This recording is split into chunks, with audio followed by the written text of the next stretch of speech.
Welcome to LORGAR Rankings, an official CS2 VRS tournament by LORGAR in cooperation with StarLadder, featuring rising teams from Eastern Europe. Through national qualifiers and regional broadcasts, the tournament connects players and fans across Eastern Europe. Poland, Ukraine, Romania, and many more European regions. The largest Tier 2 Counter-Strike tournament in Eastern Europe, showcasing top talent and delivering global exposure to millions of viewers. The road to the championship unfolds across multiple competitive stages: national qualifier to closed qualifier to LAN Finals. The closed qualifier begins with the group stage, running from March 20th to March 29th. 16 teams compete across 4 groups. After intense best-of-3 battles, the top 2 teams from each group move forward. Next comes the play-in stage, taking place April 6th to April 10th. 8 contenders clash in a double elimination bracket, with every match played as a best-of-3. Only 4 teams survive the play-in, earning their place in the final stage. The LAN Finals take place from April 25th to April 26th. 8 teams compete on the final stage, 4 play-in champions facing 4 invited teams from the European VRS rankings.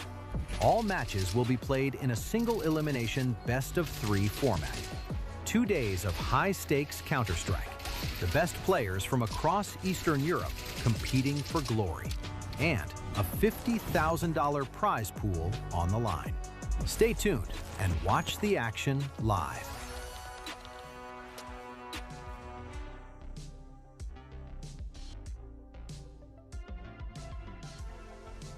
Okay, I have my mic muted, so let's get back going from the very beginning again. Guys, welcome back to Just doing a LORGAR rookie Rankings. mistake, man. For how long have you been a commentator, just why not? What the hell is that, man? What the hell is that? Why is this guy not talking? Well, you're watching LORGAR Rankings, and it's the close qualies, and to be exact, it's the final days of the close qualifier, the final day, where we've got a couple matches in store to see who will be making out from the second seeds of Group C and Group D. Let's introduce ourselves. My name is Pavlos, the guy that forgot to press the unmute button, and Ped next to me, the smart dude. Yeah, you know what? You've actually done the. I think this is the wet dream of every single Twitch chat user, right? Exclamation mark mute casters. I think you've just done it for everyone. So you are the hero of today's broadcast, actually, Pavlos. You are the first commentator. You're welcome, that's ever chat. done You're welcome. Yeah. You just did it for the people. But yeah, this is going to be a very exciting day. You know, it's been a long marathon of consecutive days of LORGAR Rankings Season 1 close qualifier action, and we are left with just 4 teams. 2 of these teams will be making it over to the play-ins. Unity and Basement Boys taken out of Group C. Obviously, we've got Team Bondi that made it out, surprisingly qualifying for the play-ins. In Groups A and Group B, we had Kaleshi, Rottweilers, Inner Circle Academy, and Mix KS. Out of the rest, though, I think Group C and Group D were 2 of the more interesting ones. ASTRAL and Bondi making it out. Teams like HYPERSPIRIT, like DALUYONG, and like Unity and Basement Boys not being able to go through after their first 2 games. It might have been a little bit surprising. Yeah, and now it's kind of left us in an interesting spot, right, where only one between HYPERSPIRIT and DALUYONG can make it through. So we'll be finding out at the end of the day how that one goes, right? That's the second matchup. Let's focus in a little bit, though, Ted, on the game we have at hand, Unity versus Basement Boys. Now, look, I'm a little bit intrigued by this as well, right? This group, the fact that Bondi was able to take both teams out, Basement Boys, you know, getting a little bit closer, winning a map off of them. But for Unity, I feel like they got completely obliterated. Like they disappeared from that series. Yeah, it was very weird, right? Because it was still a close game, especially on Inferno against the side of Bondi. But I think when you're looking at this Unity lineup with guys like Neofrag, Mikey, Marisco, Woozy, who had an okay performance, I think you are expecting a little bit more from them than to be losing to a Lithuanian with 1 Latvian player mix, even without Smuya, right? Because the main thing about Bondi that was very exciting for a lot of people was that you have Magilla, you have Smuya, it makes the team exponentially more dangerous. Now that Smuya was not playing in this game and they had a Lithuanian called Yuzman step in for him, and they were still able to win regardless of not having even a main oper. Yuzman was not even an oper. He came to replace Smuya and he was a rifler, and they were just jiggling the op around. I think this is the type of a series that you want a team like Unity to win, and it was a little bit disappointing that these guys were not able to go through with a dub or at least win a map.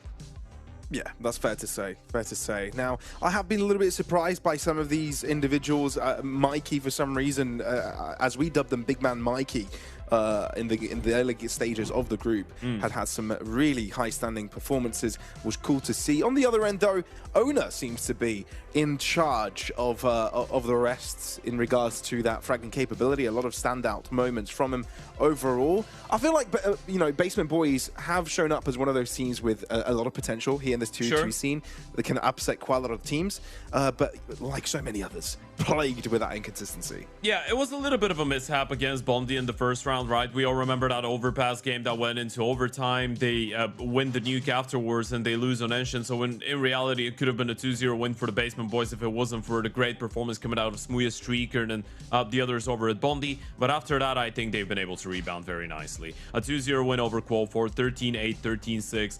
And even today, by the way, they are currently in Romania playing Draculan. They beat Nexus 13-8 and Partisan 13-3. So they've already played 2 maps. They're feeling good. They're playing all together from an internet cafe in Bucharest. So I am expecting to see a good level of Counter-Strike out of these guys and hypothetically good mood. Yeah, and at the same time, it's not like they played best of 3s, they were best of 1s, so it's not like fatigue will be completely in the conversation for this one. So let's see, the Veto as Overpass and Nuke are out of the equation, as is to be expected. And look, Nuke, you know, I feel like for Unity, it's kind of cool that Nuke is a map that they don't play at all, while for Basement Boys, it's their most played map, so it's convenient that they can easily ban out their opponents' most frequent occurrence without having to, you know, lose all too much. Anubis being pick number 1, followed up by Inferno. How do you feel about these picks, Ted? I feel like this is a great veto for the Basement Boys. First things first, Basement Boys on Anubis. They don't have a lot of reps, but the last 2 times they've played it were a 13-8 win against Nexus literally earlier today, and then a 13-8 win against Strict again on LAN at the BC Game Masters Championship last week. On the other hand, Unity have registered, I think, 3 losses out of their last 4 games, and the only team they've been able to beat on Anubis was Kono, and their losses have been pretty bad, 9, 5, and 3 rounds respectively against Mouse NXT, Johnny Speeds, and Nuclear Tigress. And then maybe the reason this is a very good veto for the Basement Boys is because Unity don't really have anywhere else to go than on Inferno, right? This is the one map that has been a little bit more solid for the Czechoslovakian side, and on the other hand, it is a map on which the Basement Boys have played 7 maps and they've been able to win 5 of them, right? They have lost their last 2 in a row, which could be a little bit concerning, but all in all, at the start of January, they had a very good streak on Inferno, so it's still a map that they're capable with. And then as Enshin as the 3rd, I think this is the one that we could say we should be expecting to see as a 3rd in this veto. Both teams love it. Both teams feel pretty comfortable on it, but I think all in all, if you're the Basement Boys, you're pretty happy with this veto. Sure, especially in the early doors, right? The first 2 maps coming into Ancient, maybe Unity will feel a little bit more confident on that end, as it's one of the maps that they play the absolute most, as you can see on our screens. The last 3 months in terms of performance, Unity playing a little bit more in that regard, you know, but still. It's still looking like I feel like this is going to be a close match, no matter which way you put it, Ted. You know what's the thing with these guys? I'm not really sure, because I feel like Unity is the type of a team that sometimes will just have a massive off half, right? And we saw that against Bondi as well, where Dust2 first half is 7-5, second half they're on the T side, they get a 1-8, right? They get just 1 round on the T side, they lose 8. Then Inferno starts off, they get only 2 rounds on their T side in the first half, and then they tried to come back. They got a 9-3 CT side, they got to 11 rounds, but they couldn't close. A lot of these T sides have been a bit problematic. There's been a lot of small mistakes for the side of Unity, a lot of micro mistakes from some of the players, and obviously it's not going to be easy for Neofrag, as he's getting used to that role of the in-game leader now that he's transitioned to it a couple of months ago. But I feel like it is a team that is, as much as susceptible to playing good Counter-Strike, also susceptible to just being completely checked out and losing a lot of rounds in a row and needing time to come up with solutions, which in a game like this against someone like the Basement Boys could get easily punished. Indeed, indeed. And as we just mentioned moments ago as well, this match is basically do or die. Elimination on the line if you lose, qualification over to the play-ins of the qualifiers, basically, and trying to make it over to Barcelona, that double elimination bracket, which still looks quite treacherous. But seeing the counter being ticking down on the screens of the players, we should be jumping into the game any second now, and indeed that is going to happen. Basement Boys starting things off on the CT side, as Unity will be the aggressors. All right, there you go, baby. Final day of the group stage. 16 teams started off. 8 of them will be making it into the play-ins double elimination bracket starting in a couple of days after a short break. And 4 of these will be making it into Barcelona in later April. Pistol rounds already started. Unity picking up the pace. Oh, they're playing a bit of an aggressive angle. Yeah, and he needs to account for a first pick, but instead of Woozy's shot through the smoke, we'll end up picking up Fake Reality. There is backup though for Basement Boys. 3 players strong, and all of them able to convert. Woozy, he's scratching his head now.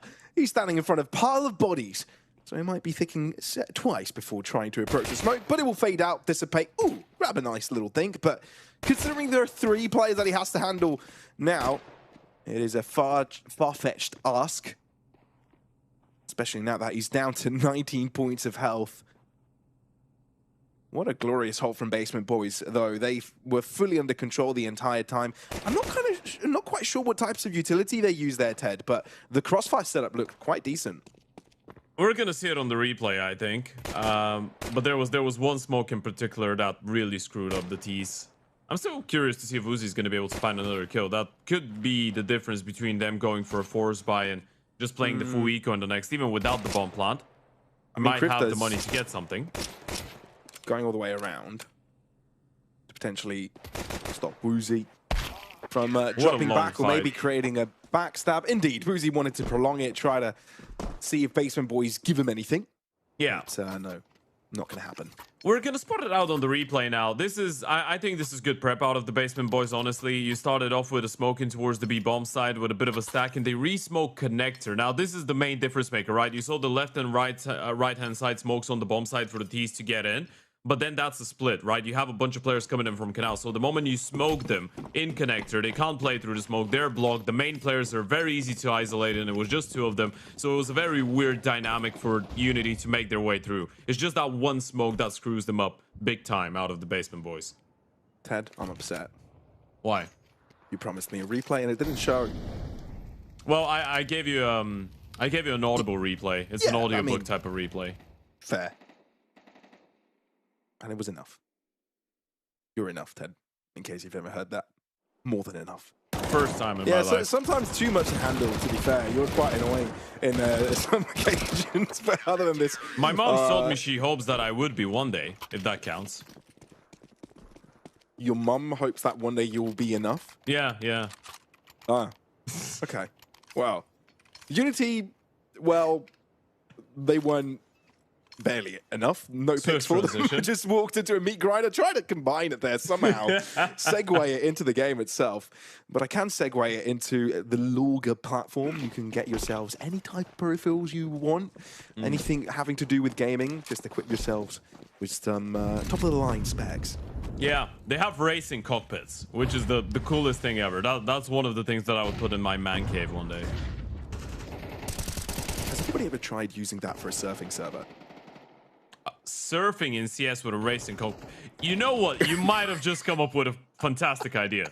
Now that I think about it, if you could bind the steering wheel when you go left for it to be an A, and then when you go right for it to be a D, you could potentially, but then you can't do, how do you do short strafes? You're just going to have to move the steering wheel very quickly left and right. That could probably work. Yeah, you could probably do something like that. Not impossible. Kifida though, up close, kind of isolated. Doesn't matter though, one-man army, how about that? And he's still alive and going. With Owner considering if he wants to go in for it, Kifida with a triple kill. What is this? It's a solo round that you steal away. That's what this is. And you know what? Unity were even going for the A site, Ted. It had nothing to do with Kifida's play. It's just that there are no more players around for the retake. Yeah, that's one of these moments, by the way. This is why you want to have a very strong aimer, usually being your B extremity player on T side Anubis, I feel like. You don't want him to be the most proactive one, and Kefita is usually not the guy that's prominent, especially on this team as an aimer, right? He's much more of a supportive element, but when you have someone that can just stay and be a defensive turret, if aggression comes in, this is what it looks like. They try to get him out, 3 1v1s, Kefita gets 3 headshots. It is very impressive out of the veteran. Probably the people that, or the person that a lot of people would associate with the in-game leading role on this team of Unity. And then they hear the name Neofrag and they get absolutely stumped by the idea that he is an IGO. What was that nade? Where did that happen? Oh, they're doing the triple boost. They see the bomb, but they got naded. That's so cool. That is so cool. They're already doing it. Vitality literally did that today, boys.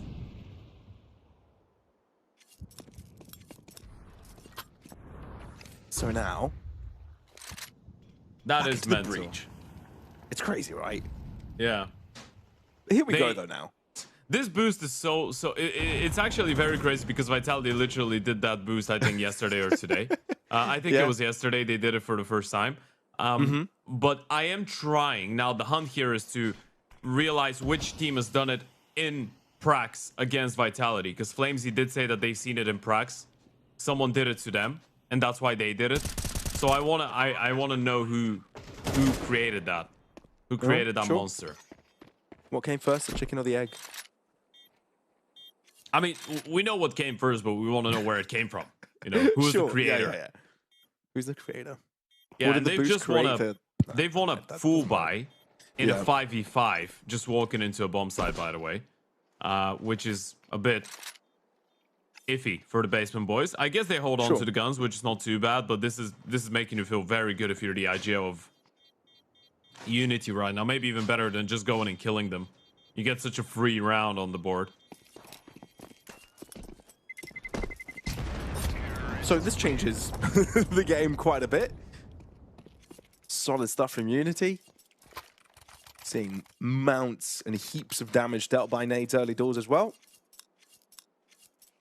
And I feel like there's an awkward buy to come in on Basement's boys' way because one of the players dropped, I think that was Krivda. So a double FAMAS setup. Also, we are interacting with chat, aren't we? I just want to share something that I've seen, a message. Please Shout go for out it. Rope127. He said that my voice sounds like Magnus Carlsen's voice. Okay. I'd love to hear you talk about chess openings at some point. I don't think our voices are anything alike, though, you see, but I'll take it. He doesn't have a... No, his voice is actually a little bit irritating. What, Magnus Carlsen? Maybe a little bit, yeah. Yeah, but he's super smart, so who cares how he sounds? No, he is, yeah. That is a fair point. For the record, Ted, I don't think you sound like Magnus Carlsen. Thank you. I don't think anyone... I don't think he knows the difference... The viewer, that is, the Twitch viewer. No disrespect, but there's a difference between the Bulgarian and the Norwegian accent. All the disrespect. All the no, disrespect never, in the world. Never. Absolutely never.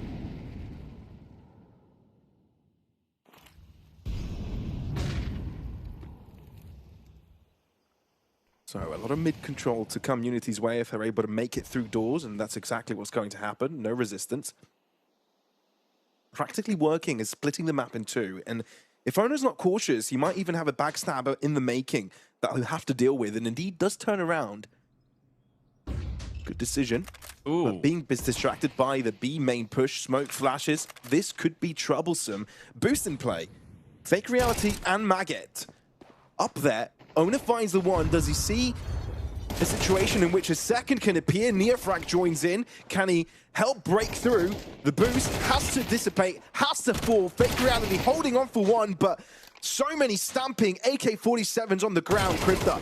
This is risky, but it had to pay off in order for Basement Boys to have a foothold over this round. Not going to happen. Trouble, tail under his legs, has to run away. This is actually looking good for Unity, by the way. I wanted to say Owner did realize what was going on because the smoke comes in and towards the B bomb side, but nothing really is going on, right? So it actually felt like a bit of a cheap fake even because there was no flashes, there was no one going into a fight. It was just the singular smoke, a couple steps being made, but no real fight. So he does turn around and anticipate the first player. But then after he gets that kill, the B players are still not moving, right? So he's there sat being like, well, what is going on? They were waiting for him. That's 100%. They were in front of B, but what are they waiting for? I turn around again. I see a second player, but I go down to him, and he's even able to double up and double down. This was massive impact coming out of the flank. Good work out of Unity on the split. And I hope that mouse smells well. He literally... I did not expect that. Yeah, don't you ever take a sniff of your mouse, Ted? Is that... Yeah, for anybody it watching smells like right plastic. It literally... Yeah, Ted literally put that mouse as close as possible to his nose, and he's sniffing at it right now. No, it smells like rubber. It's a pink mouse, so does it have a different smell to a regular dark-colored mouse? I want to make a joke, but I'm not going to do that. There was a Kassad joke in there, but I'm not going to do that. There is a joke in there. I can read it between the lines, Ted. Don't worry. I know where that was heading. Again, could make something work with that 5-7. Fake Reality, then, is the one to pick up where his teammate left off. But Unity are smart enough to see where the gaps are in the defense. Walk straight through A main and make quick work of the site takeover.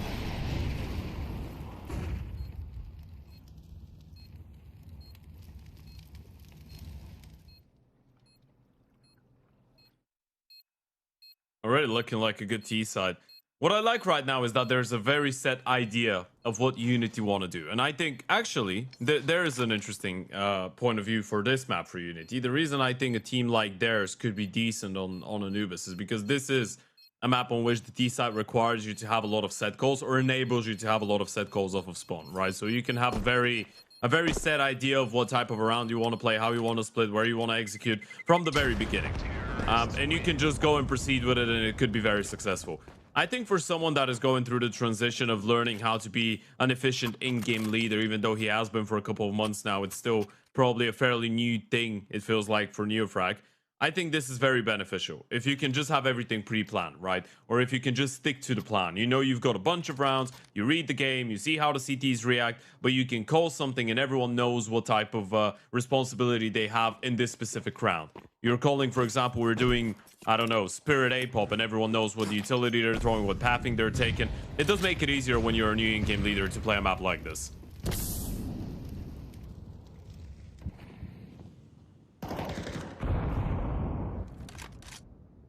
For this round, though, Unity seem to have their eyes set on B. Double-sided approach. With Fake Reality having two players around. Honor choosing the left side to throw the molly, but he's strong enough to be able to account for a pick, but they're just flames everywhere. Walk anywhere on that site and you'll be burnt to crisp. And yet again, Unity mighty quick and decisive with their takeovers. Nothing much to fault there. That was clean.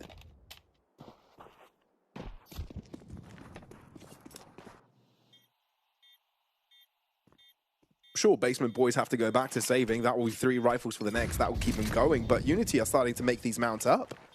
Just so damn dominant.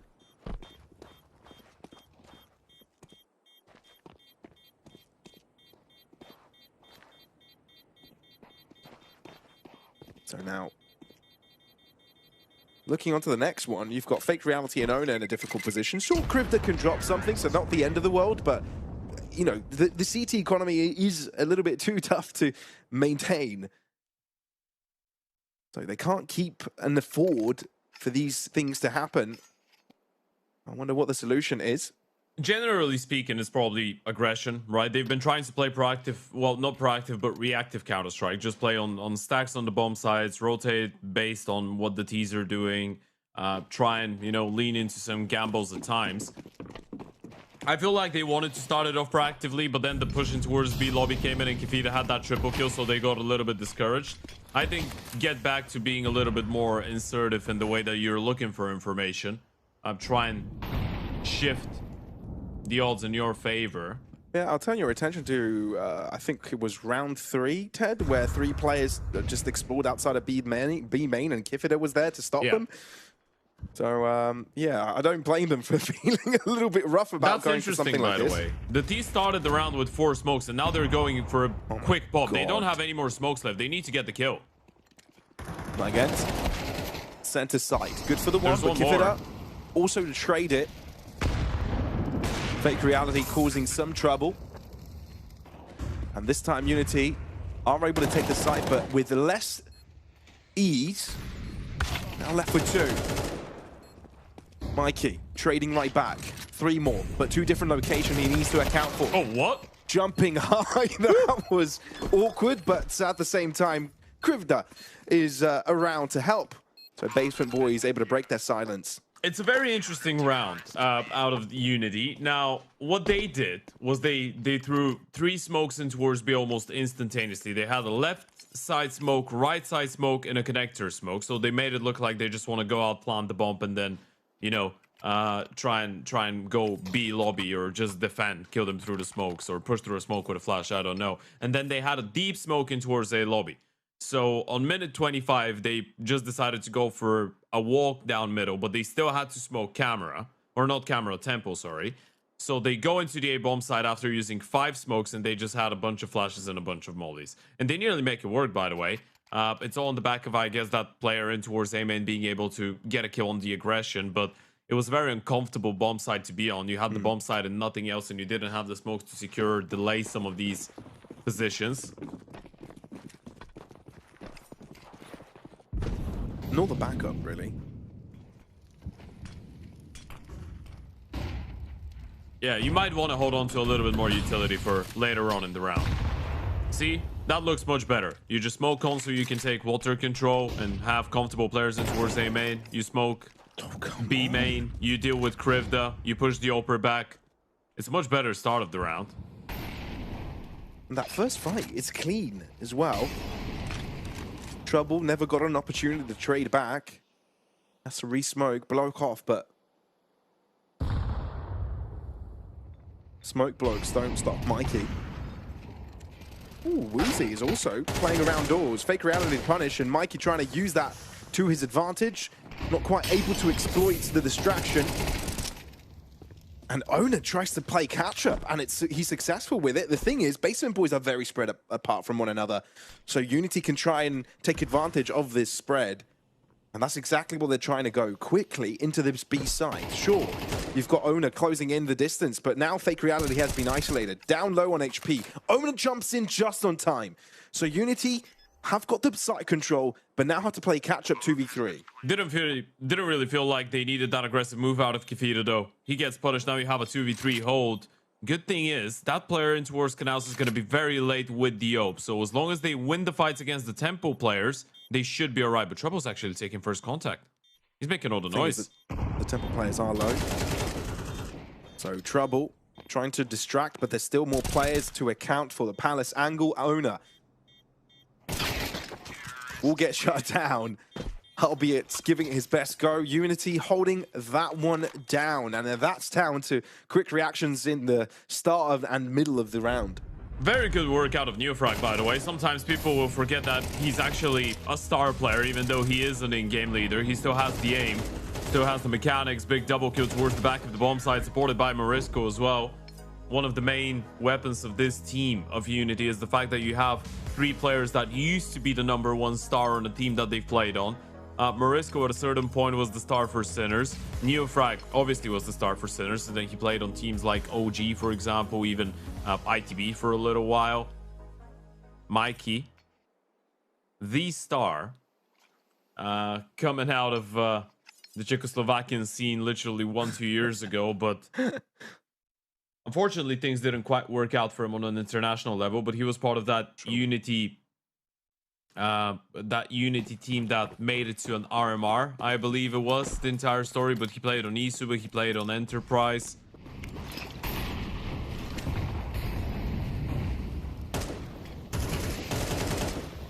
Now that I think about it, this is already like 3 years ago. Time really does fly. Oh my god, really? Yeah. I just realized it was 2023, and that is 3 years ago. That is 3 years ago, you're right. Feels like yesterday. Oh, Trouble. He's putting Unity under a lot of trouble. Instead of backing out and being happy with the pick, given that Basement Boys have the advantage, he's going a step further. And if he slow peaks this, he'll win it up against Kifida. And that's exactly what happens. He's got reinforcements. That's the bomb dropped as well. Unity begging for an answer. Mariska cannot provide it, but a chance for Neofrag to double up. Magan, though, holding the right angle, and that should do it. Basement Boys are quick to follow up. They've already turned it around. 4 rounds on the CT side. I know it was a little bit of a struggle to get the buy rounds going, and you needed the help of the pistol in the conversion, but it's Anubis we're talking about.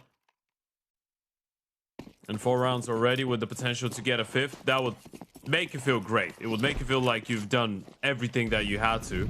It's a bit of a team effort as well coming out of the CTs. Eyes on the B aggression though. Flash goes high. Uzi's blind. Kifida also going down. That's the bomb. And that's vengeance from round number 3, right? When you had an explosive push out of B and that you get, you know, killed over and over again. And you go down 3 players just because you try to be proactive. This was vengeance.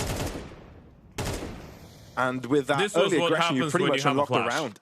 This is what happens when you have a flash and you don't just dry walk B main. That's, yeah. Yeah, key difference, huh?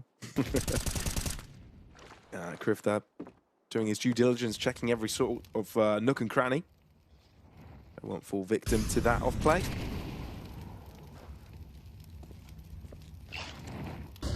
Unity hoping on individuals here, hoping for a bit of spark, brilliance, and also for Basement Boys to get overzealous and overpush. But that hasn't been their MO today. They've been very clean with it. Whenever they have the advantage, they're not ones to give it away too easy.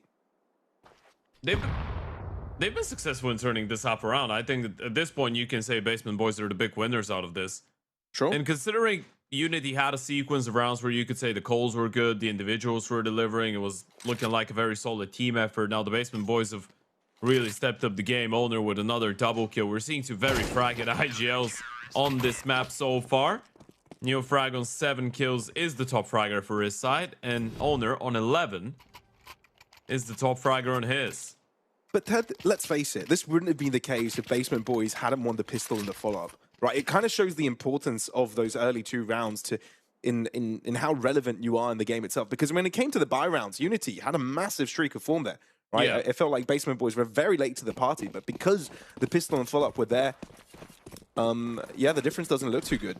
Too big, at least. Yeah, in reality, they've won only 3 buy rounds, right? But it's part of the game, especially when you're talking about a map like Anubis or a map like Nuke or an Overpass. When you start on the least favorable side, you need to win the pistol. It makes a difference. It pretty much takes you halfway there, right? Which might sound unfair from the outside, but it is very difficult to play these CT sides. Not that Owner's making it look difficult. They've just put up a whoa in towards B. And they're not letting anyone in. Yeah, odd ingredient lead for walls, but that's the ingredient Basement Boys used. Lined up with bullets and plenty of players around to make that one look dominant. So the final round of the half looking to go their way, unless Woozy has got an ace up his sleeve. But even with that, I feel like Basement Boys have got him covered.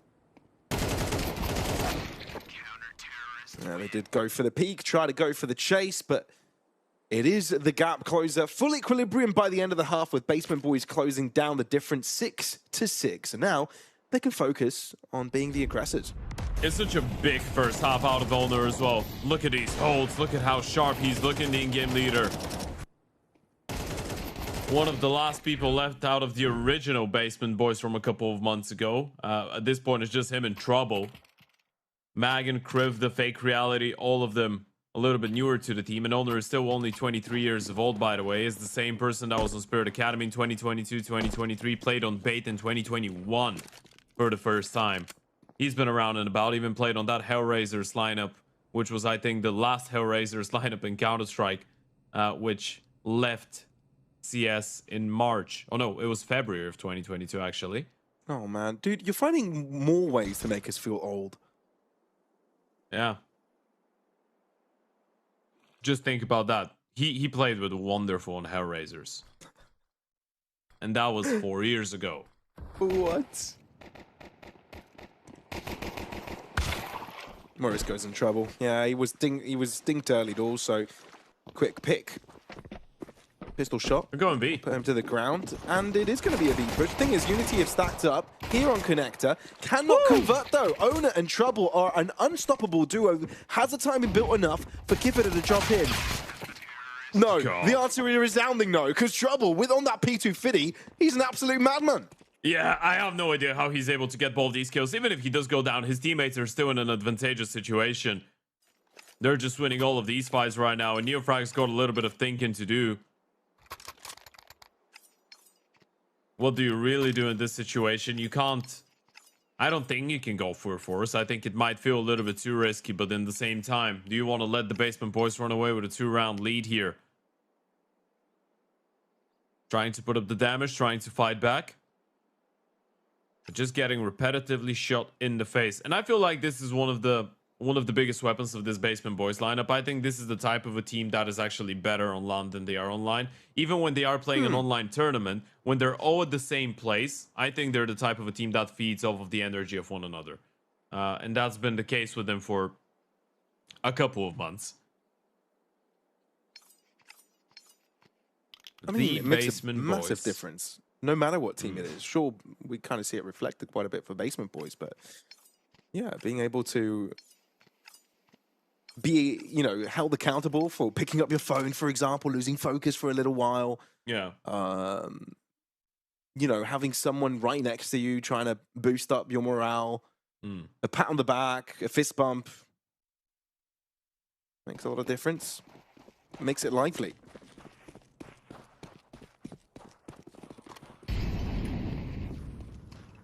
All right. A full eco it is.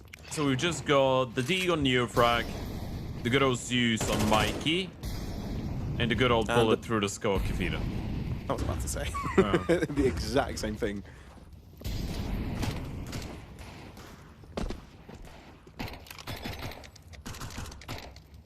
Yeah, so Unity going to be playing for exits here.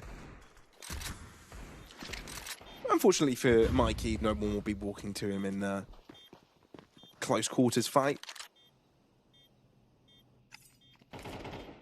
Playing a little bit of a wonder game. It's not too bad of an idea using the Mac 10 to gain some extra bands of cash. Again, not really being too quiet about where he's approaching from, so Neofrag hoping he can connect on the headshot. Not quite checking his angle there, but Owner, thankfully for him, he's got a lot more bullets in the Mac 10. And Trouble for the exits. We'll end up with the last 2 pickups as well. So there you go. Basement Boys able to convert both pistols and follow-ups on both halves. I've just realized, it's Owner 15-3 and Trouble 11-3. I think both of them have died 3 times each, which is absolutely mental. It is very worrying when you have not 1 but 2 players on the other side of the server you need to deal with that are playing that type of a game. He's looking very comfortable in the way that he's winning these fights. The bullet is just connecting. Oh no, Owner is 15-9, okay. But Trouble is 11-3. Still A point lot of stands. saves on that C2 side. Yeah.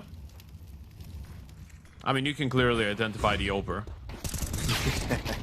Absolutely. Big reality though. Monstrous shot, screamer through Neofrag. He's going to think twice before going for an aggressive play like that again. In the meantime though, look at Kifida. It's a good angle, but they will clear him. Surely. Oh. Do they though? Oh, God. Fake reality does not think about it. All right. In the slightest. They are on the Basement bomb Boys side. take B-side control, even though they have yet to deal with the main presence of Kifida. Magan went all the way back to his own spawn. He will get punished by Mikey, so now they know it's just the retake they're playing. But look at Owner. Oh, dear. Oh, this is going to be backbreaking. It's just been checked. Oh, my That God. is huge by Woozy. The 180 turnaround. Now Krivda and Trouble need to make this one work, but limited in space, limited in weaponry. Absolutely no util in pocket. And it will be the Flames to put Trouble to sleep. A blanket of fire now has given him a bedtime story. Unity, nice entry into the CT side. This was so weird for Owner, by the way. He gets into a position. I think he was unsure whether he had been seen or not. Because that might have been one of these situations where Woozy turns around a little bit and reloads and doesn't see him, or he was just wondering which one of these guys is going to peek me first. Are they going to double peek me? Is Woozy going to peek me? Is the guy down going to peek me? What the hell is going on with this fight? It was a good idea out of him. He could have won them the round. It's just a little bit unfortunate. And the first buy round does go in the favor of Unity, which is actually quite good for them, especially considering they did lose that opening fight in towards middle. That was Neofrag going down.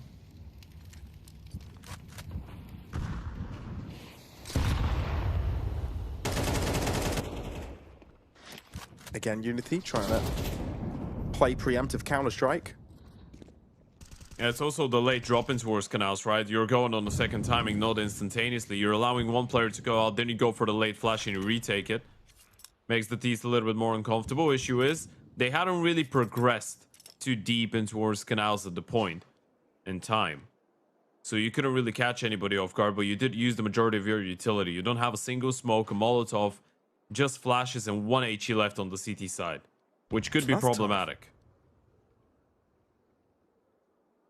No real ways to block Basement Boys out of the sight anymore. So they played the long game, and it's paid off. But look at Unity. They've explored out of sight of B main, so that eliminates one of the possibilities. Quick rotations are a must here from Unity, and they're already on their way, alerting the presence. Woozy able to find one, but Morisco is trapped, and HGs have been thrown at him left and right. The bullets will close the deal.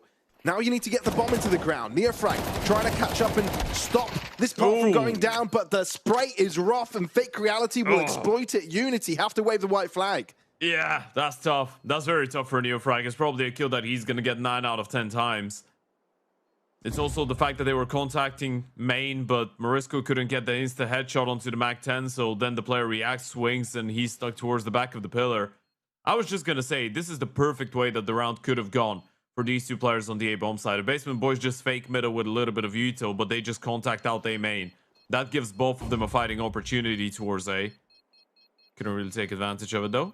Fake Reality, did he see Kefida? He looks very aware of the possibility. Imagine he jumps and headshots him. Do it. Yeah, not in this universe. Right. Although I do see the director's eyes through you, Ted. I feel like you'd make a good movie script writer. And a very entertaining but bad Counter-Strike player. Because I'd go for that. Yeah, I'd go for that. That too.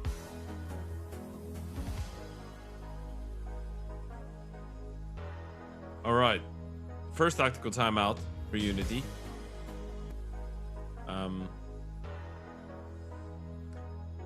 What do you really speak about right now? Difference is starting to open up. You probably can address the issue with running out of util too early, deploying too much to try and get that initial pick. To be fair, they have had some different ideas on the CT side. There was that mid push from Neofrag, then they take canals a little bit later on. Kefida pushed B main as well, coordinated with the players fighting middle. So they are trying to be creative on that CT side. It's just about finding different ways, I guess, to do it in a safer way. That's a very good HE, right on top of Mikey. No wonder his car is into pieces right now. Somehow brain intact and can continue to hold that Kalashnikov. Woozy, very important position to hold on to if they do end up closing up the distance, but Basement Boys just holding back for now. Yet again, waiting for a lot of the utility to be expended. And feeling out the waters because Unity have gone for aggressive maneuvers before. But this time, Basement Boys will be the first one taking substantial steps forward. Smoke fades. Magent first to the headshot. He even heard him. Neofrag was ready for the fight. He was waiting for him. He was looking for him, but he just couldn't react in time. And that's going to put so much pressure on the hands of Woozy. Needs to try and get a kill, or at least get out of dodge. That much more important, but does take the latter choice, Ted. And now, Unity, look how they react. Yeah, they just They're stack into certain a save. this is going to be an A hit, but it's the wrong call to make. Basement Boys completely bamboozle them. B-sides the target. You just feel pressured. You don't have presence and control in towards canals and towards A main. You were pushed away from middle with a couple of people. You're low on money. It's the latter stages of the game already, so you feel like this is your best option probably. Just put all your eggs into that A bomb side basket, hope for the best. If not, hope to be able to hold on to your guns. Issue is, Basement Boys have a whole lot of money on some of their players. If I'm the Basement Boys, you realize that these guys are saving. You send at least 2 or 3 of these guns on the hunt. Maybe not all of them, because you still have trouble who's on 300 and you don't want to donate an AWP to the CT side cause, but you can afford to let go of 1 or 2 guns in order to get something out of them. Showing a little bit more discipline, though. Magent is the only one hunting. I just realized they're playing a T side with 3 M4s.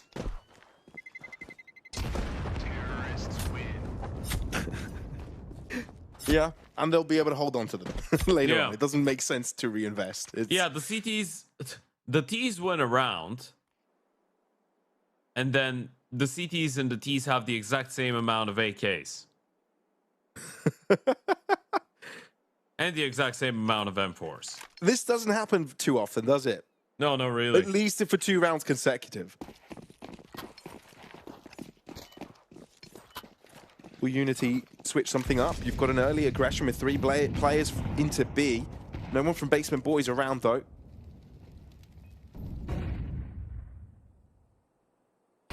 Again, the idea of trying to set the pacing of the round from the very beginning, Basement Boys show that for another time. Good nade. The moment Krivda throws his, you just go for the 131 timing. Support smoke going in towards connector. They are trying that B aggression again. They've seen the Oper though. I'm not really sure if they want that fight. They'll try and back off.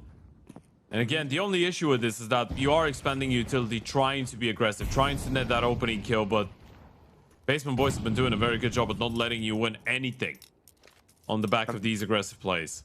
Utility was also used to allow the fallback for Unity as well, right? Another couple of flashes to get the players out of dodge.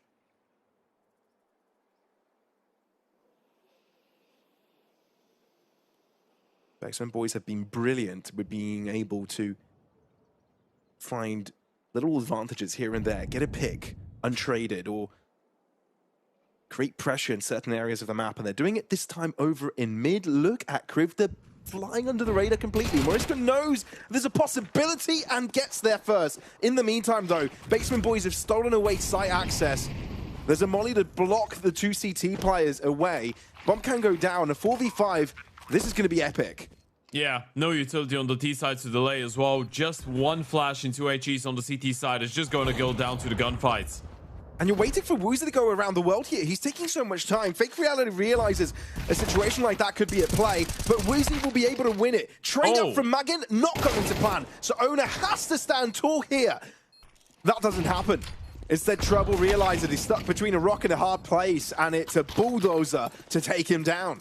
It's a clean retake. This is exactly what the doctor ordered. 5 alive, money's gonna be looking good. You hold on to an OP.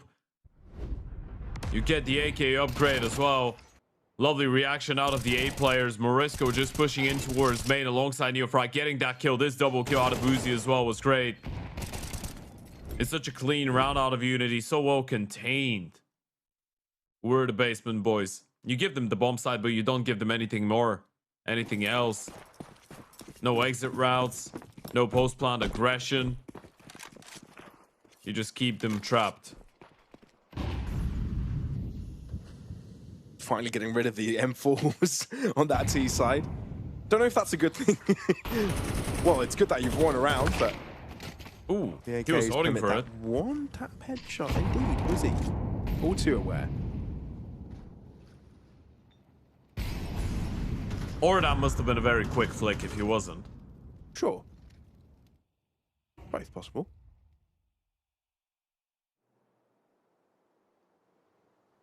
But instead of falling back from mid, Basement Boys want to give it another go. They've taken the gamble that Woozy would have reconfigured entirely, which actually is the case. Woozy focusing towards the main entry of A, or further back, worried about short. And he's made the right call because Fake Reality walks directly into his crosshair. Owner finally able to put Basement Boys on the board here on the T side. But you're still playing catch-up. You're still one player down. At least you've got bomb control, but you need to figure out where the weakest site entry is. 30 seconds, and I think they're starting to get a feel for the round. 2 players on A, the Oper and another rifle. 1 more that needs to be in towards Tempo. 1 more on the B bomb side. They wait out the molly. They go. They've got the Tempo smoke as well. It needs to be a fairly clean take, though. You can't afford for Unity to get away with equal fights. Mikey hiding out. He's got a flash. He knows what's going on. The reinforcements are already arriving. Look at the minimap. They are dashing towards the B-side defense. Macken, though, stronghold. Kiffer, though, that double might have just secured the round. 10 seconds on the clock, and Macken having to cross through Woozy's scope. Not going to be happening. Unity with a back-to-back streak. Kefira's multi-kills have been so impactful in towards the B-bomb side. That 1 round at the start on the T side where they push in, he mows down 3. This double kill here and a big round out of Woozy. First waiting for the player on the boost, then being able to get that kill so easily against Fake Reality as well. And even closing it out with the 3rd. Unity looking very composed, very calm on that CT side, especially when the Oper is being that proactive and hitting the shots. Just 1 round the difference. I tell you what, though, I think now Basement Boys will be in economical trouble. Yeah, that's exactly the case. So they're going to go for a light buy. There's a high chance that Unity will be able to get onto the same step with Basement Boys in terms of the score. And we might be seeing a very quick round as well. Tech 9s, Mac 10s, MP7. This could be a dashing round.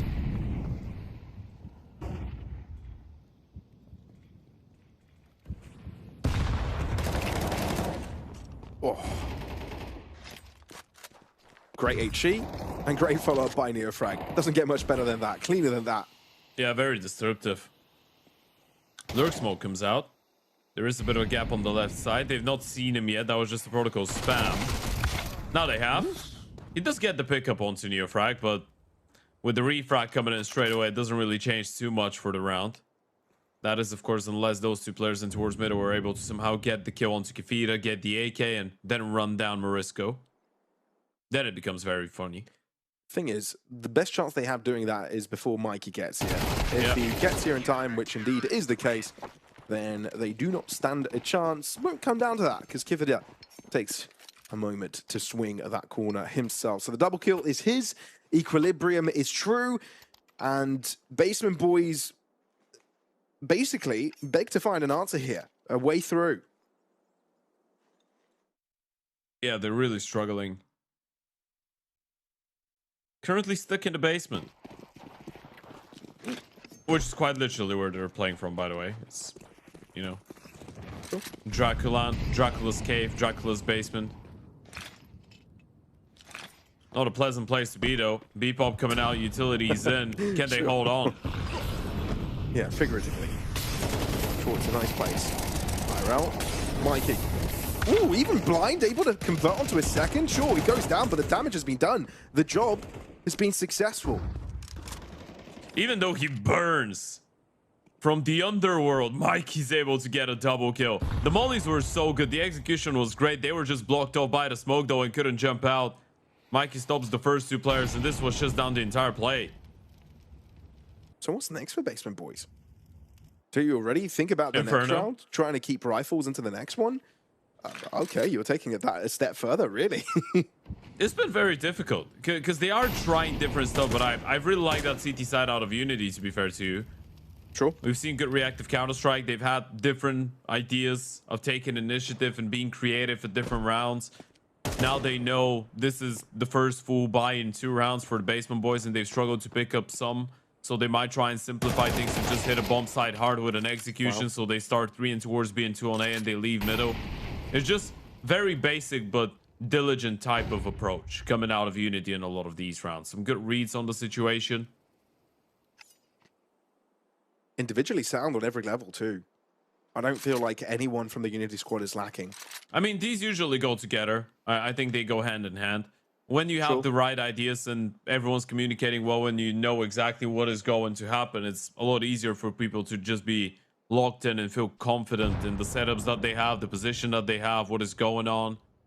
Counter-terrorists win.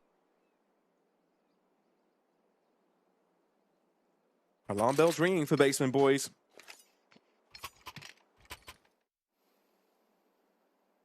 Those are a lot of LEDs in the background there, but let's see if they can find the light in the game. Or maybe have a light bulb moment on how to deal with this. 2 AKs, 2 Tech 9s, and Trouble left with a bag full of utility. This time, no playing around at the center of the map, no playing around on distracting into B. It's all business. All right. Connector smoke coming in. Decided against going with smoking towards the bomb site. Walking into the AWP. It was Wizard will be nice. ready for it. They don't have a molly. I mean, they have 2 of them, but they're in the players that are far back. Fake Reality has no utility, so he couldn't even punish the opener. Look at the reaction as well on the other side of the map. You get a kill on A, you see a second player, you just push B main. You're getting so much intel right now. Now, this is a mature game of Counter-Strike from Unity. It's just very cohesive. It makes sense. You block connector as well, so you're kind of trapping them in towards canals, and in front of that A bomb site. Morisco's still having a bit of a look in towards canals. If there's multiple people crossing, he's going to spot them out, and they feel secure. He's been spotted. This is huge for Mona. He's going to have to wait to see if he can spot the head. The spray will do it by the end. So he's managed to equalize the numbers. Unity respond by trying to spend 2 players to look towards mid. But is there truly a gap into the A site when Woozy's still holding with the AWP and he's created even more distance between himself and his opposition?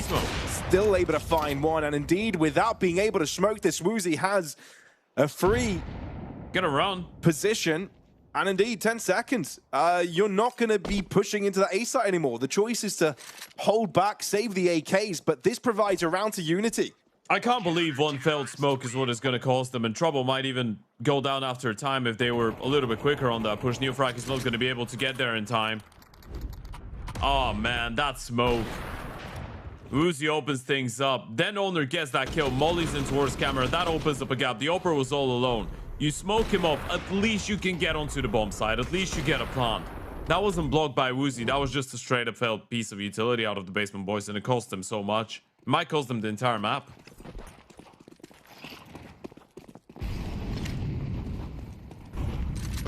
It very much can be the catalyst to this map's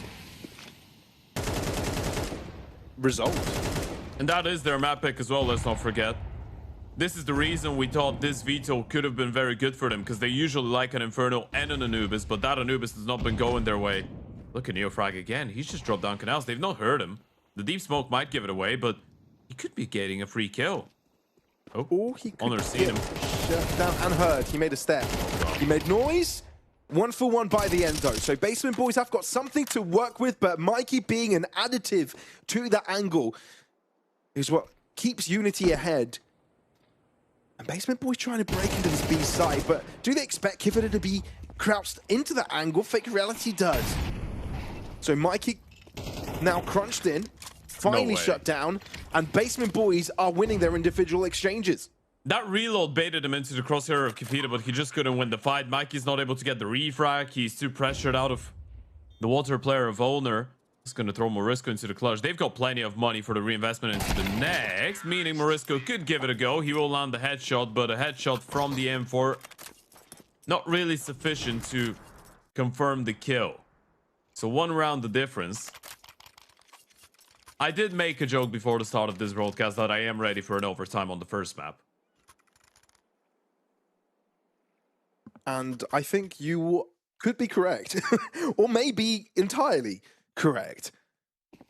because 1 round is the difference between Unity going 1-0 on their opponents as map pick or going into overtime.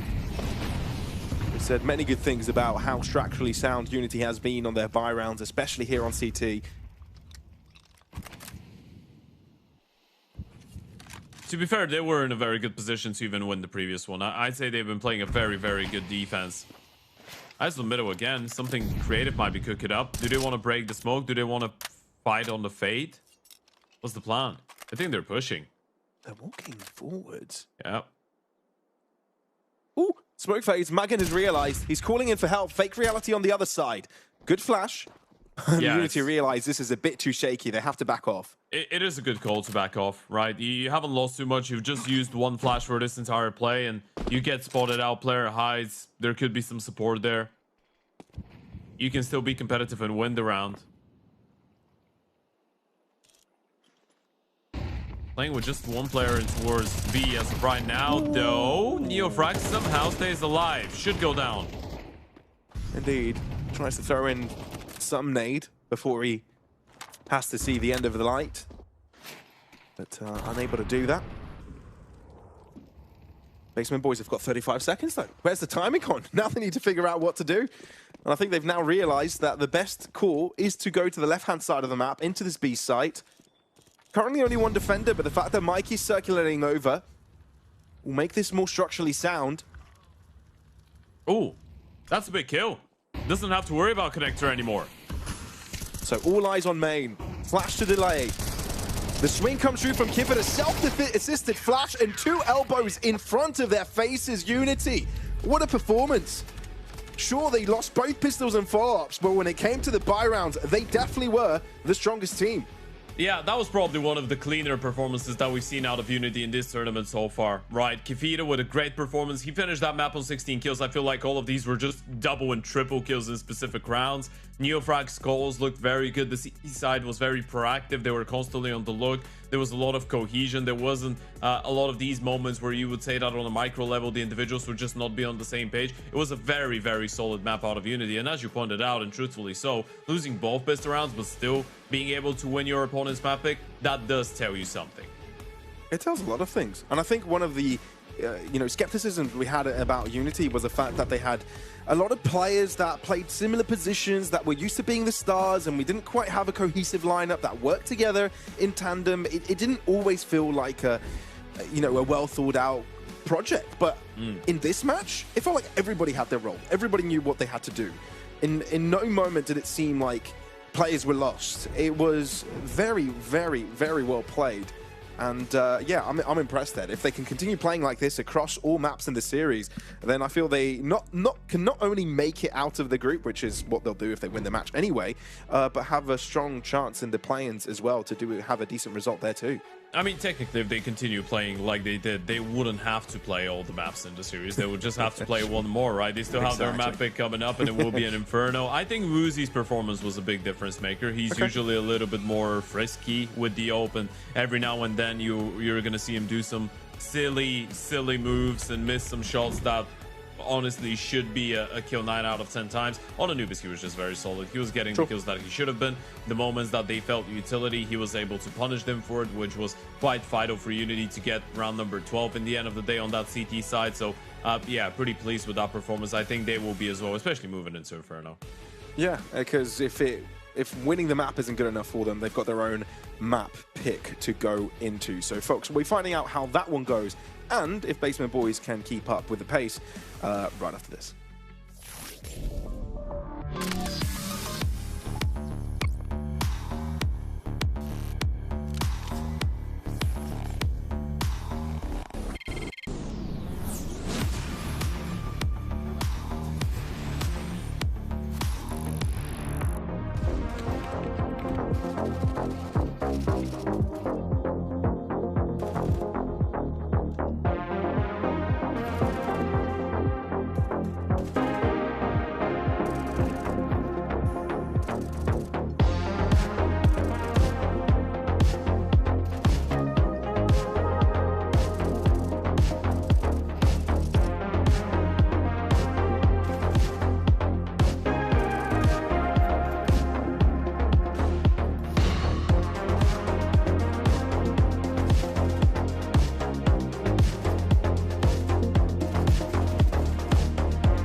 Hello everyone, you're tuned into LORGAR Rankings. Currently one map in between Basement Boys and Unity, and I think to a few people's surprise, Unity take down Basement Boys as map pick, Anubis, right? Even though it was a close one, I feel when you look at the buy rounds, it was anything but.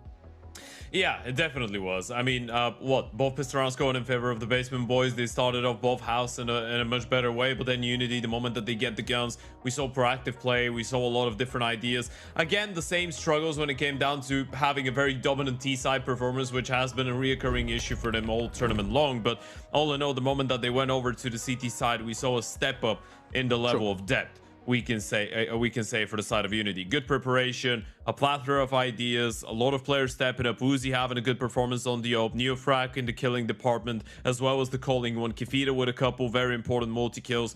All in all, one of the much better maps we've seen out of Unity, and it's very weird that we're saying this about a 13-11 map that they barely win when you look at the score. But sure, I do feel like in terms of the quality of Counter-Strike, that was one of their best showings in this event. And they're now going over to Inferno, a map which they played in every single series that they've had in this tournament, right? Against their win against Qualifier and the loss against Bondi. Now they get a chance to go for it again. And in contrary, Basement Boys haven't played it in quite a while, right? I think in total, it's been 23 days since they played it against the X0 Tenacity roster. And look, if you look back and how they've performed over the year, right, in between January and March, it hasn't been a very decisive match for them, right? I feel like it's been a very close affair. You can see the scores on your results as well. On the sure, they had a lot of wins in there, but a lot of them labored, right? Look at Illwolves, 16-13. Arcred, also 16-13, never really being a dominant affair. And yeah, I feel like that's what Unity are targeting. Sure, they're going for a safe pick of their own, right? This is a map that they're very comfortable themselves. But going into one which their opponents aren't, you know, playing week in, week out, it's got to make a difference.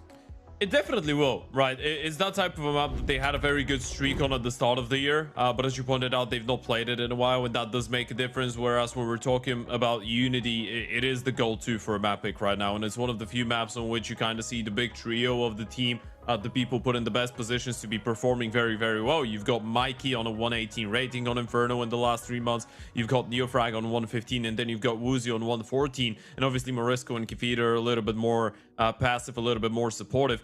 Mikey single-handedly on the T side on Inferno is responsible for 37.4% of the entry attempts, and he's doing all of that with 44.2% success rate. CT side, you've got Woozy on 29, and you've got Neofrag in towards Banana with 33.3% and a 64% success rate, and Woozy, who's on 29% attempts on CT, has above 80% success. So I guess the one thing that we can determine is that this Unity team is very good at finding themselves in a man advantage situation on Inferno. They understand the map, they know how to look for openings on the T side, they know how to put up the pressure on the CT side and get an early 5v4. Exactly. So it'll be interesting to see how they're able to adapt coming into this one. If Basement Boys, you know, have been working on something behind the scenes, because that's also something you can put into the conversation here, you know, playing it in scrims, trying to practice. Oh, getting some riffs in before the game. I like this. Okay. Playing some guitar, playing a few tunes, getting into the mood. How about that? I used to do that sometimes. That's been a while. I definitely didn't play to this level, but, you know, combining music with the game, I love it. That's, yeah. You know what? Bring in something for the soul in between maps of Counter-Strike. You relax. I wonder what like he's that, playing as well, you know, what type of tunes you're going for. What type of a guy does he look like to you? What type of a song would he play? It looks like he's playing something mellow, so I'm going to say rock, but one of those kind of ballads. Yeah. I was thinking High School Musical, Nick Jonas. Sure. No, okay. he does look like he does look like an enjoyer of mellow rock. I do agree. Yeah. He's really zoning into it. Like something with a little bit of bass, you know. The thing is, do you mute or do you leave the mic open and let all your teammates listen in throughout? I think it depends on what the dynamic is. He's definitely played it for them, but I'd rather, if I was there, probably the quality of the microphone is not good enough to fully, you know, fully transcend, I guess, the quality of the guitar, the sound. So he's probably doing it for himself, you know, get into the zone. I like that though. Yeah. What would be your, okay, let's pretend you are a player, Pavlos. What would be your one random thing to get you relaxed between maps. You know, one quick thing that you can do or before a game. Are we talking about music specifically or anything? No, just anything. Just a weird ritual you would have. A weird ritual. I think I'd still blast some. Either I'd play it on the guitar or I'd listen to music. I think that is what I do. Close my eyes, kind of. Even walk about. That is kind of a ritual. In and of itself. I feel if you're thinking less about the game in a stressful moment, because this is an important game, right? You lose it, you're out of the tourney, you're out of making it to the play-ins of this event.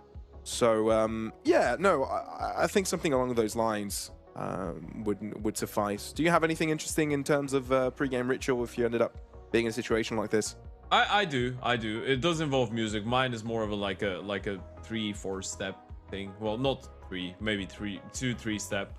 I just get a cold shower, a fresh coffee, and I'd listen to some music in peace for like 5 minutes, play some KZ, play some surf.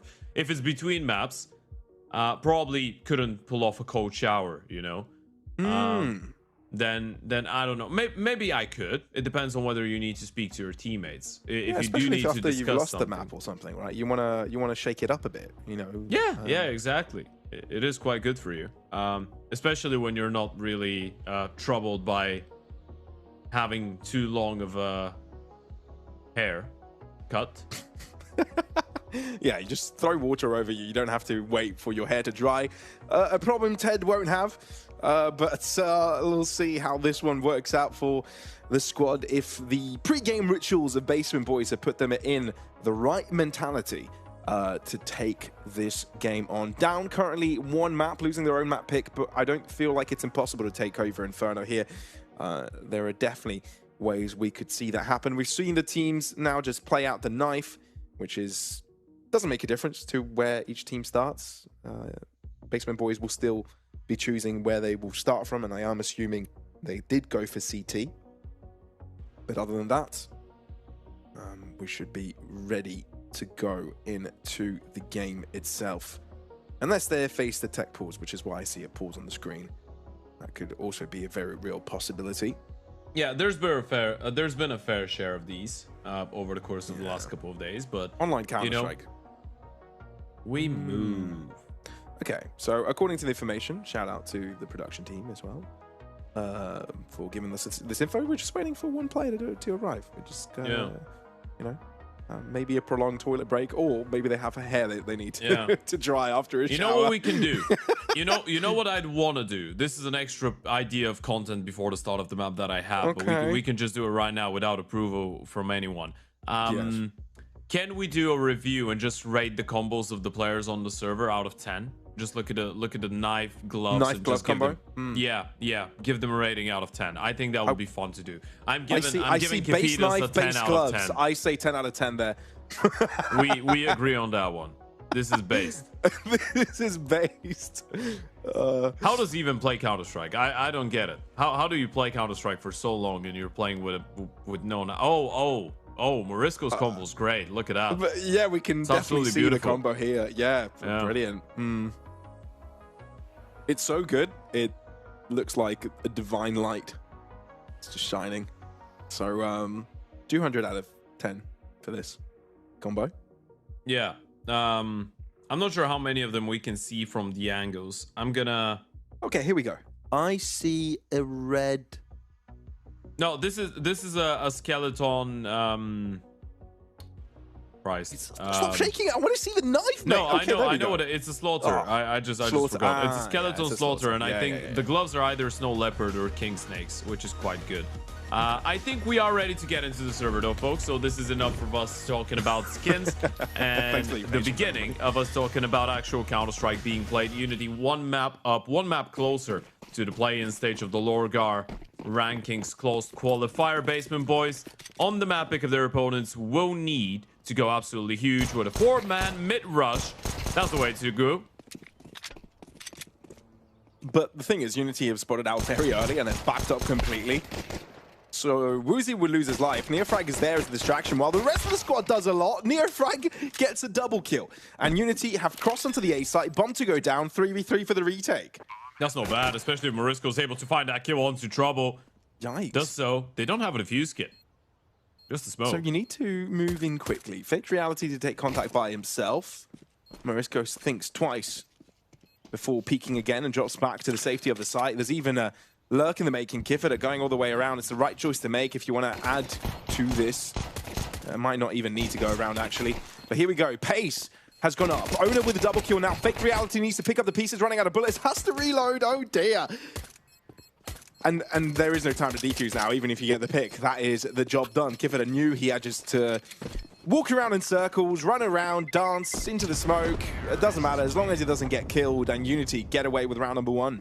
Yeah, it's a very good start to the pistol round, and you sometimes see signs of NeoFrag just being like, oh, you youngsters, you're running down middle, you're pushing and being aggressive on Inferno against me? I was there years ago in 2021 when I was on Sinners. I was the menace that everyone hated playing against. I know how to deal with that type of play. Big double kill out of the in-game leader. A double kill out of him. 1 kill for Morisco, 1 for Kefida. Forced by coming out of the CT side. Rocking the double MP9. Single Famous 157 and a scout. Trouble looks like someone. I'm trying to... He's a very familiar guy. He's got a familiar face. Familiar face? Yeah. Nice nade. They have boosted on the boost. Yeah, it's a double boost. It's a boost on the boost. It's not exactly a double boost, because a double boost would say that there's a player boosted on top of another player, but this is a boosted player instead of on top of a boosted position. You let the intrusive I don't know thoughts what win? the term is for that. Yeah. That's fine. It's literally called a double boost. It's fine. It? It's like a boost me on the boost, yeah. I think well, that is a fake. Different. And it's working because Basement Boys aren't budging. Trouble lined up with a smoke over to the ace site and walks ahead of his opponents. They got all of them. This is rough. Basement Boys unable to get on the top end of any of these trays. Unity, on the other hand, flawless. How did that happen then, boys? I mean, that's one of those situations where you say, well, I might not be smart, but at least I'm ugly. You're not getting anything out of this. They walked into the stack with the fake, into the empty bomb site, and they got all the kills. You force bot, you couldn't even save. It's a little bit tough of a situation. Now you get reset. We can use the opportunity. A quick reminder to everyone, shout out to LORGAR. You can go and check them out. Get everything you need for a gaming session. Doesn't really matter what you're into playing. If it is Counter-Strike, if it is racing simulators, anything else. And also PC there is desks. a massive giveaway. Imagine having 30 a PC products built on your desk. Sorry, continue. Yeah, that's fine. Join the giveaway. I feel like our ad call outs are very on the chaotic side. Yeah. That's how you know it's organic. You know we mean it. They really look like cool stuff. Anyway, can we get back into the camera? Well, there's not much to say in this round, to be fair, so scratch that.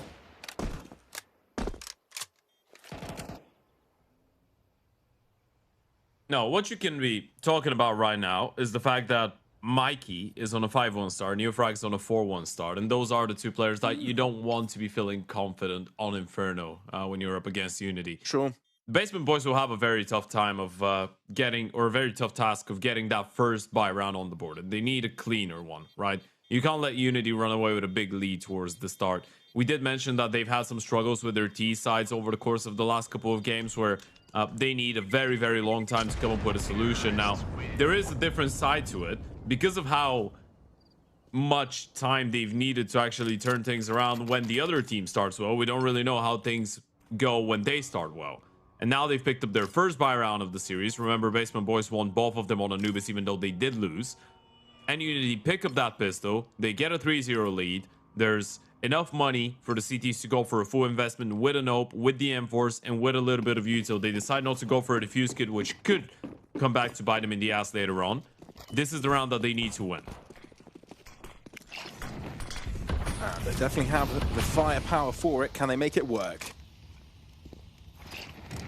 So initially 2 sets of mollies are set by the Basement Boys in Banana.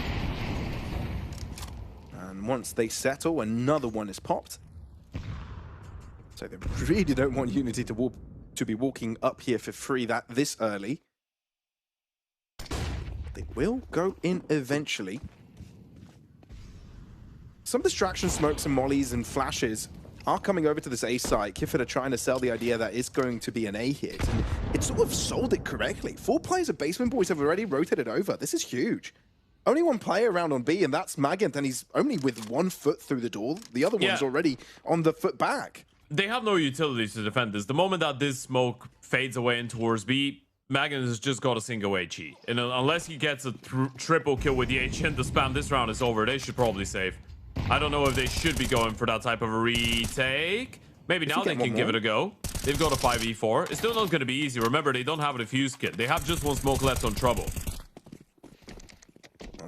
Bomb only just goes down, so there's not too much time to set up a decent post-plant hold. Oh, they can bait. One of the triple players can fight, the other one can just hide. That's Woozy perfect. gets away with a headshot. That is huge. And goes in again! I thought Woozy was stuck in that position. I thought his fate was doomed. But instead, this round has already set sail for Basement Boys. Gone to a different continent. Unity taking care of business. This is such a massive sequence out of Woozy. Even the moment he gets the first kill, that just secures the round, but he goes above and beyond with the second. It's such a well-played round out of Unity. Even though Magent does so much work, he breaks the smoke, gets the kill. You get the 5v4, but then the lack of utility, the lack of a defuse kit, it felt like a bit of a rush. You're just going for 1v1 fights and you're losing so many of them. And now this is troublesome. You've lost all 5 players, meaning you don't have the OP, you don't have a hero rifle, you're down 0-4. And you've just got a bunch of 5.7s, pistols, a smoke on Krivda. That's about it. Another B stack. This time is the full 5-man B stack. You can't really fold them with the amount of B rounds we've seen out of Unity, but they're still doing some exploration work, sorry. Sure. Apparently a very difficult word to say.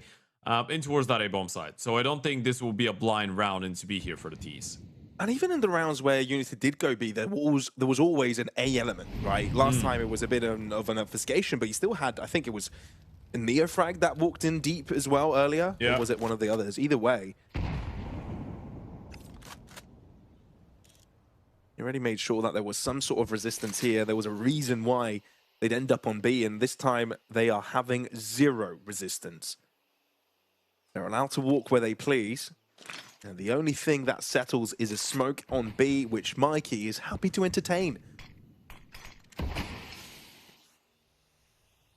This is just huge, simply huge. I mean, you'd never expect a pistol round to come out on top with a win, but you'd hope it finds some damage. Make sure that the economy of the T side doesn't get out of control, but we're not in that territory right now. No, quite the opposite. We're in the territory where Unity are just calling like there's no tomorrow. And by that, I mean, everything is working out perfectly. It's like the best day of what could be happening to Neofrag as the IGL. Everything was working out for him on Anubis, and then you move into Inferno, and you go for all of these B plays, but the few times that there wasn't a lot of util for a post plan, let's say you were able to use all of it to drag people back in towards A from the CTs. Then the moment they run a full 5-man stack on B, you go A. And as you pointed out, the thing is they've not been playing this one blindly, right? They've always had presence around the map. It's not like they're just going off of spawn and going in on the base of no intel. And even here you can see the discipline. They realize there's just pistols on the other side, so who really does need a hunt? No one on the T side. You don't need to be giving them opportunities to get these AKs, get a rifle upgrade, get some utility. Let them hold on to the 5.7s if they want to. You get the 5-0 start. Money on T side looking phenomenally good. It's buzzing. And you're not going for the helmet either in so many of the players. And sure, against the AKs, that's not a big deal, but there's still an M4 in the hands of Neofrag, so... That's true, actually. That's why it's actually quite smart he decides to stick with the M4. he knows that the head armor is not going to be a priority for them, and this is a one-tap potential with an M4 now for him. Give it up. That's a crazy this is play. nasty business. Trouble expecting it, but he's on the retreat. Magan as well as Trouble win their first fight. But Morisco goes berserk twice already this game. He gets attributed a double kill out of thin air. Owner, last man standing on the CT side, and he's got no support. Not checked, but unable to convert. That is destruction. Dismembered site. This B-bomb site. And Trouble being so far deeply placed, it's a dire effort to get something going. Same could be said about Crivet and walking up on Banana. Looking for scraps. But all they get are bullets in their faces. All they get is Morisco's AK. That's all they get. Look at that. They get the opening kill. Magan wins the fight against Mike, and then Morisco just goes out the smoke, gets the first double kill. Refrag jumping AK into the headshot. And even the fourth kill as well. A very sharp round out of Morisco. Reminding everyone that this is what Unity should be looking like on a normal day, right? With all the firepower. Neofrag is your goddamn IGL, and he was the best Czech player probably in 2021. That was coming out of the tier 2 scene. You've got Mikey, who used to be a massive star in the tier 3 space and was regarded as one of the biggest talents coming out of the region just 2-3 years ago. And you've got Morisco, who is one of the successors of Neofrag on Sinners and one of the also very hard aimers out of the Czech scene. That's been a very ugly game for Basement Boys so far on Inferno. They've been able to get 9 kills amongst 5 players over 6 rounds. Yeah, Fake Rally hasn't been able to say hello to anyone yet. It was a very fanatic themed M4. Oh, no. Give it up. Oh, the double entry! That's it. And they've He's even in won with the a fight on B. spice. That's what I'm talking about. They don't really know which bomb site to go to because they're just getting the kills everywhere. I mean, this boost is cute, but there's just too many players anticipating it. Even Woozy doubles up there, doesn't allow his teammates to steal that one away from him. Wants to be relevant in this map as well, because he was impressive on Abyss too.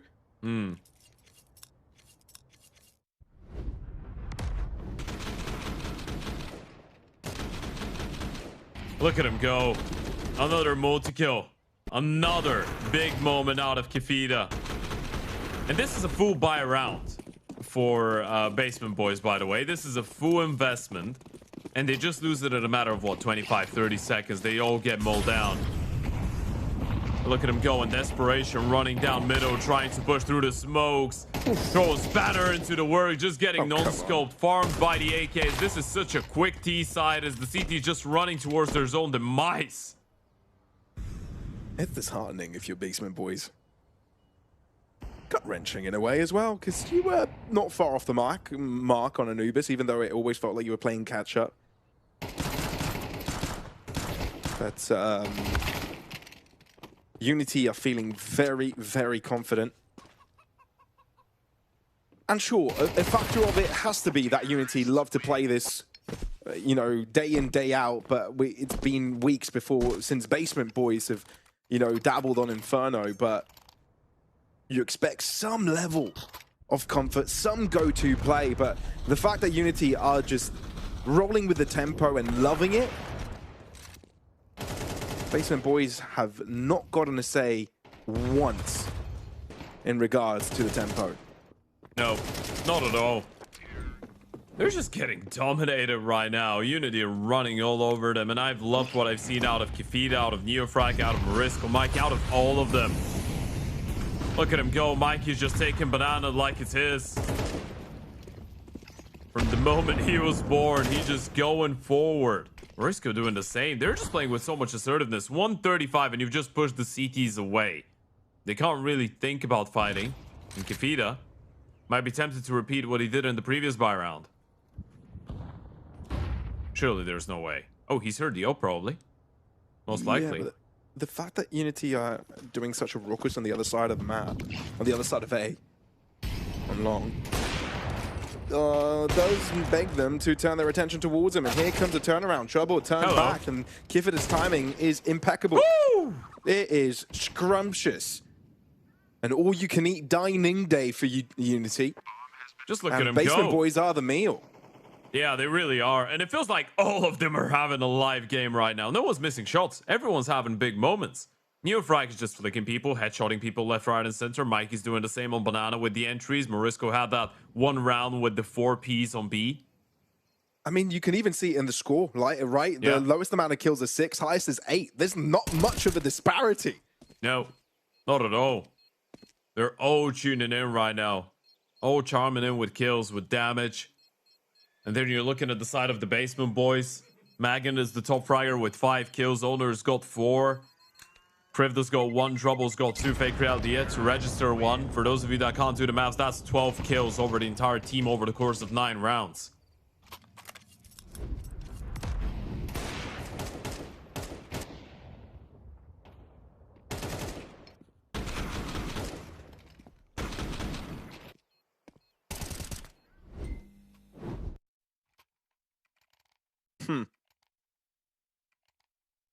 Nine rounds in and 1 away from potential double digits here for Unity. And the buy from Basement Boys looks a bit shaky.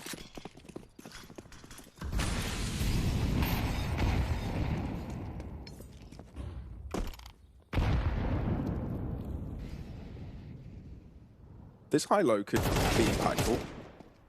They still got a especially kill. Paired with a crossfire on both ends. 2 picks already. This is the best situation we've seen Basement Boys in. Fake Reality receives a goosh to the head, but it's through the wall, so will survive. The bullet is lodged in his skull. Yeah, Mikey knows he's headshot him through the wall, right? That's why he's chasing in such a brave way.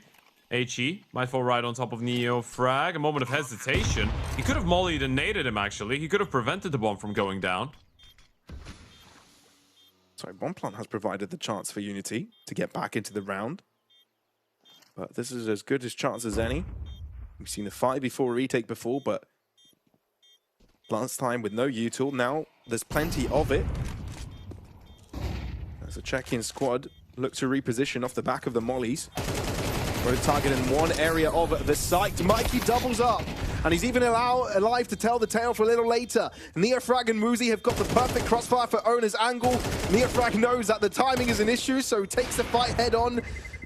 No reason to hold back. And Unity guaranteed double digits. No survivors, but it's a complete nightmare for the Basement Boys. We've not had a 13-0 so far in this event. This might be the first one. And I'm saying this understanding that there still is time and they might be able to get a map. But this has been such a one-sided game. Every single post plan, every single retake, every single situation, you just believe there's a Unity player ready to get a double or a triple kill. 13-1 HYPERSPIRIT drama on Ancient. That was the most one-sided game so far. Fake Reality spends all of his utility straight away, and he backs it up with an aggressive play. Instead of dying, gets rewarded with an AK. So, playing with a lead here, Basement Boys, but there's a weakness in the site that Unity are exploiting. I don't mind the response. Already 3 players approaching from their own spawn, but Library Crunch from Owner gets there too late. And the player in spawn is the one to fall. Owner, you've got a couple of low players you can deal with, and indeed does get the job done. Kifida Have they is the lost him? linchpin of the round. They don't know about him. They thought it was only 2? Yeah. Surely. B's open. He knows it. First rotation player as well is going to be far away. I mean, Owner can try and play, but smoke deployed. Bomb's going to go down. Mikey knows no one's coming Banana. And there is that deep smoke in towards City. They need to respect it. They got They no either info. break it or wait it out. They break it initially, but still gain no such information. Block out Cathedral, sure. But you're this is walking mental. into a really tough spot, and the blockade is set up again. Flush out from trouble. Able to convert on the first. But Kifida stays silent! Finally, Basement No Boys defuse, find kid. the crack! You're right. It might be close. I think he's got it. He should. Right? Yeah. It is close, but he's got it. Oh, less than half a second. Oh boy, but at least they're able to deny a potential 30-0 now. All right, not getting a 13-0. I was just going through all the games to check if there was really another one. I don't think there was, but we're not going to see it here either. Even though it was quite close with the lack of a defuse kit. Big play coming out of trouble is the flash onto Kefita as well. That delays him a little bit. All right. Did you get the one round? Will there be a second?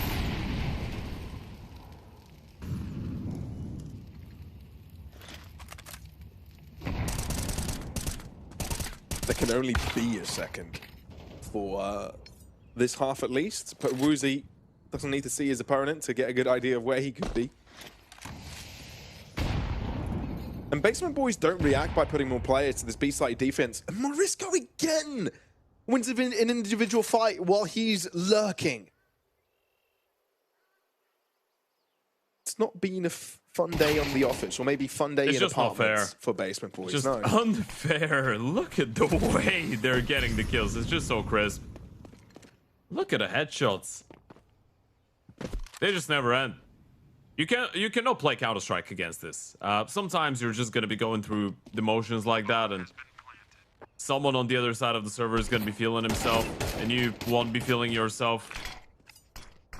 Oh, come on. It's a 5v2. They planted the bomb. It's 10-1, and he smokes himself off and goes away. This is getting under your skin if you're the Basement Boys. Owner naded. Kefita gets the kill. 11 rounds on that T side. Unity making another step in towards the play-in at this point. They're basically just one pistol round away. Should be able to close this one out. Yeah. Oh, this is rough.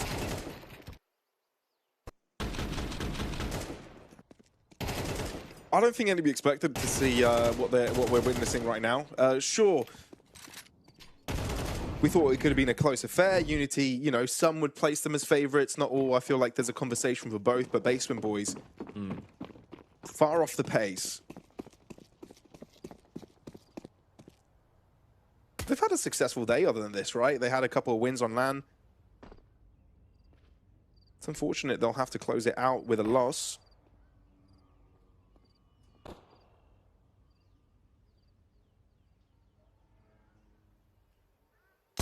Frag and Woozy. Clinical. What the doctor ordered. That is crisp by Neofrag. Show him who's played that headshot only USP deathmatch, son. And Kefita knows what's going on, so he's just going to completely avoid confrontation, trying to play as the quick backstab, and allow Basement Boys the false sense of comfort, safety. But here comes the rest of the cavalry. Morisco not able to convert as well as the rest of his teammates, but Owner down to 3 HP will leave him one away from death. It's too quick for you to be anticipating an App's presence. Oh, that is rough. Well, Magan will expect and anticipate everything, but he's right to do that because Unity are truly everywhere.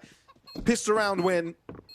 Safe to say, being one step away from qualification into the play-ins, that they'll be getting there, whether it's sooner or rather than later. This is such a cool way for them to make it into the play-ins as well.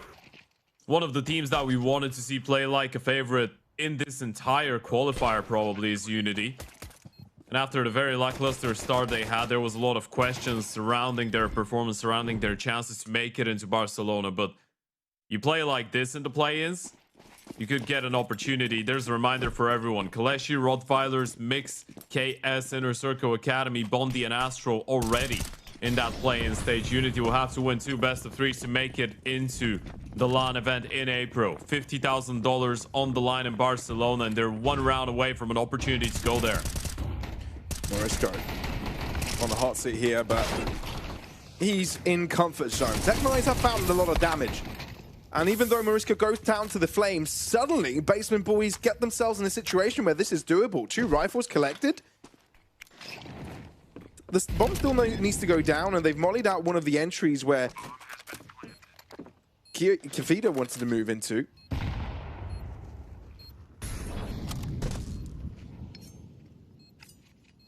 Full bout of util for Kafida. Yeah, this is very doable. You've got the smoke, you've got the molly, you can molly the close right-hand side of the bomb side. It's not going to flush anyone out of position, but it does eliminate some of the angles. Unfortunately, Kafida does go down to Owner, and that will be the save out of Neofrag. Money's not actually great on Unity, would you believe it or not? I mean, they're only one round in. Yeah, exactly. Yeah. No, I'm just saying, it feels a little bit funky when you're, you know, up 12-1. Sure. You lose one round and you don't have money, but it is actually just the second round of the half, so completely normal. Force Bite does work out. Basement Boys get a second round on the board. You can try and enjoy the rest of the game. Although at this point, the outcome looks a little bit predetermined. Of course, we will get to watch another game of Counter-Strike later today, so don't get too discouraged by the score here. In about 1 hour and 20 minutes, it is supposed to start the game between HYPERSPIRIT and DALUYONG. That would be the final game out of the group stage. The Group D decider matchup.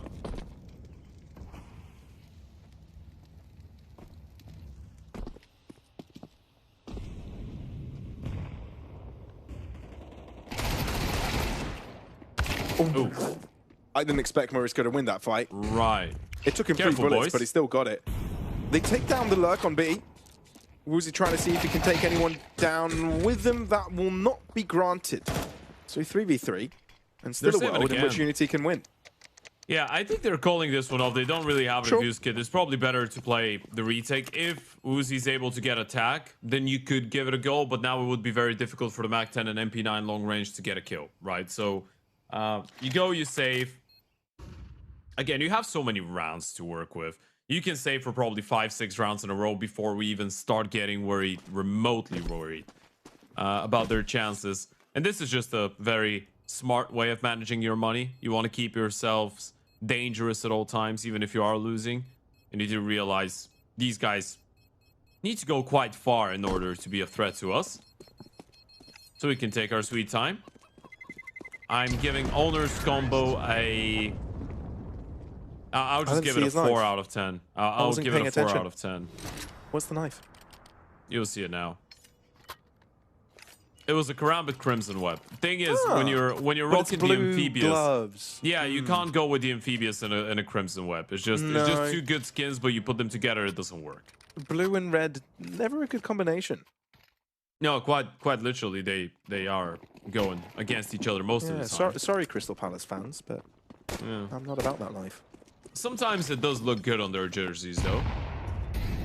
Yeah, but it's got to be like a royal red. Yeah. Which Crimson Web is closer to, I'm not going to lie, it's not like a ruby, but...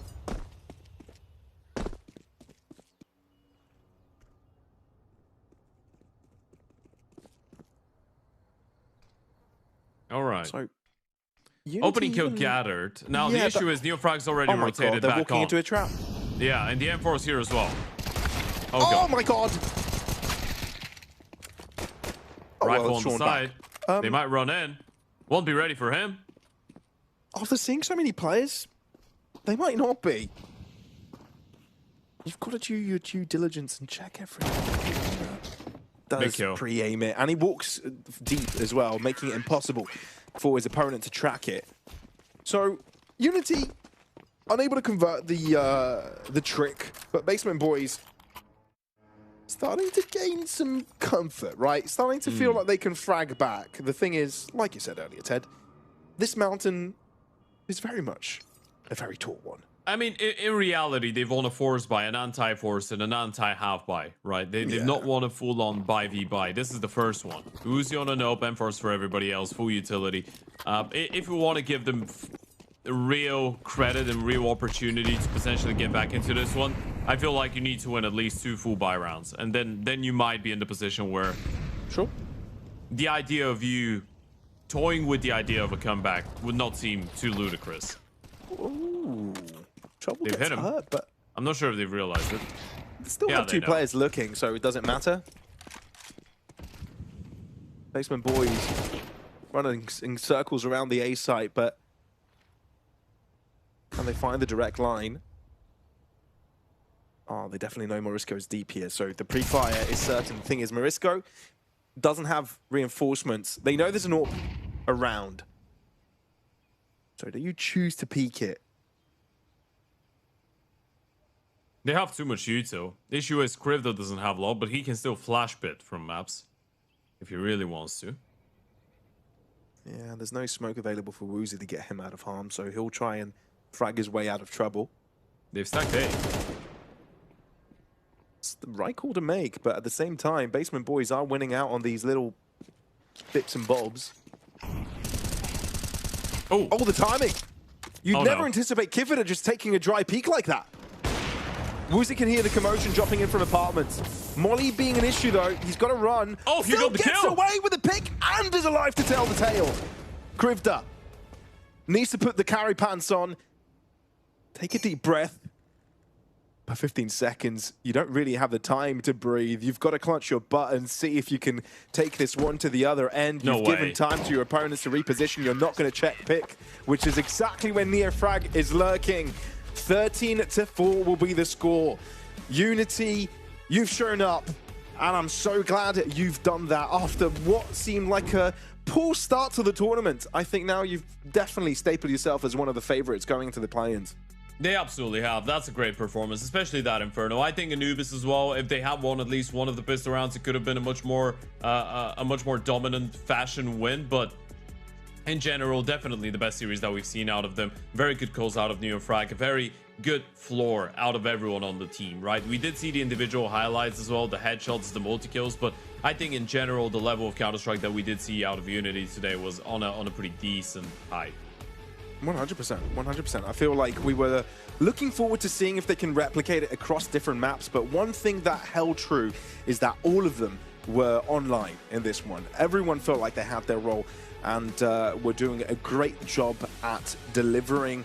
You can't ever feel that Basement Boys did fall flat towards the end, right? I feel like, you know, sure, there's some resurgence going in when you go to that second half, but the job had already been done from the Unity side of things. So, you know, it's good to see that there's still depth that this Unity squad can provide, because we're not only talking about the start of this tournament in regards to being the questionable times this team has been having, especially with the talent that they've got available to them, but actually the past couple of months, right? You get some loss against teams that you shouldn't really be losing. But this was a very important win, and it definitely shows that they can perform at a very high level. Yeah, it definitely does, and I feel like especially seeing that type of a performance out of Mikey and Morisco is very key. Neofrag is the frag in IGL. We know that he can do it. Kefida had a massive overperformance day as well, considering the roles that he's playing on the team. The fact that he's a little bit more supportive, a bit more of a lurk element, but I think for both Morisco and Kefida to have that type of a good day where, in general, they are the two people that sacrifice the most on the team, I feel like, but they still get the opportunities to get the kills, they get the opportunities to get the highlights. That just fills you up with confidence going forward into the team. It makes you feel like you are finding your space within it. So yeah, I feel like this is a massive result for the mental of a team like Unity that in general has been struggling to put up consecutive wins, has been struggling to put up consecutive 2-0s, but now they've been able to get 2-2-0 wins in the group stage here, regardless of the loss against Bondi. Today's result, I think that matters a lot for these guys. I don't know if this is worth looking into a little bit deeper as well, but I remember, Ted, distinctly when you said prior to the match that Mikey was a staple to the T side of the Unity, getting a lot of entries. We only saw him get a couple of entries the entire map this one, right? I feel like the rest of the team was doing a lot of the heavy lifting, being the spearheads of their attack. So maybe there's a different approach to how they go about Inferno. Do you think that could be part of it as well? I think to some extent it was the fact that everyone was just hitting very hard, right? He still had a couple moments in towards Banana where he was the first point of contact, but a couple times, for example, they were able to push them up, to push the CTs back from Banana very early on. So a lot of the opening fights were actually happening on the other side of the map where the CTs would push apartments. So Kefida, who's not really doing anything bar holding an angle, gets to get the opening kill because people are walking into him, right? So it does depend on what type of a team you're playing against as well. I wouldn't necessarily say that Unity changed a lot. I'd say they looked a lot more disciplined from what I saw. Every move that the players were making did make sense. People were hitting their shots. It's just one of these days where they looked on the same page and everything aligned. Yeah, so a confidence booster by the end of the day for Unity, being the second team from Group C to make it through. Bondi, the massive surprise of this group, winning every single game that they had, beating both teams that we just got to see, Basement Boys and Unity both. So these are your Group C leaders. But later on, we'll be focusing a little bit more on Group D, won't we? Because that is where we still have to see HYPERSPIRIT and DALUYONG go head-to-head to see which team is the final squad to make it out of the group stage and into the play-ins here at the LORGAR rankings closed qualifiers. Ted, I've been impressed by a few performances here and there, right? There are some talent hidden in the mix, you know, some new faces, but at the same time, some older squads showing up. What do you feel in terms of expectations coming into that next matchup, HYPERSPIRIT versus DALUYONG? I think we've seen very high highs and very low lows out of HYPERSPIRIT. So it does really depend on what phase of theirs we're gonna get to see on the server. DALUYONG have been a very pleasant surprise with all of these young, unproven Hungarian players like Martinez, like Isor, like Nolan firing on high cylinders, 8kit playing like a madman. So I think this is the type of a game that you could expect to go 3 maps if not a very, very tight 2-0 for one of the two teams with 2 very close maps. This could be a very competitive series. Well, as you can see on the screens in front of you, everybody, 9 p.m. CEST. We're in summer time as of today. I do receive word, though, from the production team that it may start a little bit early. So do stay on the stream. Have the stream open in case that ends up happening. Not 100%, but if it does happen, make sure you're ready for it. But yeah, Ted, that marks the end of Group C. And now only one team to go only one team left to make it into the play-ins. Any final words before we throw it to a break? I just hope Unity will play like this in the play-ins, man. I want to see more of that. I want to see more of that face of Unity. With these players, they should be playing that type of Counter-Strike, not the brand that we did see in the first couple games. Well, folks, we'll be back after a break. I don't know if it'll be an hour-long break or shorter, but like I said, keep the tab open, and we'll try and get the next game online as soon as possible.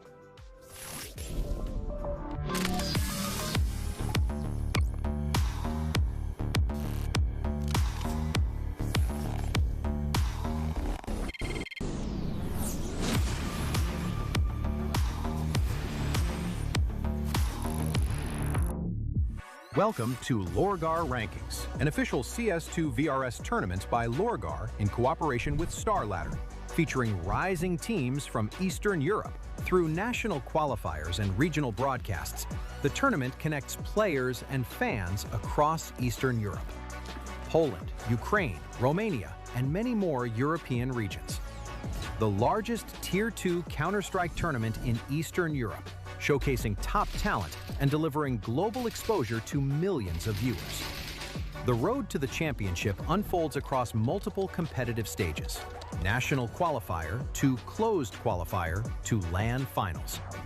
The Closed Qualifier begins with the group stage, running from March 20th to March 29th. 16 teams compete across 4 groups.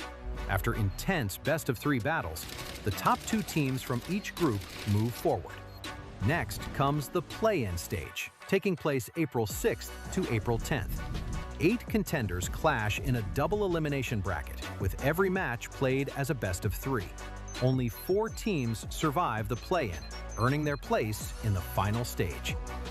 The LAN Finals take place from April 25th to April 26th. 8 teams compete on the final stage. 4 play-in champions facing 4 invited teams from the European VRS rankings. All matches will be played in a single elimination best-of-3 format. 2 days of high-stakes Counter-Strike. The best players from across Eastern Europe competing for glory. And a $50,000 prize pool on the line. Stay tuned and watch the action live.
Hello, beautiful people. Welcome back to watching LORGAR Rankings. Time to get going with the final match of the group stage here at the closed qualifiers. My name is Pavlos, and together with Ted, we'll be taking you through the rest of the action. We've got HYPERSPIRIT and DALUYONG facing up next. Yeah, absolutely. It's been a very long couple of days over the course of the last week. Non-stop Counter-Strike. We started off with the 20th of March, meaning that this is the 10th consecutive day of non-stop CS here at the close qualifier, and we finally come to an end. Groups A, B, and C are already concluded.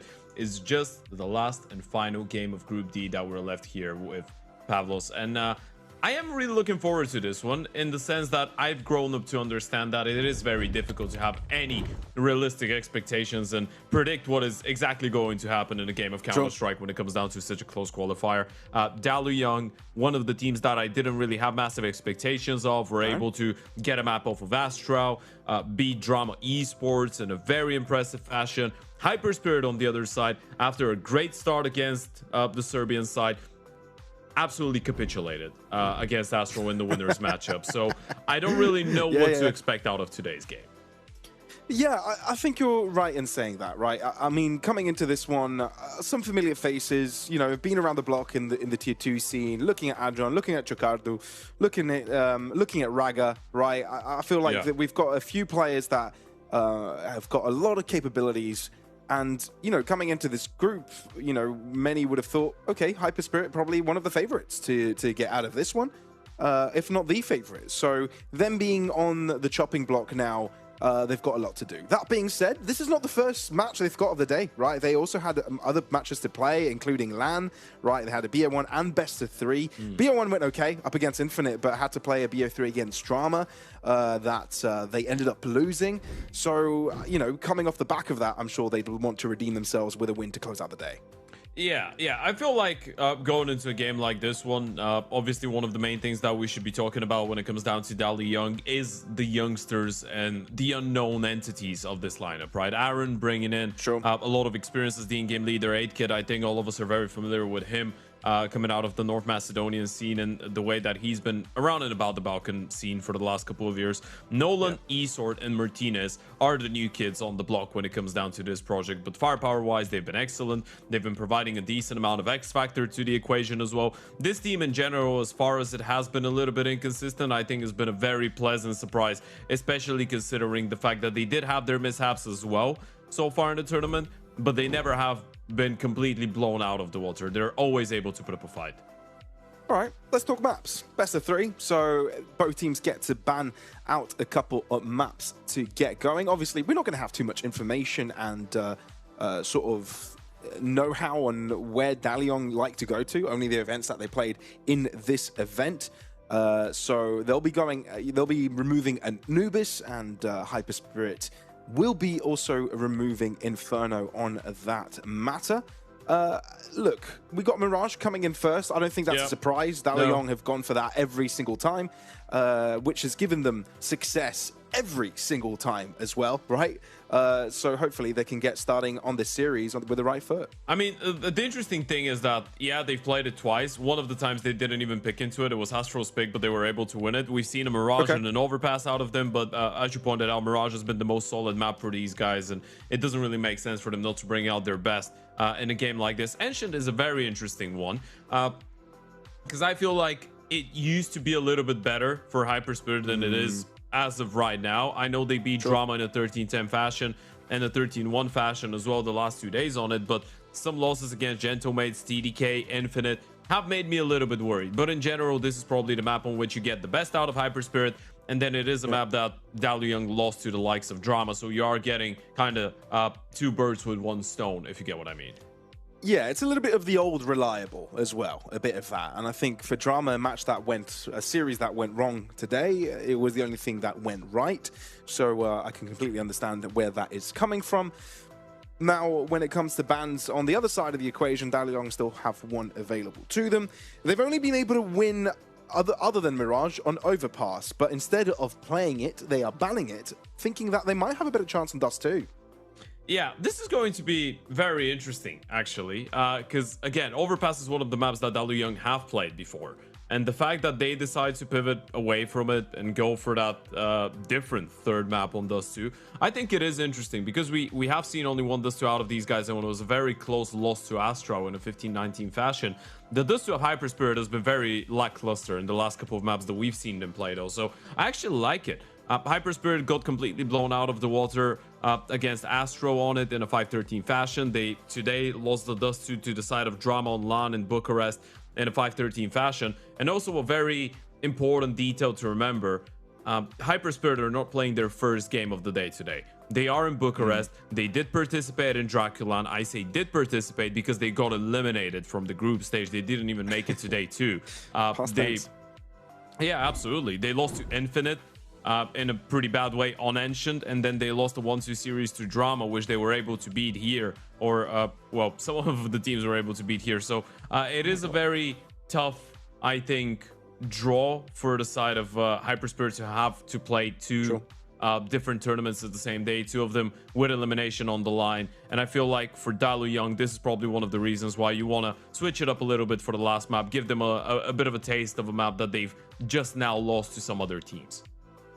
Well, we can see the last 10 maps played on our screens for both of these teams in regards to Mirage, and both of them have 2 wins. The thing is that the other one has played another 8 times and hasn't gone too well. Sure, we're talking about, you know, a different kind of stat pool. You know, we're looking from a bigger pool of against greater teams. I mean, you're looking at like teams against Ecstatic, for example, once of which they were able to beat. We're talking about they played Ecstatic so many times through so many competitions. I'm looking through the list here and it's quite a bit. FlyQuest being one of them, Eternal Fire.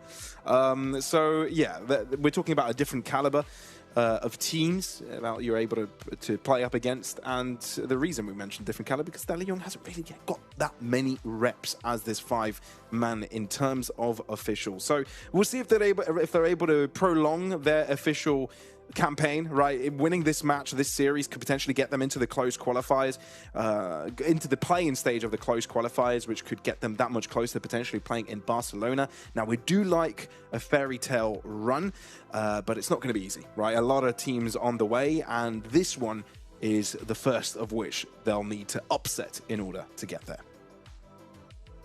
Yeah, it will be an interesting one. I think for both these teams, if you think about what a result like that would mean, it would obviously mean quite a lot, right? Especially for, I think for HYPERSPIRIT is even more on the line, considering that they are, you know, a legitimate organization, team that has been together for a little bit longer, that has some bigger goals. For DALUYONG, I just want to see them play without any pressure because I feel like they shouldn't have any, right?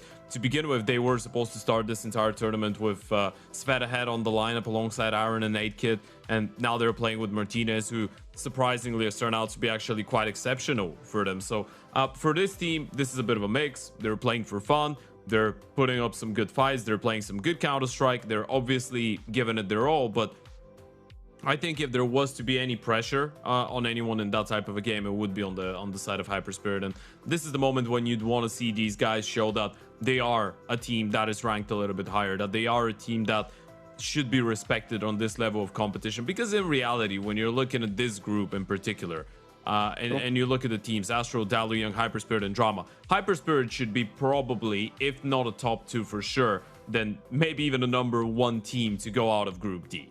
With all due respect to ASTRAL, I think in terms of name value, in terms of how long these guys have been together, in terms of the experience that most of these players have on a tier 2, tier 3 level, the tenure of their careers, the longevity, these guys should be making it out of the group stage.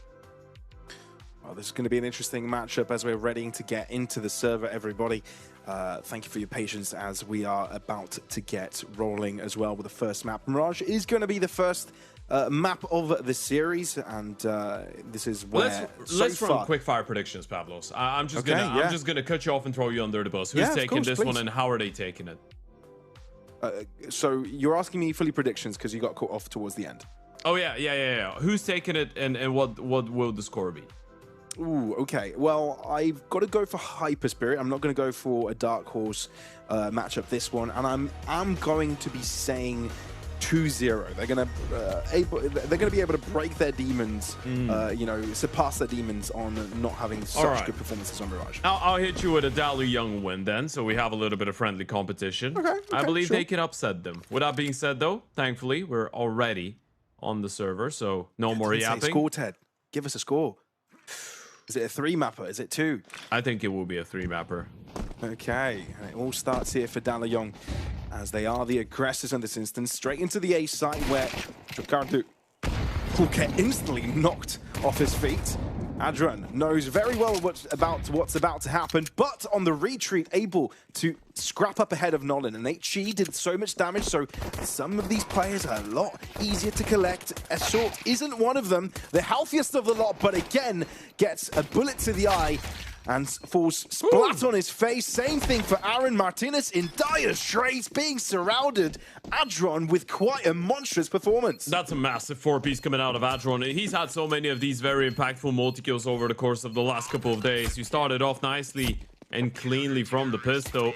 You keep 4 alive, a smile on the face of star players, who a couple of days ago, you weren't here. We were here with Tea Time with Mamoon.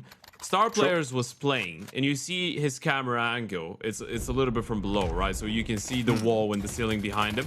There's a TV on the wall behind him.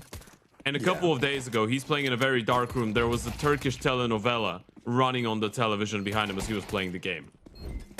Oh. Yeah. Okay. Well. There was some kind of ads running as well. So he's multitasking. That's what we were remembering Star Players with. Yeah. Okay. Sure. Maybe he just forgot to turn the TV off. Oh, he should listen to Kendrick a little bit more.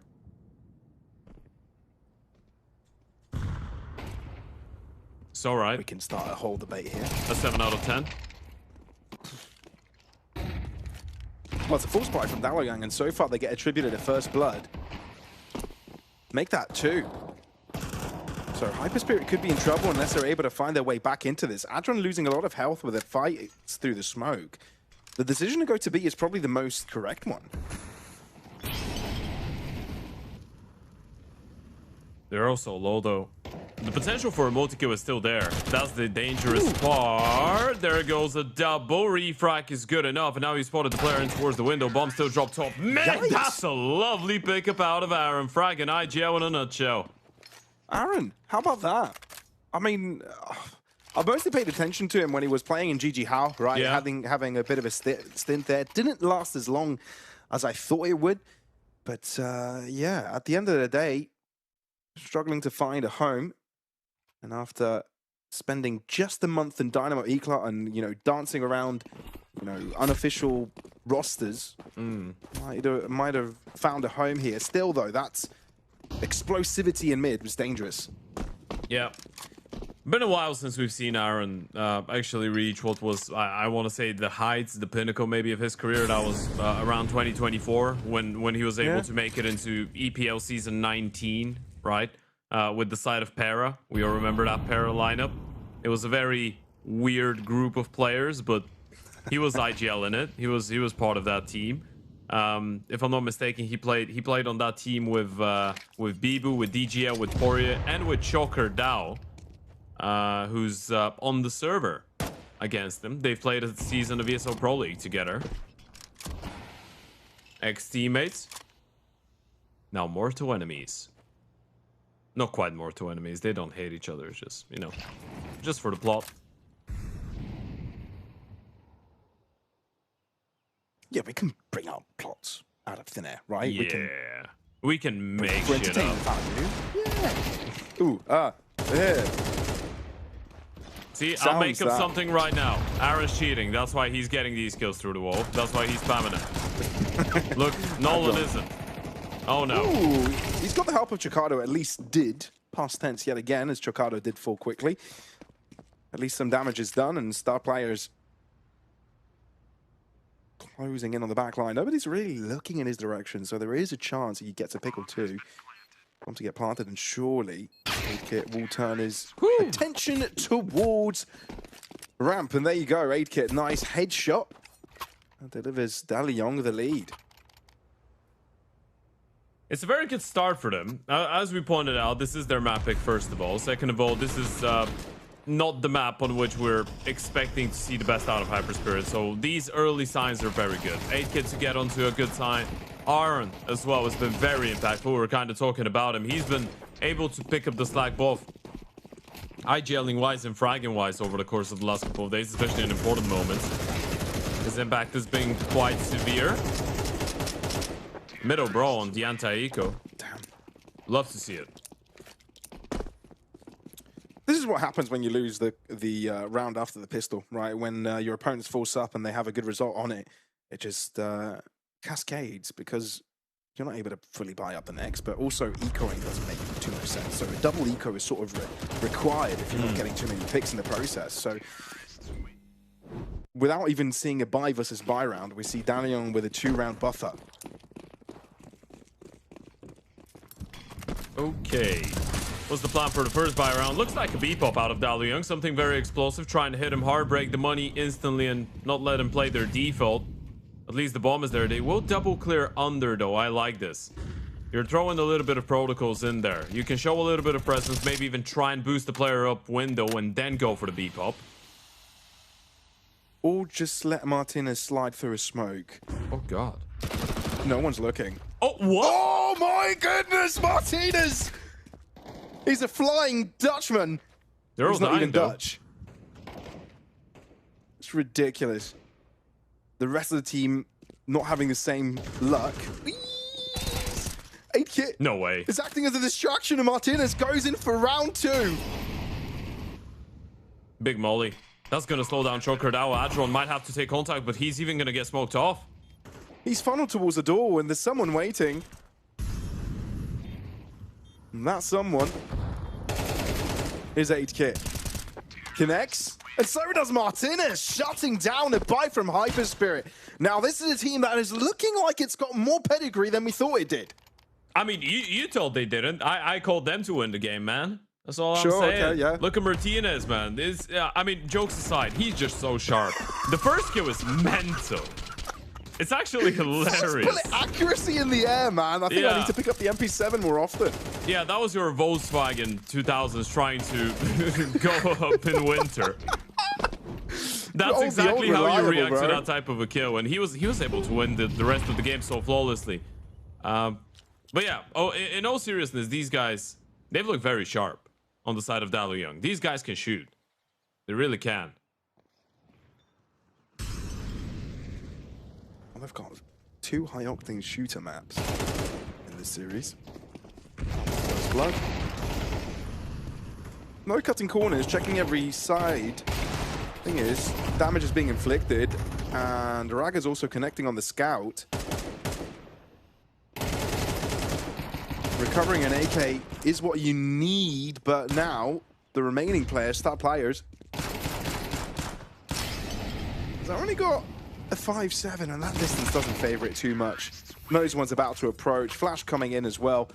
And with that, DALUYONG avert a crisis. A 5-1 start is absolutely phenomenal for these guys right now. Even if these half-buys are getting a little bit frisky and sometimes the aggression is catching you off guard, it's all about putting them on the board. Money on the T side is already looking good. 8kit standing on 10k. Martinez on 9250. Esort a little bit short of 4k. Aaron 350, well 150 over 4k now. And Nolan's on 5800. I haven't even seen a round go to a bomb plant, defuse, or scenario. Nothing like that. It's all been down to the Fags early stages. Raga is able to find the first pick. Nolan. Oh, he can walk Aaron got the past kill. Through the smoke, he's just pre-fired that. One more player bench. You might not be ready for it, especially with Choker out to bait. Oh. Yeah, that's just a mow down. Finally, HYPERSPIRIT have got something going their direction. That's going to build up the confidence. Yeah, this is massive. It's such a good setup as well, and it kind of intertwines with what you were talking about, the way that they have been targeting these very fast fights in towards the extremities of the bomb sites, right? The moment you get that kill, and you can see HYPERSPIRIT at the start of the round, they were already running the setup from the back of the bomb site, already being ready for that presence in towards the apartments. Helps them get Dima in a great position, set him up for the triple kill, make it look flawless and easy.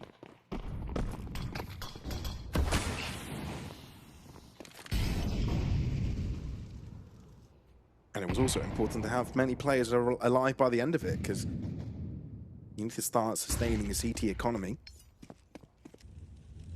Cardao checking under. Raga able to move up, close the distance, and take down Esort.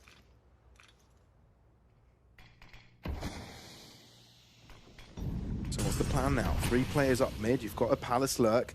Again through smokes. DALUYONG love having players push up through smokes. Thing is, no one from HYPERSPIRIT is around to spot him. Never mind Adrian pokes him. Martinez, do you expect Chocardao to be so close? You do not. But Aaron is on fire! Connecting quickly, walking, dashing towards a safe site. Bomb can go down in a 2v2 setup with 8kit now having cover of Con. No. Takes the stairs up. That Molly's not going to reach them. It's right past. But he's them. dropped. Aaron They might not be ready for into Aaron. the corner. They won't expect this. No one does this. Him. Never mind. Found. So 8kit creates a distance. They think he's connector, because it's planted for him. He could have been short. Now you've got to realize he's either Palace or Ramp, but the most possible. In regards to the angle played, it's got to be this position. 8kit has to go over the Molly. The flash does connect. Does he have the it? Star Players was there on time. He's got plenty of time with the kit in hand. HYPERSPIRIT breaking a sweat through the process, but they get it done. It's just the Molotov that wins them the round, right? If 8kit has a smoke, there's no chance Star Players would have had enough time for the defuse. There's the replay. Love the opener after Raga. Nolan just walking out the Palace smoke, able to get the kill. Demo with the response that we're not able to read into Chocardao's position as well. But that was a massive round out of Aaron and 8kit to bring it that close. It's just the Yuta, when the flash even worked out, Star Players just spamming and praying that the peak comes out. Still very close though. The CTs are losing people. They're losing players. Yeah, and it's going to hurt at some point. Chocardao. Oh, the confidence to stick around even longer? And that wasn't even assisted by a flash or anything, just holding deep. By the way, this is the face of Chocardao we've not seen all event long. He's that very explosive multi-kill diva on the server. Always has been. He's got that very niche, very specific style of aiming where his crosshair is just going to be shaking around, but he does love an individual fight, Chocardao. Thing is, he's a very streaky player, right? If he starts a game on Connector Mirage, for example, very well, which he is right now, he can carry you through. If he starts it very badly, sometimes the bullets are just not getting in.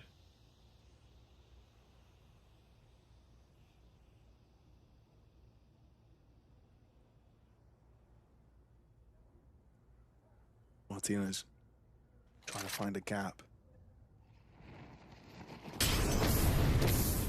Marginal respect. Taking a bit of flame damage. But Aaron closes in. Will be assisted by a flash. Ooh, nicely timed. And Aaron is accurate on the first, but Star Players is there to stop. Must get killed. He's low on HP as well, but he needed to hold on. You lose your life there. This is a way back, an avenue back into the round, and now it's so difficult. 20 seconds. They need to get going. They need to run. Lag is there to reinforce. That should be a safe call. I don't even know why they're going forward with this. Yeah, they've made the call, but a bit too late. Either way, weapons onto the next. HYPERSPIRIT, also important for them that they're sticking around with 4 players holding onto rifles. So it's changed the way the CT side has shaped out massively.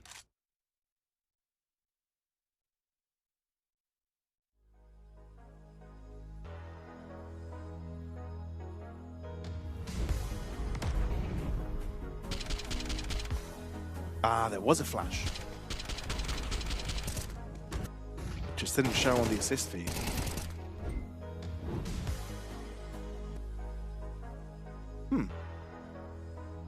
So, I feel like DALUYONG were able to set the pace here for HYPERSPIRIT, saying don't mess around with us. You know, making sure that you at least get a slap on the face at the start of the game. Sure, you're coming into it as favorites, but there's not that big of a difference in terms of experience levels, right? You've got a couple of players that have been around the block on both sides. But you've also got some newer talent that also needs to be respected. Yeah, in general, I think this entire tournament has provided us with the opportunity to see some of the younger talents in Eastern Europe, right? Which was the main purpose of the entire event. And for some of these guys, this will be an opportunity to play a massive LAN event in Barcelona. Something that they don't really get to do every day. But on this server in particular, I guess you're looking at the trio of DALUYONG, because obviously HYPERSPIRIT a little bit more well known, but you're thinking about all the different teams and all the groups and all the people that were able to leave a good impression to some extent. You're thinking about Group A maybe a little bit less because the Rottweilers, but you still had Rifler, right? The Bulgarian.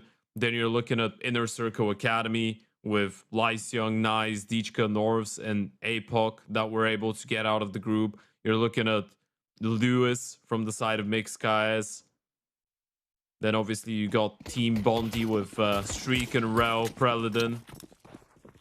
All of these guys. And even here on Drama, you had Deutsche on the side of the Serbians. Mivu as well. So many youngsters that you probably didn't know before the start of this tournament, but now you know they're pretty good at the game.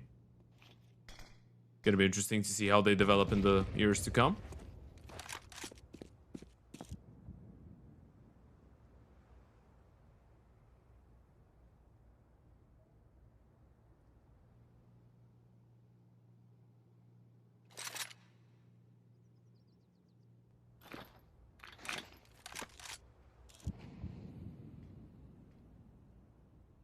It does look like it's going to be an A split here.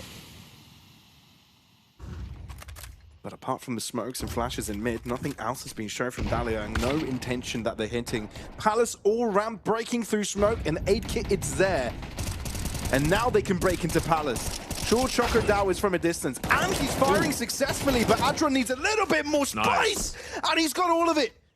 Cayenne, Paprika, he's got the lot.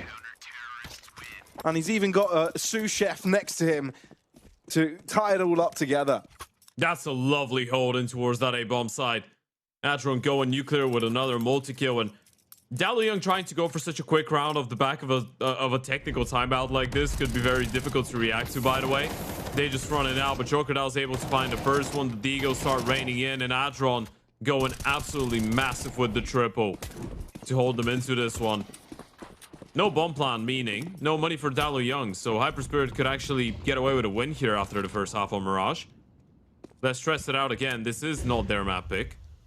So technically, with Ancient coming up, which is supposed to be an even punish pick for the side of HYPERSPIRIT, DALUYONG should want to do something here on Mirage if they want to have a chance in the series. This is quite something out of Nolan. More of that, please. Yeah, hero rifle, right? I mean, that's where the hopes lie for DALUYONG. If they're not able to convert and find more rifles here, they'll be in trouble. But here you go, Aaron, little by little closing in onto that M4, but will find a swift end to his life. At least 8kid's able to recover the Kalashnikov. Martinez, though, doesn't need a big gun. He's okay with a hand cannon.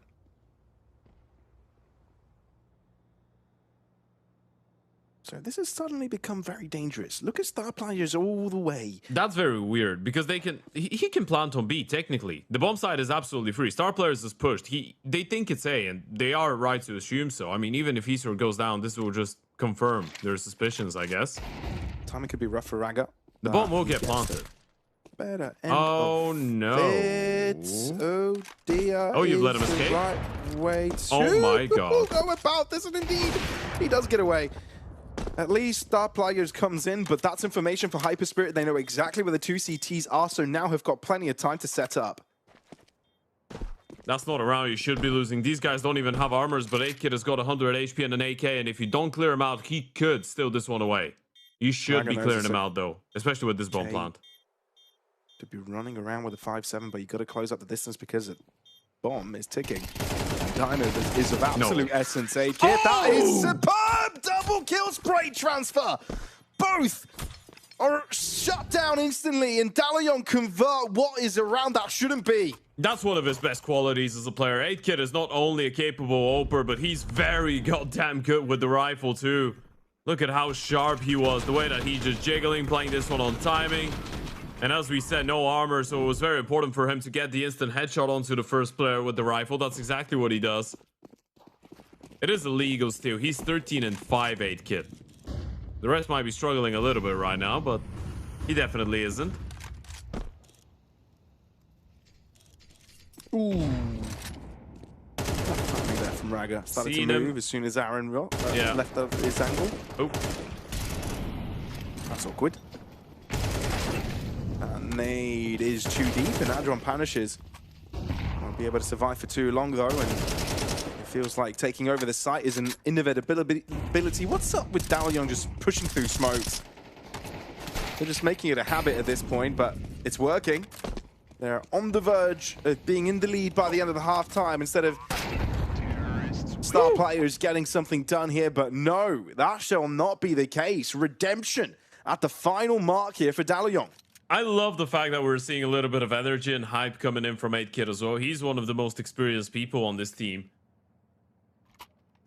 It's him and Aaron that need to be the leaders to some extent of what is going on here.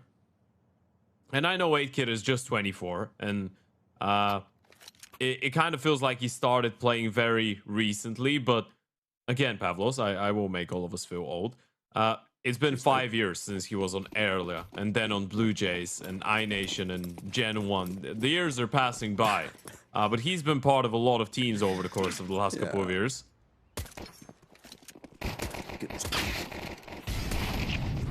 Raga with first blood though. HYPERSPIRIT want to start get things going from the get-go here in the pistols. They were successful in the first ever pistol, but the follow-up was a troubling ordeal. Still though, I've got the numbers advantage and a self-assisted flash, but no, it's a decoy. I thought it was a flash, but never mind. I mean, DALUYONG also got surprised by it.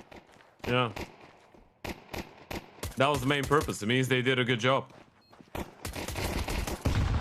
And Aaron is going to make this a little bit more competitive. No time, though. Although he's... Yeah, no care. And HYPERSPIRIT just hiding until Chocodile peers out of his hiding spots. Now, there has been a phenomenon with both these teams. T-side seem to be a little bit more comfortable for both lineups, where they get to dictate the pace a little bit, where they get to, you know, play on their own terms, so to speak. So as of right now, HYPERSPIRIT winning this pistol round is actually quite a big deal. They get to dictate the pace on the T side. Some of the individuals could get a little bit more unleashed, maybe, and you delay the time and point of 8kid getting that op out, and the rest getting the rifles. That is a very unsuccessful insta-smoke. It's quite far away from the window. Yeah, Raga, there it is. At least now the top middle players know. Oh, they should have... They just screwed up Raga so much. If they didn't peek top mid, Raga would have just jumped on the ledge and gotten a free kill onto Aaron. Aaron was not looking at under.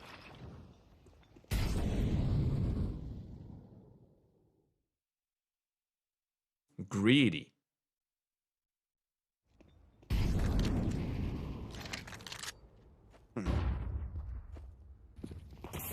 Well, HYPERSPIRIT are walking into the trap. Oh, I wonder if they're able to figure it out. I haven't spotted out a single player just yet, and Aaron is able to fire his bullet directly on Star Players' head.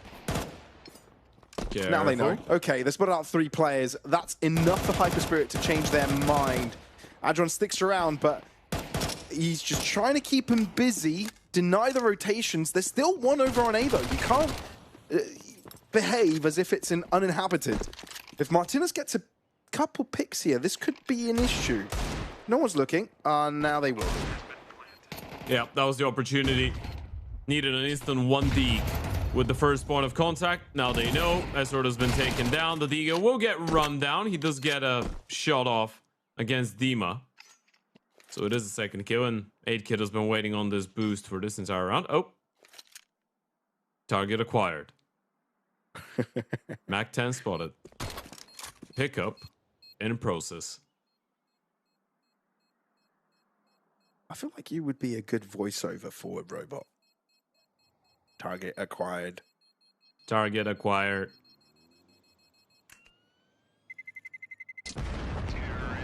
Robot, not M-I. I was about to use my soundboard and then I realized it's not linked up to this mic. Wait, I could do this. One sec. 8, get. Mac 10. Oh my Okay, god. right. Yeah, sorry about that. My bad. Yeah, that just sounded like you put your head in a bin. And somehow the bin is underwater.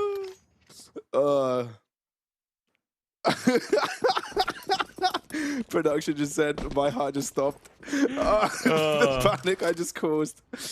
Apologies. AI is taking over, man.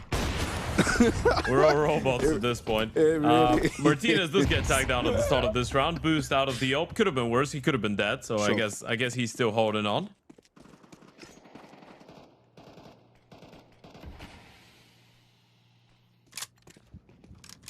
So default out of the T side. You get that early pick. Now, the only issue with this entire default right now is that you have no presence in towards the extremities, right? So you need to be constantly cautious of the opportunity of the CTs, or the possibility of the CTs pushing in towards the B apartments, and towards palace, and towards ramp. In general, it's very unsafe to play an A round through connector like this without any vision. So short is where ideally you'd want to head towards, unless you have that jungle player able to find something. They are going A. This is very tricky. I don't like this. Now, Martinez is very low as well. So if they're able to find a pick here, I think they will be given a false sense of security.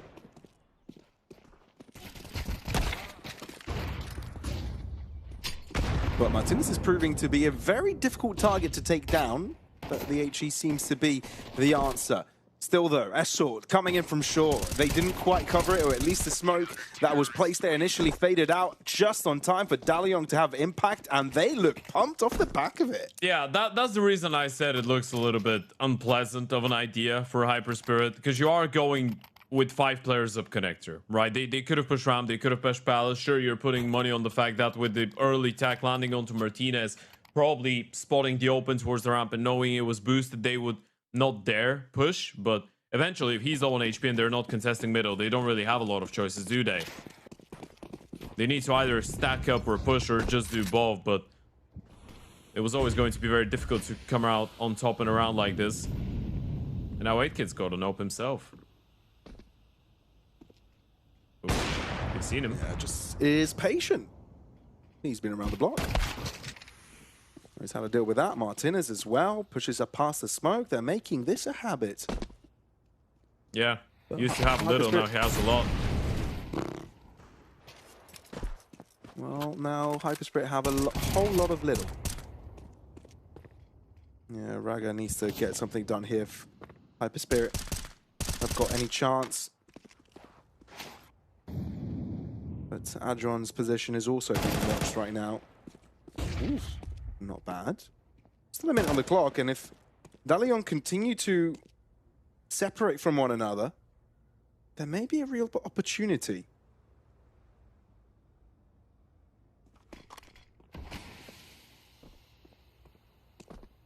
Careful now. Don't want to give him a fight. Low on HP. Martinez will be able to come out on top, make it a triple, and a quad kill out of Martinez. He's just having a field day. 14-9. As DALUYONG pick up 9, and 8kid is just vibing at this point. So I don't know what he's saying, but I think I can read the vibe. I can just try better, to boys. get. We're just yeah, better. where would you go? What direction would you go? We can Yeah, both try. This is what I thought he said. We're just better, guys. Just better. I agree with you. I think it's that type of a moment where you're like, they have no chance. They just have no chance, guys. You just keep running at them, shoot them, kill them. They have no chance. They don't know what's going Something on. along Let's those just lines. finish it off. Let's just fluff them up. It's kind of like a hype thing, but without having to shout it, you know? Yeah, yeah. So, you know, DALUYONG are feeling good right now. And look, HYPERSPIRIT are down to the pistols. So this is a clear indication that DALUYONG could get to double digits. And look, the only way they were able to get back into this was because they had a lower value themselves. And I don't think that's happening from HYPERSPIRIT. Doesn't really feel like it. And they have been put at bay. Now, some of these very cool moments that we did get to see out of Dima, out of Chokerdao in the first half, they've really turned it down a notch.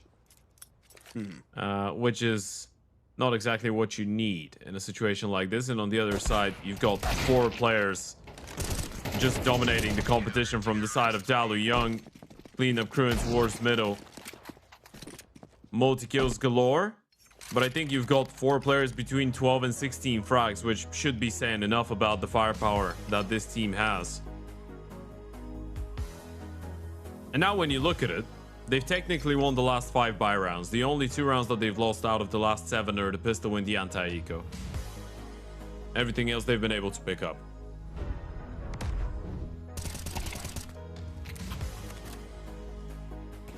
No way he did that mid-round. There's no shot you did that mid-round. I love this guy so much. God.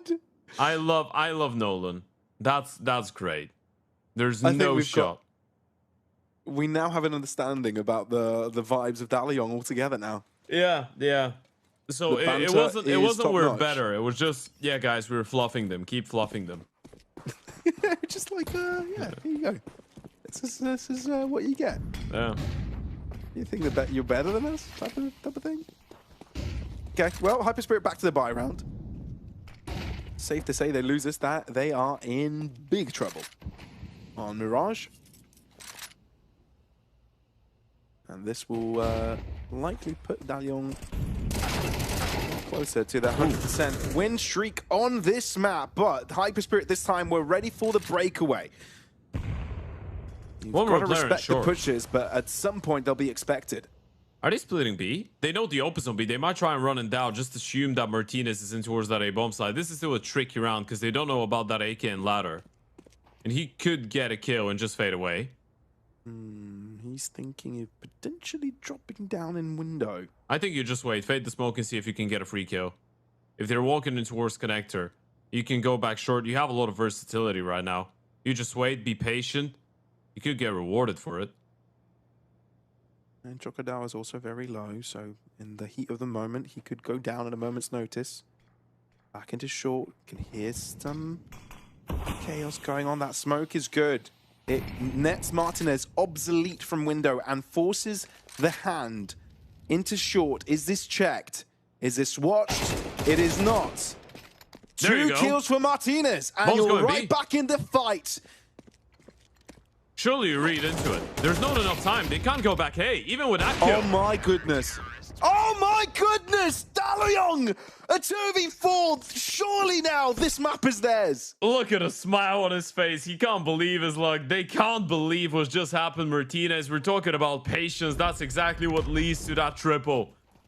He just didn't make an over move. They get absolutely smashed in towards middle. The aggression doesn't work out whatsoever. 8kid is the only one to get a kill. And then Martinez mows them down on middle. Even the whiffs coming out of Chokerdao. He's going to be hating himself after this one. The bomb was still getting dropped either way, but this is a 4v2. You just didn't even get onto a bomb side. Oh boy. Yeah, that doesn't feel too good. Sorry for laughing, mate, but yeah, this is a bad spot to win. Timeout. You are pretty disappointed if that happens. Of course you are. You're very disappointed. It's been a long day, mate. You want a match that you're supposed to win, you want to be winning it and getting to bed. Well, they could still go to bed. But not quite with a win under their belt. No, but still going to bed. Imagine getting knocked out of 2 different tournaments on the same day. Not a great feeling. Oh, I don't have to imagine. I can just watch it happen. Now we're just pistols. Ooh. You're hoping on brilliance, and I think they might have just found it. A Flying Tech 9, a Deagle finding some ridiculous success, but I think that Esort decides it's time to stop messing around. Star Players finds himself a rifle. The reposition. Oh my god. The molly! Oh dear me, Star Players, the panic has just set in, but he's trying to breathe in and compose himself. He can hear the commotion, but Aaron! The speed on that crosshair direction is ridiculous, and he knows it. A grin as wide as his 2 ears.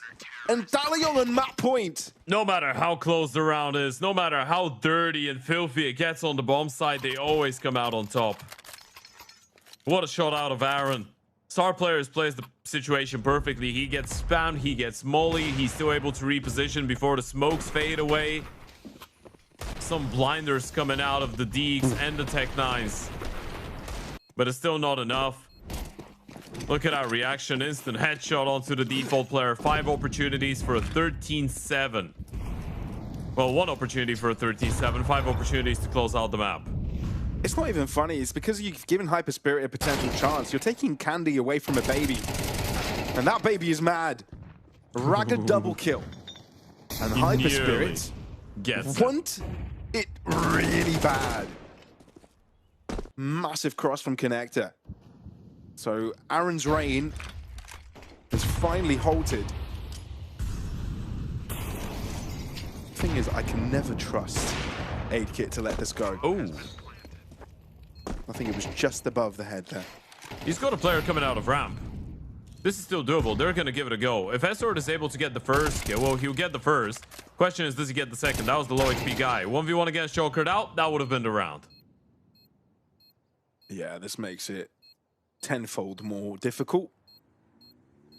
So HYPERSPIRIT looking to remain in contention. Thing is, they need to stay around. First map. They know he hasn't exited, right? Star Players, they've left. Boys? Ninja? Boys? No, not like this. Boys? Please.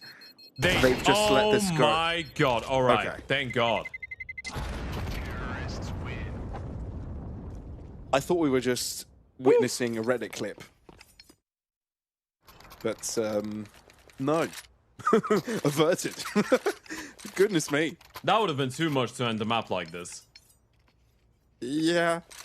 I think you turn the potential 2-1 into a 2-0.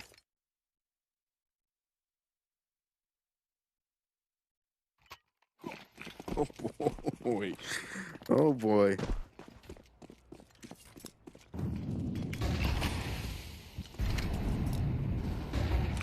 HYPERSPIRIT though, still have a decent buy.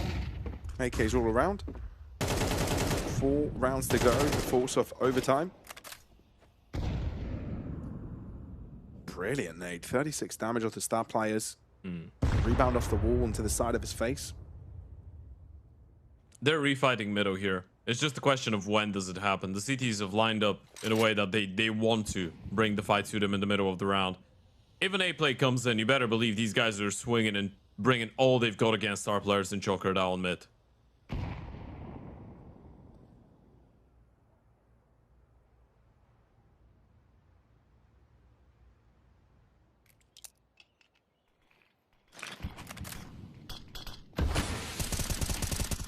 Setup out.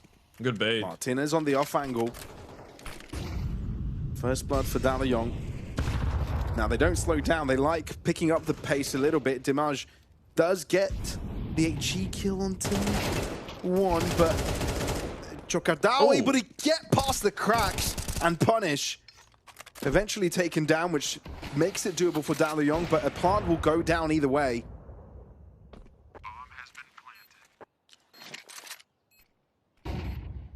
They'll still give it a go. 8kit is closing in the distance. He's heard the steps of the player up close. You get the kill onto the Robs guy. You could have an opportunity. Jiggle comes in. Now this round is on. You saw the barrel. The warning was there, so well prepared for the first pick. Now you need to figure out where the rest hide. You throw a smoke. Onto the bomb, you create panic. Adron staying alive. Wider angle. And Adron is there on time. Goodness me, still a close one. But HYPERSPIRIT still remain. Barely holding on. Literally holding on by a thread. They're still in this though. Second tactical timeout coming out of DALUYONG, running out of money. 8kit's got money for a hero op. We're at that state of the game where I wouldn't really want to see them go for the full investment, but I think a hero AWP for 8kit and a bunch of pistols could go a long way. Sure. Yeah, you're still 3 rounds ahead. You know what I visualized when you said that HYPERSPIRIT are hanging on by a thread? Yeah. it just, you know, HYPERSPIRIT holding a thread and the game is underneath. Yeah. And DALUYONG are just I've got scissors and HYPERSPIRIT are just slapping the hand that holds the scissors every single time. Yeah, that's a pretty good explanation of it. Oh, pistols? Oh my god, they're doing it. Hell yeah. Okay, this could be cool. Believe in yourself, 8-Kit. You're winning them the map. I mean, the confidence should be What have you got? exuberating from him right now. 21-9.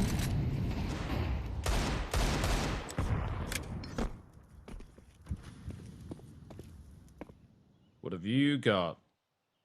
Nothing right now. Playing very passively, the Tease. Oh. And it's... Oh, they didn't see him. Oh, no. Oh, Nolan doesn't turn around either. I can't believe what I'm seeing.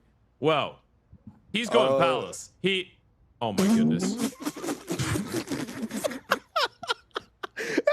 Please let him go. Okay. Oh god. It would have only gotten funnier if he didn't connect with the kill. The AK even goes down, by the way. The AK falls on the ground, so it's even easier for him now. They are aware of the possibility of Dima still being in towards the Palace area. Adron is like, what the hell? Where did he come from? Oh, I shouldn't be laughing, but this is... The Ope is still on B, but they are going A. This is where the AK is. Martinez has got armor. Eyes on that. They realize there's an AWP in play. Actually, they do not. No, that was Chocardo. Raga, sorry, shooting. Very important molly. That'll keep him back for a little while, but not forever.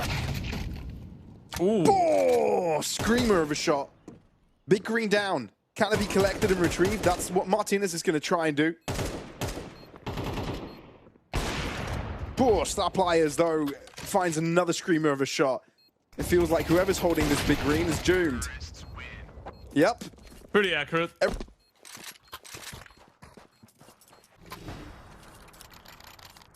Pretty accurate. 2 rounds the difference now. This is starting to look a little bit scrappy. Of course, this was just a half buy, right? We're not getting we're not gonna panic over it too much.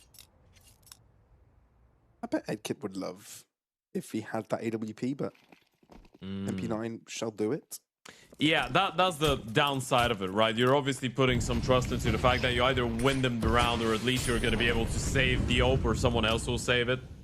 And then if it doesn't happen, well, you're stuck with an SMG. Which is the worst thing in the world, especially on this map. It's not, especially situations where you can use it. Oh. Big pick. This round is over. They should save. Big side. It's been completely taken over.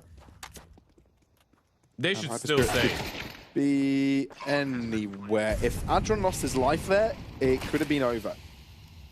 In the other way, where DALUYONG would have had a reason to go for the retake, but they no longer have that, and indeed the save is taking place. Now that's a bit upsetting if you're DALUYONG, right? Because you try and run a heavy mid setup again, and these guys just run out B, and your short player turns around and he's alone on B, but there's no one to cover for him, so he just dies from bench. It's just a very weird round, and now Chocardo's just playing Headhunter. You're not saving anything. Nolan's the last one standing. That was a full investment, by the way. They have the loss bonus, but I don't really know if they're going to have more than 2 M4s. Nolan's going to have enough money to drop 1, and that is if he survives, which he will. Yeah, so you're working with 2 M4s going into the next round. They need a cheeky play. That's the time to hit them with something. Either a fast boost of the B apartments for an MP9 to push, or an M4 to push for an early kill, or a double Palace push, or another Ram push, something like this. Middle is probably a no-go zone. The bomb side extremities, though, this is where you could find something.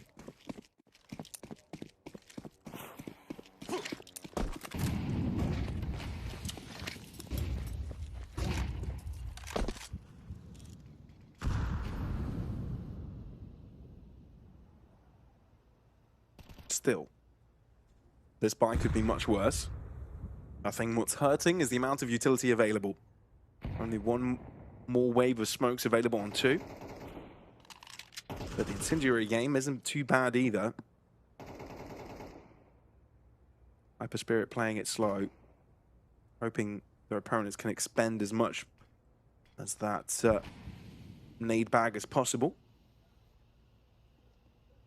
But also see if DALUYONG force their hand again, because they've been quite proactive many a times.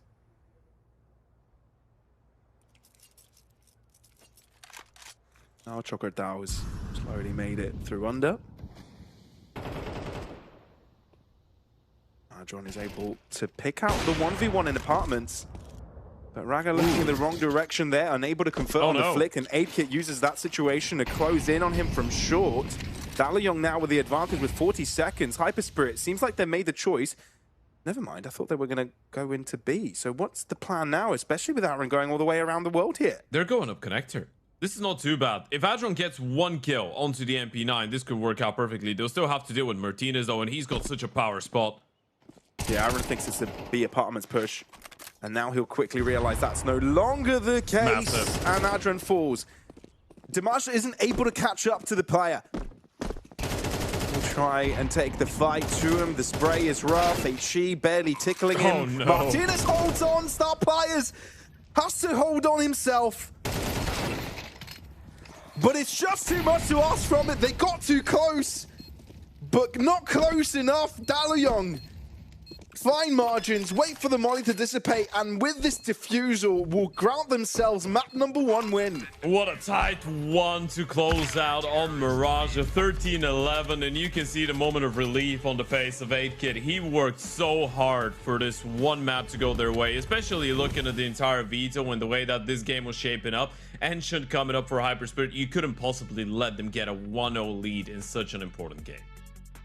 Yeah, I mean, look, it got very close. And I think it's rough for HYPERSPIRIT, right? Because you had a couple of situations in both halves that you started to streak, and then their opponents streaked right back at them, right? I feel like they weren't able to win so many individual fights. They were surprised on so many various moments. It was just very unpredictable playing up against HYPERYONG.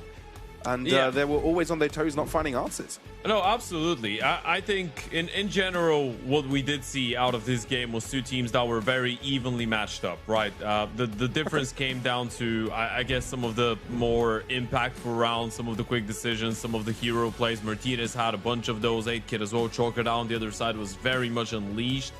It is a bit of a shame, probably, if you're HYPERSPIRIT, that you were unable to carry on with that initial momentum that you created in the first half, though, right? It felt like they could have dominated what was going on. Sure. Absolutely. Seeing the impact, the opening kills of the players. Chocolatao, valiant effort, right? One of the reasons why they were able to have a resurgence towards the end of the map at that, but Martinez... I'm very, very impressed by what this young man was able to bring to the table overall. And look, starting off the series 1-0. Now, the rest of the map pool seems a little bit more difficult for them. Ancient especially seems like quite the stretch, especially with how proficient HYPERSPIRIT are on this.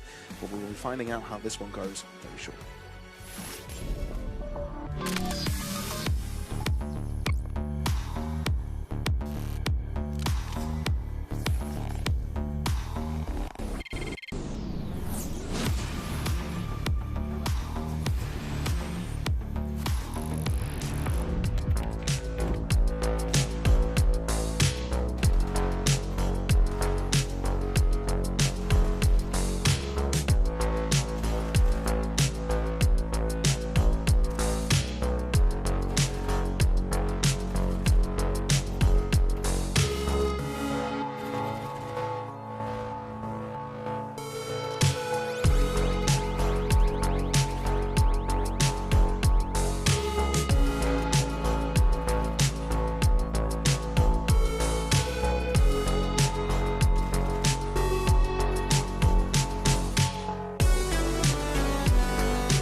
Welcome back to LORGAR Rankings, brought to you by StarLadder, as we're already one map in our series. And look, we've already had a bit of a surprising result, haven't we, Ted?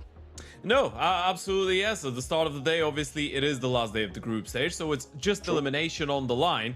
First game of the day, we did get a very interesting, I want to say 2-0 in favor of Unity against the Basement Boys, which was a very, very, very dominant performance. Now, the second series, Pavlos, I think this has given us a reason to believe that this will be a little bit more of a serious competition on offer between the sides of HYPERSPIRIT and DALUYONG. 13-11 on map number 1, the map pick of 8kid, Aaron and co, a map that they were, I would say, the better team on. In the end of the day, they had some struggles with the last round. They had a 12-7 lead, went up to 12-11, but they got the final round over the line. Now we're moving into Ancient, which at the beginning we said should have been, and probably still should be, a set in stone map for HYPERSPIRIT. Do we still feel the same way though? Yeah, I think so, to be honest, Ted, because I don't think HYPERSPIRIT were too far off the pace. Sure. And now are sort of acclimatized to the style that DALUYONG like to play. You know, you'd never expect that it will continue to go towards Ancient, but yeah, there's a big difference in terms of how familiar and how strong these two teams are on Ancient. So I still think this should go in HYPERSPIRIT's way, but I think for DALUYONG, you know, it's a big of a confidence boost coming in from that previous map, right? So I feel like they should have. I feel like this is going to be less of a mowdown. I think like DALUYONG can inflict some damage, but I think it'd be asking too much of them to win this map overall. Yeah, it's from a certain point of view, I think it is good for them that they're going into a map like this, because they will have no pressure on them going into Ancient, or at least this is what you should believe, right? You've secured your map pick, you know you're going to a third map. The third is one that you're feeling a lot more comfortable on and you can potentially put up a fight. Now you're going into an Ancient which you've played just once. It wasn't the greatest result ever. If you lose it, it's not too big of a deal, but you can play on high risk, high reward, right? You're starting on the CT side. You can play with a lot of aggression. You can play with a lot of assertiveness. You know the pressure will be on the heads and shoulders of HYPERSPIRIT going into a game like this. And maybe if you win the pistol, if you win the conversions, you get a 4, 5, 6-0 start, then you could start dreaming about a potential 2-0. But in the end of the day, it should realistically never be on the table for DALUYONG to close this one out in a 2-0 fashion. Not on the best map of HYPERSPIRIT. Yeah, I think that's right to say. And look, it's not too far away, the date last time we saw DALUYONG play on Ancient. That was just a couple days ago against Drama here at the LORGAR Rankings. And in the same group, in which, by the way, this group we did say would be likely a group of death, right? Very competitive across the 4 teams competing within it. I feel like in some other ones, there are some very heavy favorites. Still saw some surprises there, and then some quite new teams, but I feel like we're closer in terms of level of competition in this group altogether. Either way, like I was saying, the match against Drama, they had a decent CT side going 6-6, but after that, couldn't quite get things going while they were the aggressors. So that's what I kind of want to see from them. See if they can set the pace nicely on Ancient. But I do think they are starting off on that CT side, so I guess we're going to have to wait and see until that happens. Yeah, we should be ready to get going in just a second. We see a couple resets. Maybe the protocol knife round will happen quite soon. This will be a very precarious, well, not precarious, but very intriguing one for me in particular, in terms of who's going to step it up individually from the side of HYPERSPIRIT, though. I feel like Adron has been maybe the most consistent player on this team since the start of the tournament. I still believe that they have a lot more to show. Star players, even though he's the IGL, and it's not really fair for us to want and need more out of him. I think after the very good performance he had in day 1 of this tournament, I'm just looking at him and I know how high the ceiling is, and I am expecting higher numbers. I guess you could make a similar point about Raga, right? One of the most experienced, if not the most experienced player on this team, and probably the most skilled one of the most skilled Romanian players that have ever come out of this country's scene. He spent such a long time on Nexus. You're looking at between November 2018 and July of 2025, with just what, 4 or 5 months on Infinite in 2021 in between those 2 very long stints with Nexus. And now he comes over to HYPERSPIRIT in July of last year. He becomes the main oper of the team, whereas, you know, he used to be a bit of a rifle secondary oper before. He is a very skilled player. He's mechanically on a very, very high level, especially for this level of competition. We've not really seen him shine, though. And this is one of the things that I'm missing when it comes down to HYPERSPIRIT. Yeah, I guess we'll see how things change from here. as we are starting to see that timer tick down on the server. Pistols out as well, as we're looking to get into the game on Ancient, the second map of this series.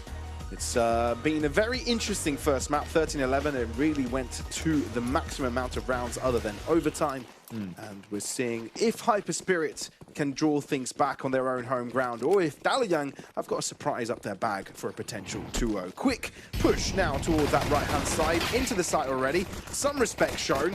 A bit of a back and forth, but with Nolan getting a double kill, that's massive. Yeah, this is quite big. That holds you into the round, and they know that these have not pushed in towards cave. Aggression from Raga.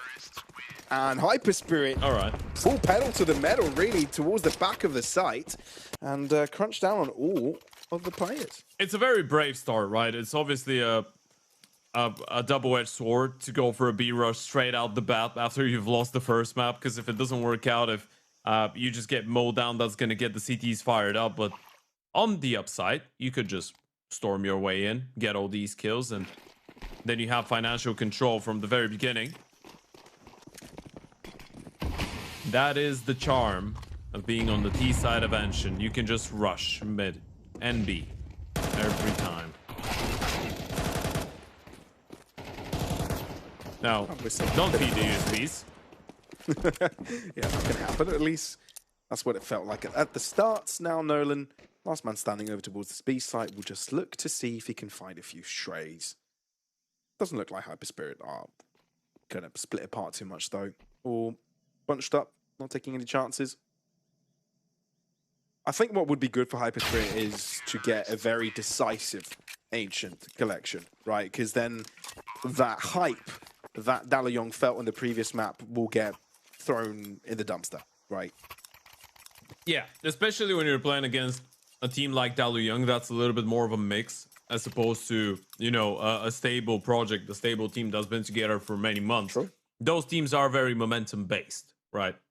And when things are going well for them, they could definitely be dangerous. They could definitely upset you. But when you give them that reality check, it could be a little bit more difficult for them to get back on track.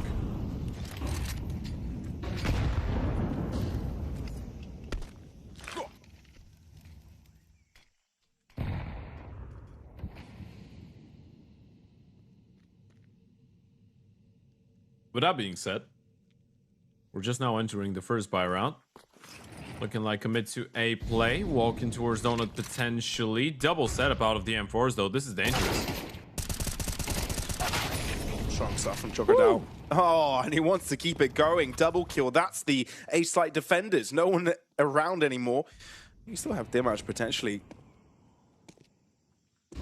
cracking something up here. This backstab. Oh, it's going to be backbreaking. That's the end of this round. And the first buy round of DALUYONG going to waste. Dimage, that is huge. Wow. He got so much information, by the way. Not only did he hear the player that was towards the right-hand side of heaven, but he did catch a glimpse of the guy that pushed elbow in towards A main. So even if he doesn't go back and give Dima that fight, and even if Dima's not the one to kill him, it wouldn't have been a surprise that they had the flank in play. Very impressive shots coming out of Choker down towards middle, though. The double setup in towards Donut is genuinely pretty difficult to deal with, but makes it look very easy to get disposed of. And eSword probably going down.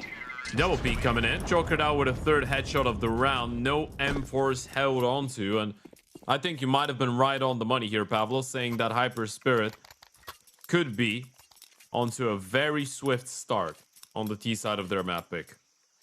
I mean, what's for certain is that they're locked in, right? Fully focused. When we were talking about slaps to the faces earlier, due to the streak of rounds that DALUYONG were gathering on Mirage, I think that they're probably properly woken up. No corners cut. I want to make quick work of this. Being eliminated from one tournament in a day is enough. A second one is not on the to-do list. Yeah, especially not in a 2-0 fashion when you get to play your best map, probably.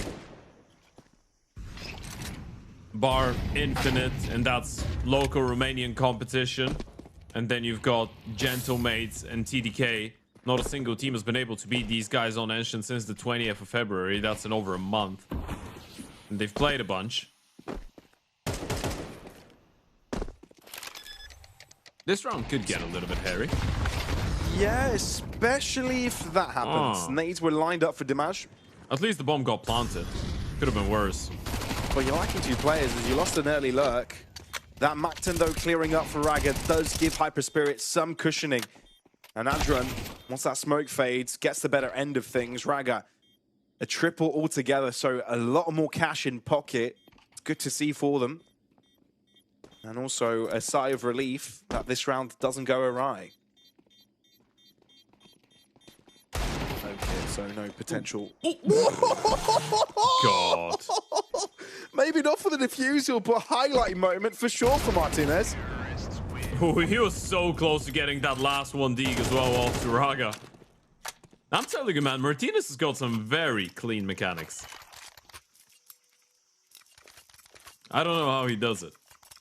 Oh boy. But he's got that pizzazz to him. He's got that X factor. Sometimes you watch him shoot, it's just pretty. Look at that. He was the one that got the first pick as well. Yeah. Look at that. Triple 1D. Good stuff.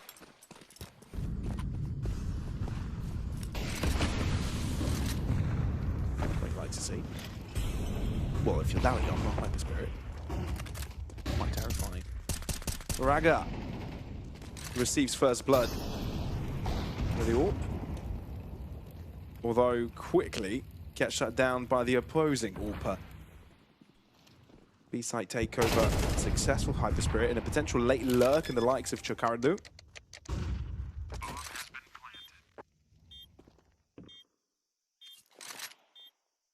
And star players sticking around to the center pillar. They have a smoke in the kit. Chocardo might be able to get there in time. He's been spotted. Oh, he's able to get a kill. No, never mind. That was Adron. I saw the one bullet leave the AK of Chocardo. And saw the kill feed. Yeah. Either way, it's good enough, Ted. Doesn't matter who gets it. The fact that HYPERSPIRIT have the numbers by that margin does mean that DALUYONG have to go and save, which is exactly what they've done. And HYPERSPIRIT with 5 in a row. In reality, do you know what happened, Pavlos? What happened? So at home, guys, me and Pavlos have shared our cameras to one another because we want to be looking at each other while we cast. I did toy around with your camera on my screen, and I accidentally dropped it on the kill feed, so I didn't see that Adron got the kill. Yeah. Why are you now playing with my face, Ted? Let's not make this one more awkward than it already is. All right. It's not a conversation to be had on broadcast, Pavlos. Behave. Sure. Okay. Sure. You're the one making it weird. I was asking a simple question. God, you're doing that. Don't gaslight me, please. I don't know what you're talking about. I'm susceptible to gaslighting, man. Don't do it to me. I know, which is why Don't I'm doing do it to me. Okay, let's have a look at what the kill feed looks like. Raga topping the charts here with 7 already. Only 2 deaths. Martinez, the top fragger for DALUYONG at 3, and I think that's the same with 8kit. They need a round on the board. That's the number that's most important here. This is a quick change of pace here for HYPERSPIRIT, going aggressive into this A site. Raga, the first one to find something for HYPERSPIRIT. But DALUYONG trade out nicely. With a numbers advantage now, they just have to see it to the end with HYPERSPIRIT reconfiguring and re-wondering how they should set this up. They finally deny 8kit. If he's able to turn around and catch a good timing in towards... Oh, they've seen him. The other, they know. They've seen him. The kill him on the looking across spam. mid, are they not? Nice pick for Adron. We'll never expect the donut player. Did get spooky, you're right, but DALUYONG finally able to break through. Yeah, that was a good rotation. And you're finally able to deal with one of these very quick side hits out of HYPERSPIRIT that have been tormenting you since the start of this. Now, the main issue for me right now, and probably for them as well, is that they've not been able to fend off a B take yet. That was an A rush. And A rushes were never that big of an issue. What's been going on towards the ramp and towards the B bomb side has been problematic, though. HYPERSPIRIT doing it again. They are. Back-to-back air rushes? All right. Oh, this time there's only one to stop them. Make that 2. Back to 1 again. So, digits punched in. Very close to Temple. Very patient out of Nolan. I like it. He needs to play after his teammates. They're wasting a lot of time waiting for a flank, though. Are they calling it off? That might be a save. Ooh, it just might be. I mean, you can't he couldn't afford get for out these of dodge. trades to be one-on-ones. No, That's- you have to stay.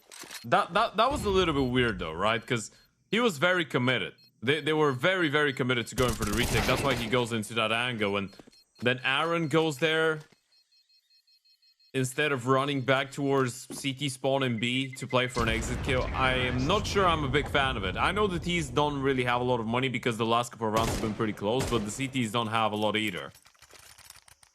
Maybe saving another one would have been the go-to. Or should have been. I think it would have made a big difference because look at Aaron, only down to 3K, so I think he could drop a rifle to be able to afford a round, but you want to be able to be comfortable later on in the game as well. It's not just about affording the next one. Either way, though, full stack of util. Helmets on 2. And HYPERSPIRIT switching up their play just a little bit. Early mid prioritization here for DALUYONG, taking up mid control. Dimaj gets one, but look at Aaron go. Through the smoke, we saw them do this a lot in Mirage, but here, a lot tougher to pull off. Yeah, you're just trying to catch the timing right now. You're trying to force the issue because there's been so much issues in towards the B bomb side, right? So Aaron feels pressure to make that type of a wild play to try and get something to swing in his team's direction. And it's desperate measures like that that make you feel like it's falling further away from DALUYONG's control. But when plays like this happen, anything can truly actualize. Aid kit. Deep in the position. Andrew did look at it, but not in time. The quick scoping from Aid kit is on point, and the turnaround is real. Now it's HYPERSPIRIT on the back foot. How do you play this? Star Players has got the bomb, but Chocodao is all by himself, but no one's looking. He needs to wait for Chocodao. eSports is holding just for that play, right? He knows. That's what he's holding for. Chocodao might not even clear him. Check. Oh. Ooh. A massive kill. Didn't land a bullet. And now you can close into B. The thing is, Star Players doesn't have a safe way to get there, especially with Aid Kit moving in quickly. All the timing gets to the other corner, on time, into the site. Chocodao is able to jump in just as his opponent is distracted by the HE. Chocodao, the MVP! What was that last bullet? What was that last shot? He's just smurfing on them. Chocodao, that's absolutely beautiful. This is out of this world. This is so insane. Look at the mechanical prowess.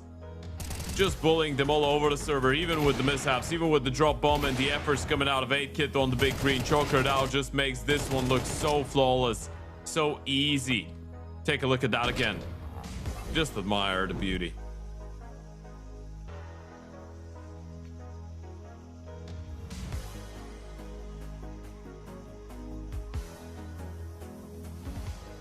God damn. It's HYPERSPIRIT's turn to be giggling and laughing. We saw a bit of the frustration as well on the faces of the DALUYONG players. But there's no way you'll face frustration if you're picking up any gaming gear from LORGAR. Anything you'll need, mouses, keyboards, PCs, desks that are PCs, racing rigs. They've got the lot.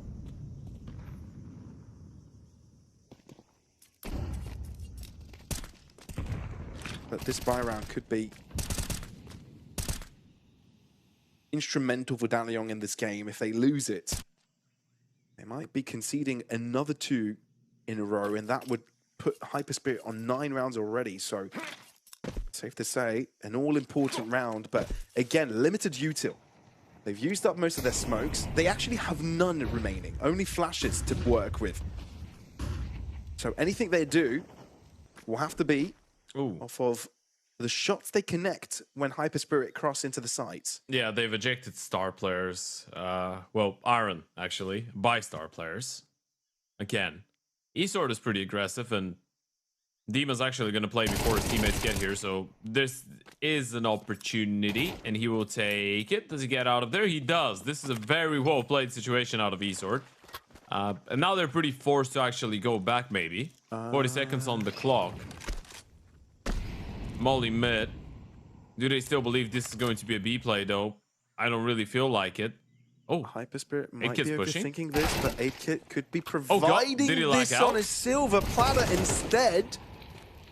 Changes the tide of the entire game. Choco down star players are able to turn it back in their favor, but star players unable to join his team in the efforts to secure the site. Great reposition from Raga. And now he can hide away with his teammate to collaboratively hold down the fort. Is he saving? AK picked up from Noling, and he's saving. He's not going to give this one a go. A 1 versus 2 when you're 1-7 down. Now, I'm not sure. That tells you a lot about the confidence. Just give it a go. I get it. You're not favored to win this, but you're down 1-7 on the CT and you side. will be ecoing next round as well. So you'll just have a hero AK at best. Yeah. I think that says a lot. It says a lot about how they feel right now on the server. A lot of players would have probably given this one a go. Does it make that big of a difference? Well, if you're able to win the next round with that hero AK, sure. But it's that type of a situation where you probably might want to do something funky. Let's see. At least they have the maximum loss bonus, so technically, they could even buy. You could drop an M4. They could have 2 more M4s, but they're going to be very light on you, so probably a half buy around the hero AK is going to be the shout.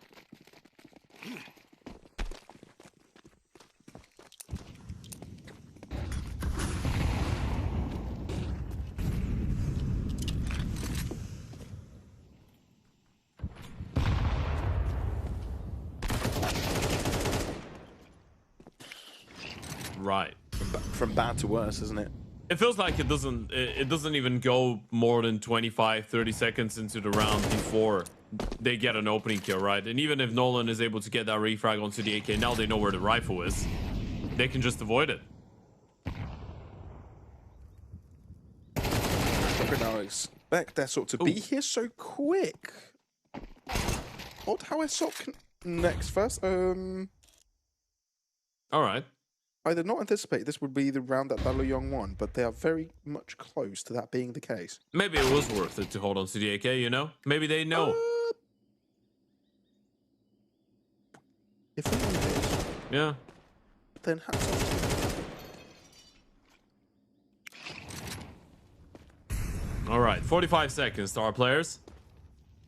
A 1 versus 4 now turned into a 1v3. Bomb dropped. 8kid's got an AWP that's missed its first opportunity, and that gives you somewhat of a chance. They don't have any utility, but all 3 of them are playing in towards the same spot. They just swing. Steps hurt. This is a bit weird. You have a flash. Weird. Okay.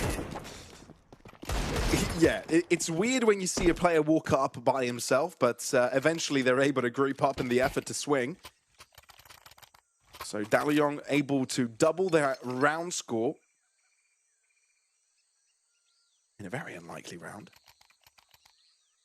Wait, did we see them win an eco round before as well?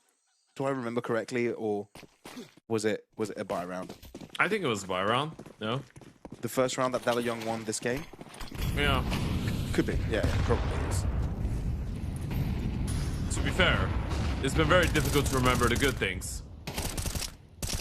Well, this is excellent. This is great. Brilliant, I might add. The flash from 8kit, Aaron able to convert on 2 different directions, 180-degree turn headshot.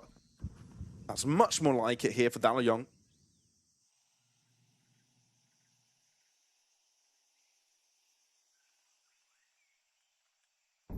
Boosting over the Martin's smoke. expecting it. Hello. Now he's like, why are you just walking out like this? Who's protecting you? Oh my god. Oh my goodness. How about that? All right. The gift that keeps on giving. 3 times to be exact. Yeah, there's still, at least mechanically, you can still see that there is something left there. They get 4 rounds here, a pistol round in the second half. Maybe you could get a bit of a closer map. It's a good denial coming out of Martinez.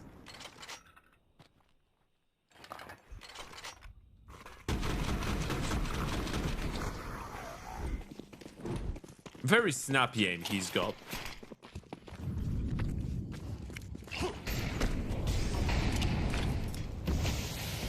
That type of aim is usually the most entertaining to watch.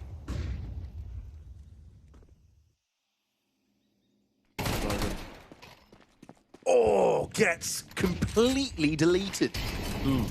Alt F4. Esort. All right. I don't know whose flash that was, but it basically allowed Esort to run away with the whole round. Crisis control from DALUYONG, closing out 3 in a row at the end of the half, while HYPERSPIRIT are grasping at straws. Yeah, this is at least somewhat of a recovery towards the end of the half. Good work coming out of Aaron with the double kill. Sets up eSword as well. And as you pointed out, the support flash was absolutely great coming out of DALUYONG. Okay, we're in that type of a situation where they're using their final tactical timeout before the pistol. I think this is vocal enough into how much that pistol matters for their hypothetical chances to actually pick this one up, right? They know without the pistol, this map isn't going their way. If you do win the pistol and you keep the economy of the CTs at bay for a very long period of time, then you might have an opportunity. But this is a very important round. A lot of utility involved. We see 8kid doing a whole lot of talking. Of course, he, as far as I remember, I think I remember correctly, has been an in-game leader before. You've got 2 smokes, a flash, and an A Molotov. I don't know what that A was. I just lagged a little bit. Oh, don't worry. We all get that sometimes. Oh, DALUYONG put the brunt of their forces to the middle of the map while the bomb is waiting on B. This is interesting. Trying to fake the A site hit, and indeed it's lured most of the players away. Martinez knows where Raga is, but he needs to find the headshot quickly, and that's exactly what he does. All right. HYPERSPIRIT sprinting over, but can they get here on time? Dimma is the only one waiting, and Esort has got a nice flank in the making from Red. This is a perfect pistol round as it could ever be. Layers aplenty, and Chokerdao scratching his head, wondering where on earth his teammates went. That's actually such a sick call into the pistol. And you make the most out of the util. Martinez opens things up in towards the cave, and then you have the flank in towards Red. And as you pointed out, very patient. A lot of different layers to the round. And they make it work. Okay, 3 rounds the difference now. HYPERSPIRIT, are you starting to feel the pressure? Because 8kid is having fun on the server right now. Money not really there for a force buy, but they will think about it and go for it. Okay. Now that's actually made it a very, very much more intriguing game, actually. Because if they lose this force buy, you're looking at an 8-7 score. And then it's leveled up. DALUYONG have an opportunity to get back into this. Yeah, in terms of trends, DALUYONG, last time they played this map, they found 6 rounds on the first half on the CT side, but then crumbled as the terrorists, as the aggressors. Now, this is their chance to prove that was a fluke. That there's depth in their attack.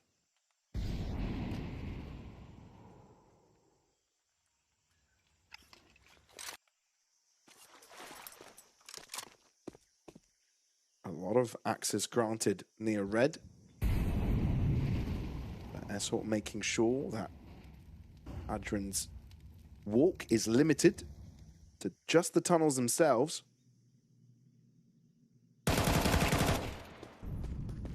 Big kill. Follow up from Chokerdao, making it dangerous. Oh, God. And the explosivity coming right after it is TikTok. troubling for DALUYONG. Crocodile is simply unstoppable. That's insane. He's just solo pushed in towards main and found all these kills. Martinez gets the kill onto Raga. There's no way Crocodile doesn't get tagged down. There's no way they don't deal with him. He's just running Martinez down, finally! Outmaneuvered, but Dima's so close. He's the 1 HP with a 5-7, but look at their state as well.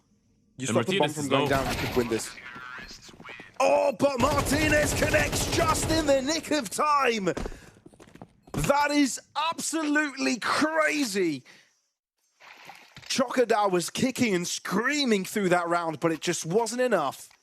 This is so terrifying, by the way. If Dima doesn't go for the planter, but actually goes for the second player, he was 1 bullet away from death. He gets that kill with 1 body shot, and then he kills the guy that's trying to plant the bomb. He's got the round in the bag. Obviously, in hindsight, it's much easier to say he doesn't know all of this.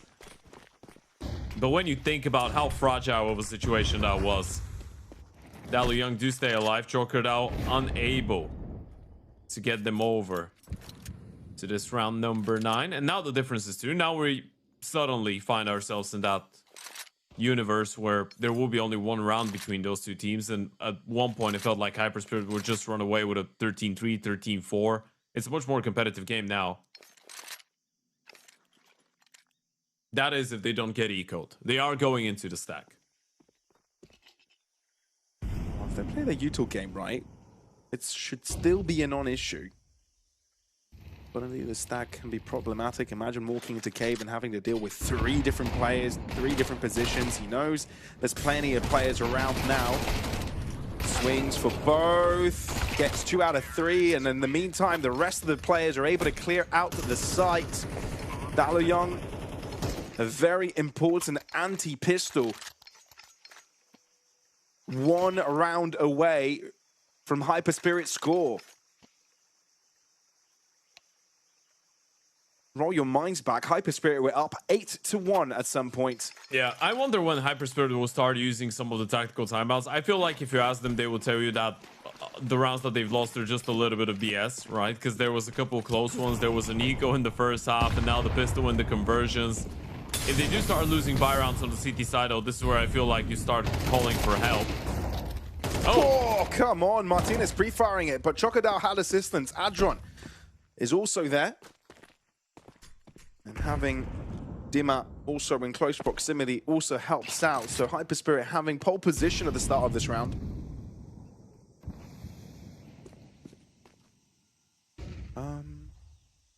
I think his first third. No way he gets away with both. Just the 1. Bomb going B. The fact that HYPERSPIRIT realized there's no follow-up from that push, surely they must figure out it's a B play. But they're not equipped to punish 8kit's plant. Oh, Rada's missed. Upshot mitts, which means 8kit ends up with the pick. Oh my god. Holds onto his life. Realizes he's a bit too far up the creek without a paddle. Thrusted in by Aaron.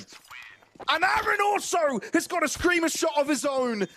The conversion rate is impeccable by DALUYONG. Now, this is where you start questioning whether HYPERSPIRIT should try and kill the tempo with a tactical timeout. I feel like the answer should be yes. Look at the replay. Martinez just goes out on a pre-fire against Crocodile. Adron gets the double refrag. But then Nolan gets a kill. Raga swings and misses. This is the one that is a bit of an over-peak out of Raga. He shouldn't be taking that deep of an angle. He knows he's got a 1v1 on the bomb side, but if he goes down, he's just given an opportunity. His teammates were simply too far away. They're shaken. They're stirred. Adrian, Hail Mary to help his team get ahead here, but the 5-7s are shooting back. This would be a not round to win, but entirely plausible, especially with rifles collected. Crocodile deep in mid, disallowing entrance. DALUYONG on the drawing board. This is so weird. Ignoring the 5-7 in cave, looking for the kill in towards middle, but then the pistol just mows you down. All in an 8-kit. They have too much money to simply call this one off and save, right? True. And you do know there might be a couple of players without armors. Now, Raga doesn't have one. The rest, though, fully equipped, and now with rifles picked up. So you need an oversight. You need an overpeak out of someone. Are they saving? 8kit seems to have made his choice on that.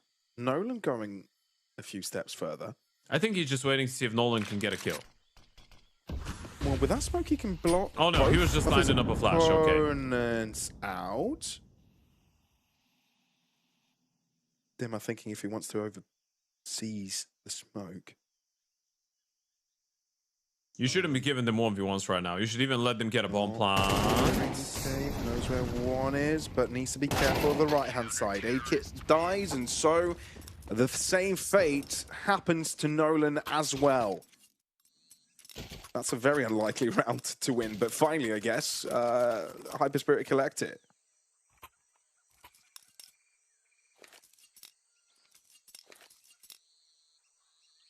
In moments like this, beggars can't be choosers.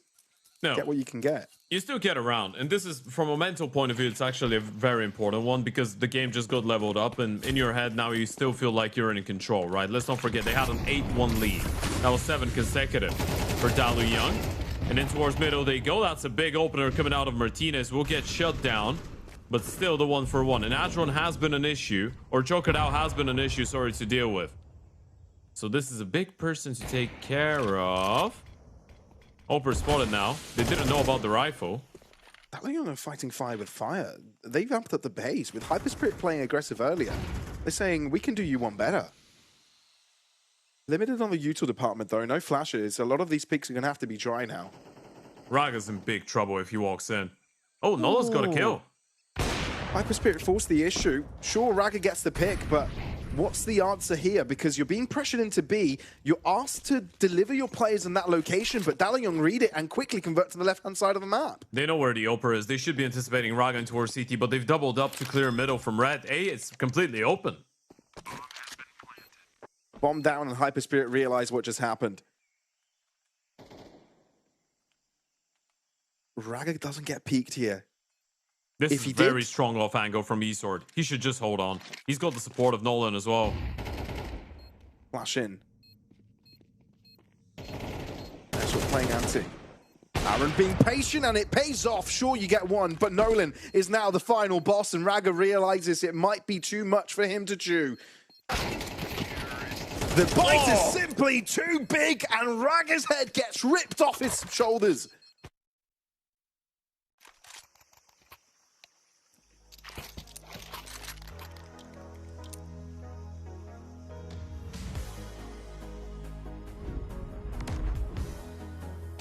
This game is on now. Look at that. Look at some of the shots that they're hitting on the T side. And they still were able to find a gap. I have no clue how they fought their way back into this, but this is the best map of HYPERSPIRIT. This is where the game should have been prolonged, taken to a third. And now look at that. Tactical timeout. We were kind of wondering about it. About time. When would they get to these? Well, there you have it. Well, you're right, Ted. I feel like you made a very good assessment of the previous round. Chocodao dying early is a massive threat being eliminated off the map. Yeah, that's what it feels like. I mean, it's ASTRAL and Chocodao that have been controlling middle for the side of HYPERSPIRIT, right? And if those two get ejected, then you're in a whole lot of worry. They're hitting them with an A-rush. The Oper's here. One found. Martinez is out. That might be just enough to spook DALUYONG off of this. It was supposed to be a fake continuation. The issue is that Raga hits the shot, right? So now you've lost the player. You've gotten middle control, but you need to find something in towards B rather quickly. At least Aaron has gotten himself in towards cave. This is huge. No one's looking. Thing is, Dimma misses this. Aaron thinks no one is home, but Dimma will find it. The thing is, DALUYONG need a pick, and they need it quick. Molly, that could assist with the pressure on the CTs. The bomb can't go down safely just yet. This is rough. You've got Nolan jumping in from mid, but he's far away from being relevant, and he crosses where there is no cover. So HYPERSPIRIT are given a freebie. Yeah, he thought the smoke would cover him. Wasn't really the case. It's 2v5. 45 seconds and it's a 2v3. There's enough time for Nolan to rotate back in. This is dangerous, and the smoke is not going to be perfect. There's a gap for eSword. Okay. That would have been too much. Yeah, the cash is bad on DALUYONG. That's for sure. You can't ever feel that Nolan wants to go for it. Oh, they the know. smokes hit him. That's unfortunate. They didn't really know. Didn't have an official confirmation where he was coming from.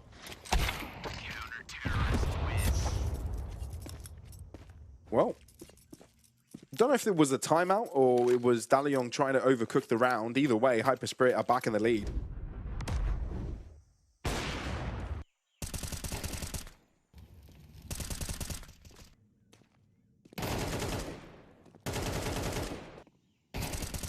This is going to be another very, very close map, which it has been. I mean, you win consecutive rounds, DALUYONG, but the moment that you get so close to taking the lead, then HYPERSPIRIT are just not letting you do that. And look at the investment. This is everything they've got. An AK, a MAC-10, a couple pistols. They need at least a bomb plant. This is bare minimum. They've only based this attack on a few flashes. Crocodile off angle. And the team doesn't quite move in unison. Instead, it's a bit of a two-wave effort. ASTRAL triples up. A confidence booster. HYPERSPIRIT arm's length away from making Ancient their own. Yeah, this is much more like it. They're out of tactical timeouts. They're out of money. They go for a force buy, and you just mowed them down. ASTRAL and Crocodile have done so much for this defense in towards middle. And they should be running away with this. It's a full eco being called in. 12 rounds on the board for HYPERSPIRIT, most likely. So DALUYONG is just fighting for OT.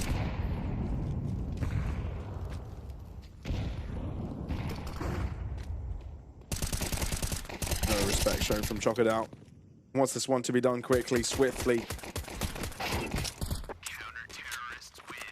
And draws out the pistol, although it could have been the end of him in that round. Not that it would have mattered too much. 12 now on the board in bold letters for HYPERSPIRIT.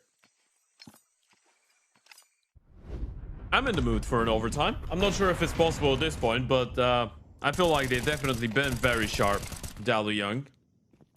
It's just the last couple of rounds felt like when the idea of winning Dissension became too real, they started crumbling. What is the call here? Some of these A rushes didn't quite pan out. Even with the mid walks, might be time to slow it down a little bit with the mid fight. Exactly what they do. Assault's fight, though, is above decent. He doubles up. 2 individual fights and they work off. For HYPERSPIRIT's... Okay, this is crazy. There's so many individual fights being taken place everywhere. Steyr players will not be able to survive, and we have a 1v1 for what could be the map's decider. He knows Raga was on middle. He pushes red. He doesn't see him in CT spawn. He knows he's coming from cave or lane. Does Raga read into it? Raga reads it. Oh my god. He's thinking, this is big brain. The bomb should have been planted by now. He should be planting behind the box, though. Should be safe. Whoa, what a scream of a shot from Martinez. It's become his MO. Wide swinging and connecting with absolutely out of this world headshots. That's insane. This is what you want to see out of Martinez. This is what you want to see out of these guys. Look at that again. Opening kill coming out of eSports. It's such a back and forth. This entire round was like deathmatch. It just turned into a FACEIT book. It was just 1v1s after 1v1s after 1v1s.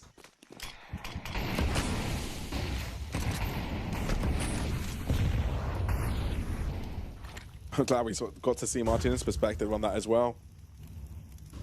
Live in that moment a little longer because it might have all been for nothing. 8 kits over swings before he's ready to shoot. That is a mishap. He wanted too much. Yeah. He could have dropped. He just wanted way too much. But in the same time, Aaron has got the kill onto the A player. They've got another free bomb site. They know that CT is overlooked by Crocodile and that HE will try and get him out of there. But won't cross until that smoke flourishes. Nolan wins his individual fight on B. This is a sporadic game, Ted. How can you interpret what's going on? How can you keep up with all the chaos, especially when Dimmer turns it around? No. He gets given 3 individual frags. Smoke now placed. HE to break it. Bomb diffuser down. He's the ace. It's been stuck. No one doesn't know. And it's going to be an into the fuse. There is no way that is how the game ends.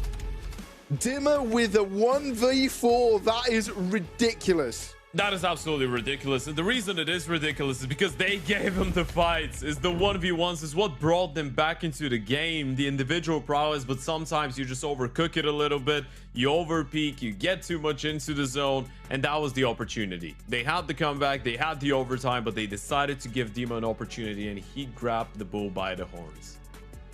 You can say that again. He grabbed the bull by the horns and threw it out the window. That's some inhuman strength right there. That is ridiculous. I feel like there are a few moments in there that I'd love to see again. But yeah, that was towards the end. I feel like we teetered around the line of chaos as well, right? So many players felt like they needed to take star opportunities and wanted to create differential, defining moments in the game. But yeah, Dima was the one to do it most successfully by the end, I guess. No, he really was, but in the end of the day, he's the one to close it out. I feel like we can't look past the impact that Chokerdao and Adron had in towards middle throughout this entire map. Martinez did try his best. He was very sharp on a lot of these entries. eSword had a lot of good lure kills, but in the end of the day, the team that we expected to be a little bit better prepared on Ancient, not without a hiccup, did close out the map, which in my opinion actually makes up for a very interesting decider, because we did see both teams arguably be the better team on their respective map pick, but both of them had struggles with that final round on the board.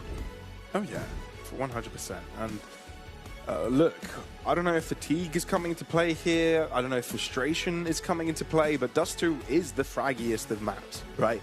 Is where that mechanical skill can get paid off the most. Right, and so I feel like we're set up for. I mean, we've had that type of style of play since the start of the series. So going to Dust 2, I feel like that is going to be honed more into it more.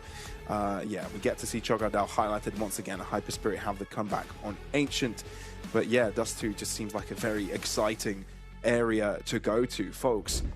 I don't know if you have any idea where this is going, but I'm going to ask you to hold on to your judgment, because I feel that this game has still many levels to it, and we will only find out how it goes right after this break.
Welcome back to LORGAR Rankings, everybody. This could be, or actually, this will be the final map of the group stage of the closed qualifier. And we've had a brilliant journey so far. Some new teams, some regulars in this level of play, some tenured players, and some young talent. And I feel like this match has it all. Yeah, it absolutely does. In case you're wondering what the hell we're talking about, we are midway through, well, now towards the latter stages of HYPERSPIRIT DALUYONG, the final map of the final game of the group stage here of the LORGAR Ranking Season 1 Closed Qualifier. It is 1-1, 13-11 on Mirage in favor of DALUYONG, 13-10 Ancient in favor of the side of HYPERSPIRIT. And now we're moving to the legendary one and only map that just turned 25 years old a couple of days ago. We're moving over to Dust 2 to figure out which one of those two teams is going to be joining the likes of Kaleshi, Rottweilers, Inner Circle Academy, Mix KS, Bondi, Unity, and ASTRAL into the play-ins and keep in going for a spot in Barcelona next month. Am I really just a bit older than Dust 2? Damn. I am just a bit younger than Dust 2. Crazy.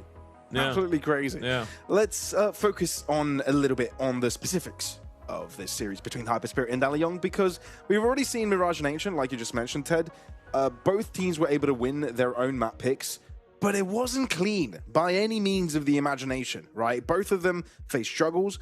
Both of them had moments in which it felt like it was going to go the other way.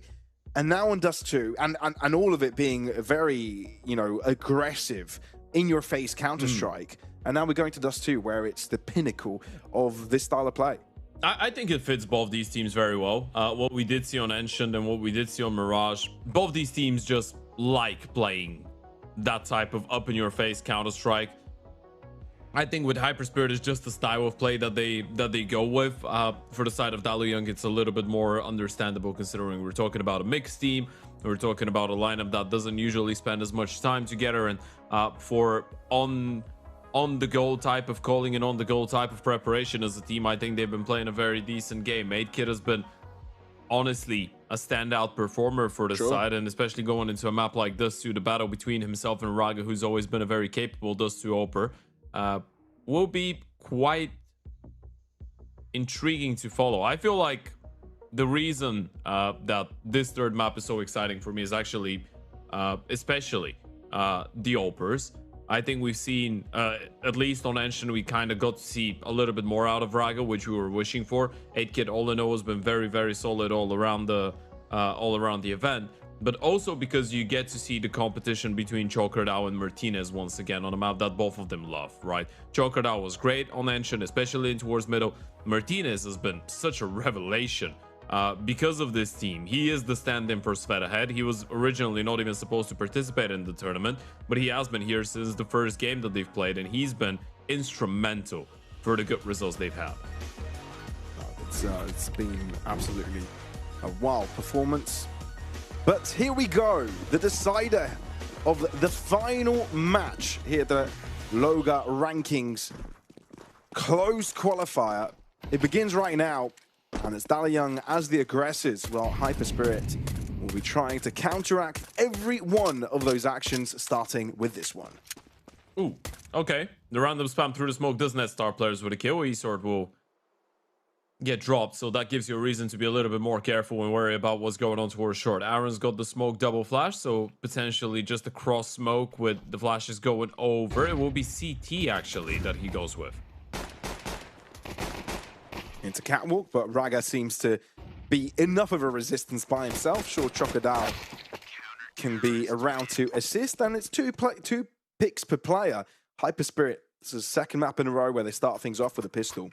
It's very hot and cold when it comes down to the side of HYPERSPIRIT and the Dust 2 map, right? We've kind of seen it in this event as well, how they could be on and up and they can be on a down. A 13-5 win over Drama in their first Dust 2 that they played here in the LORGAR Rankings in their opening game, actually. And then a 5-13 loss to the side of ASTRAL, so there's no in between. And interestingly enough, earlier today, they did lose to Drama again, and again, it was a 5-13. So the last three consecutive maps they've played on this map were all 13-5s. One of them they did win, two of them they did lose. And while on the conversation of Astral, that's the team that DALUYONG played Dust2 against in this tournament. So, and that went to 15-19 overtime. So a bit of a wild bag of results there. Yeah, Astral did play much better against HYPERSPIRIT in comparison to the game against DALUYONG. I felt like they were a bit cleaner. But it's just, yeah. It's very interesting when you get all these wild games on the same maps between the same teams. You're trying to make it make sense, but it oftentimes doesn't work like this. No, it doesn't. Take the Premier League, for example. Every team has beaten a team that has beaten another team. Yeah. If that even made sense as a sentence. I think we all know what you're talking about.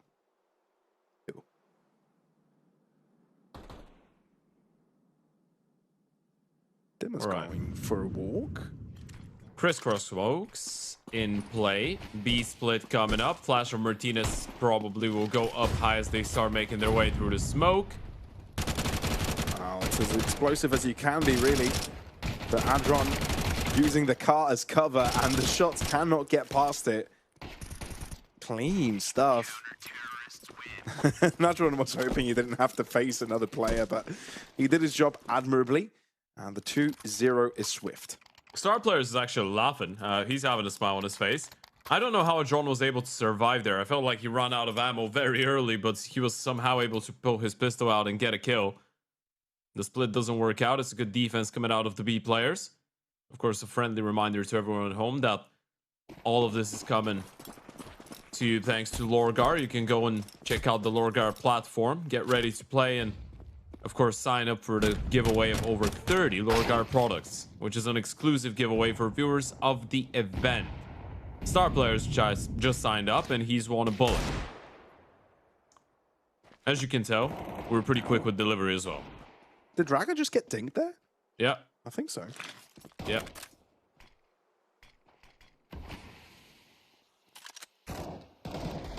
Reminder for everyone as well, HYPERSPIRIT did start things off with a great lead. On Ancient, 8-1 was a score before DALUYONG decided to start streaking themselves. Gotta be careful with this round.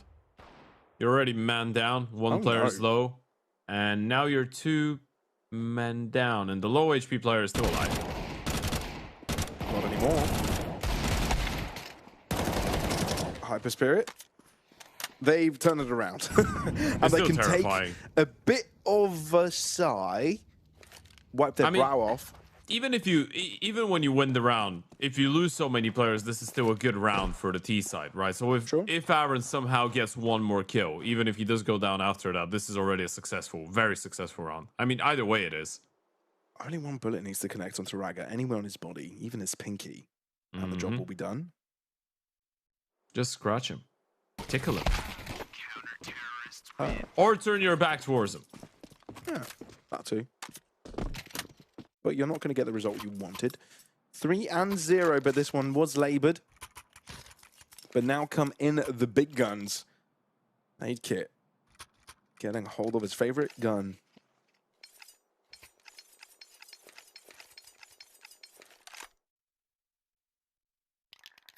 Nade Kit did have a brilliant performance in the previous map. I think we definitely need to highlight. Very vocal as well as we keep on going over and over to his screen to see what he's saying. But both players attempting to play AWP for DALUYONG. This one gets shut down by Raga. I'm surprised we saw a repeat, right? You get the 1-for-1 for 8 kit, and then you get the open, you know Raga's still alive, and you go for the rephase. You're just risking a lot. It feels like they're trying to force the issue a little bit.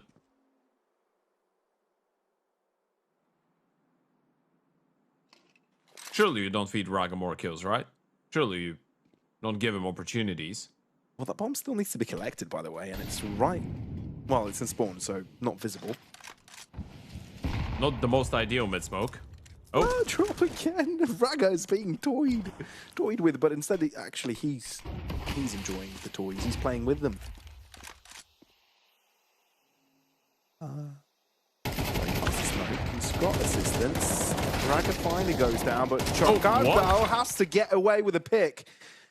Instead doesn't, and Adron has to do some heavy lifting himself, but this is getting teetering along the signs of chaos.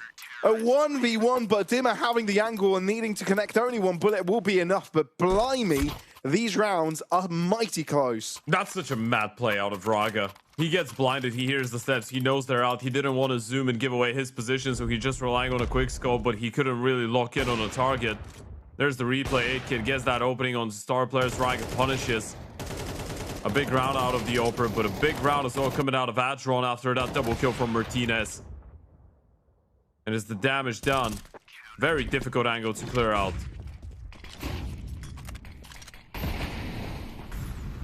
Or 0. How about with a hero rifle going out long? Dimmer thinking again, sticking around, but these flashes are an issue. Does find cover eventually, throwing down a smoke of his own, and he disappears within it. These Tech 9s, though, don't really want to slow down, but the HEs are kind of forcing them to. The players now missing limbs, but not the bad ones. Chogodar, of course, has to join in on the party to find a multi-frag of his own. This is starting to look a little bit scary. It's very reminiscent of Ancient, right? And on Ancient, we did see DALUYONG come back into it on the back of a round win with pistols, and then they started picking up the pace after that. But this is the third map, and it's a lot easier to start feeling the pressure. If you're DALUYONG, second map, you probably didn't have that as a factor because you knew Dust 2 was coming after that regardless, right? Now there's nothing coming after this if you lose. You're just sent into the abyss. Basically, your soul enters the Shadow Realm, and you never get out, ever again. Scary. Maybe until the LORGAR ranking season 2. Maybe then you could get maybe out. until then, yeah. But we don't know when that would be. No. We do not. And therefore, it could not exist. So never. So the Shadow Realm could be never.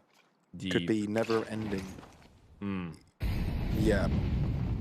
Approaching deeper in the night. You will get such statements from myself. Outside.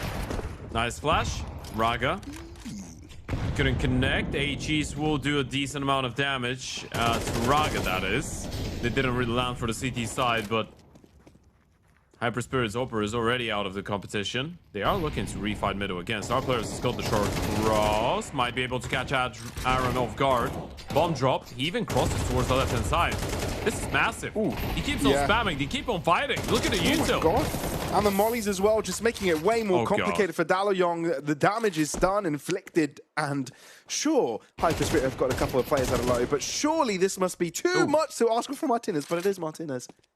And we've seen a couple of clutches of his own this series so far, and they have been mighty impressive. A lot of them also having to do with one-taps. This guy's just so sharp. You don't want to give him individual opportunities. You don't want to give him 1v1s. It's an awkward space to maneuver around. 35 seconds.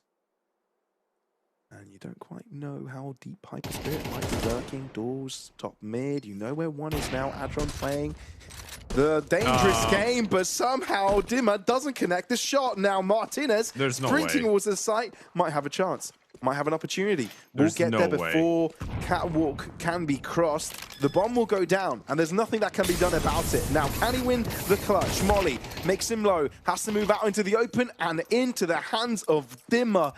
You cannot help but feel HYPERSPIRIT was shaking towards the end of that. Whew, thank God they had that Molotov. That's what I'm telling you, because if they don't, he can plant the bomb, he can stand up and have these fights on the headshot angle, and Martinez is looking very, very sharp right now.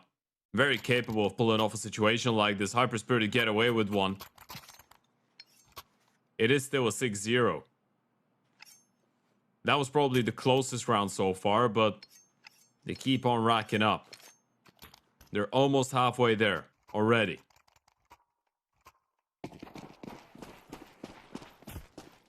And there's no money for 8kid. He's on 1 kill. Same for Aaron. 2 of the most impactful players for the side of DALUYONG so far throughout the event. They're having the worst probably start they've had to a map since the beginning of the close qualifier. Martinez is trying, so is eSword, but he's dead. Did he just walk out of the smoke. I think so. I timing. didn't see any flash assisting him. I could be wrong. But then again, why are you trying to take long control? Raga. Ooh. Oh, God. I don't know who he was aiming for at that point, to be honest. Still finds the pick, though. And He got that's both of them. important enough. Yeah. He's 9-2. You see the discrepancy. 8 Kids had such a tough start to this map. It was just the one kill he found towards middle, by the way, when he got boosted with the AWP, and then he got instantly refragged by Raga. We did That's start it. singing his praises as well. I feel like that's quite unfortunate. To die down at the last vestiges of a game, of a series. Although nothing's over till it's over, really, and I think the last map definitely proved that. It was 8-1 and then 8-8, so 7-0 means nothing at this point. Yeah, Star Players is having the time of his life, though. Look at how much fun he's having. They're not even getting onto the bomb side, not even sniffing a bomb plant. They've got 1 bomb plant in 7 rounds. Every single other round has been won via assassination for the CT side.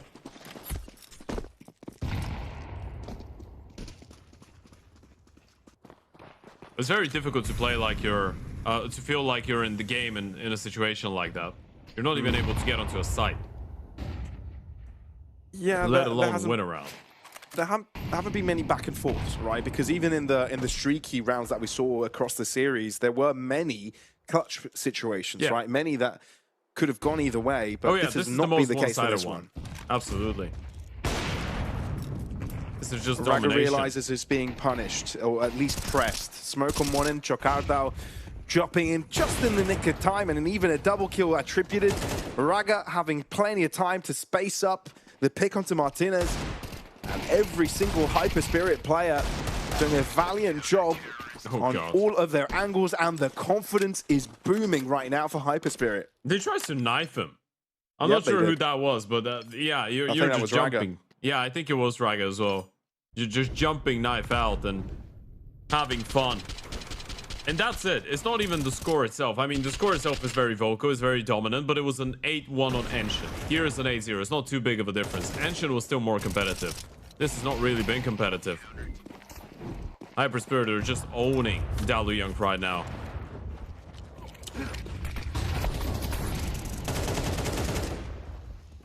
Okay. Wow. The Romanians are round truly just having a started. field day right now. It just took them a while to get there. 15 seconds. That's what they needed for a double kill. And now it's a 5v3. And Star Players is closing in. It's been a while since DALUYONG has shown anything, but now just threw in a molly in mid, so there is an indication they're approaching here. Chocardao fully aware.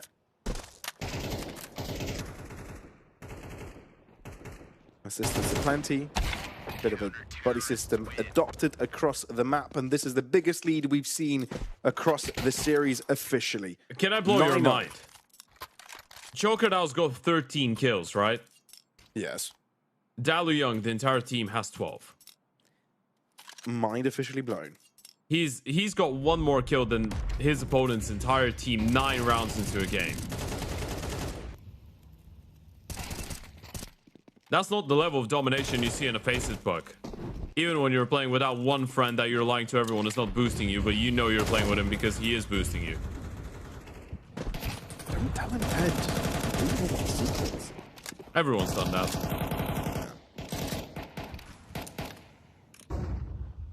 Yeah, they've got 12 kills. He's got 13. It's a bit bad.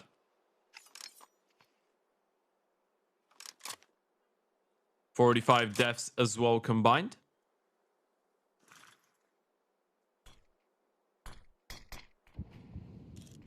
As opposed to the 12 for the other side. Yeah, there was a gap through the smoke there. That is rough. I don't think... I'm trying to think if they've been able to get an opening kill, bar that 1 kill from 8kid on middle. I think that might have been their only opening so far.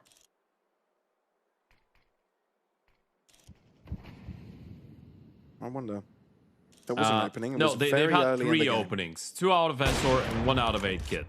Whoa! God. What a flick. Good lord. Finding a head and pit is so tough. But Raga making it look easy. HE falling short of the mark. Raga thought he was dead there, to be fair.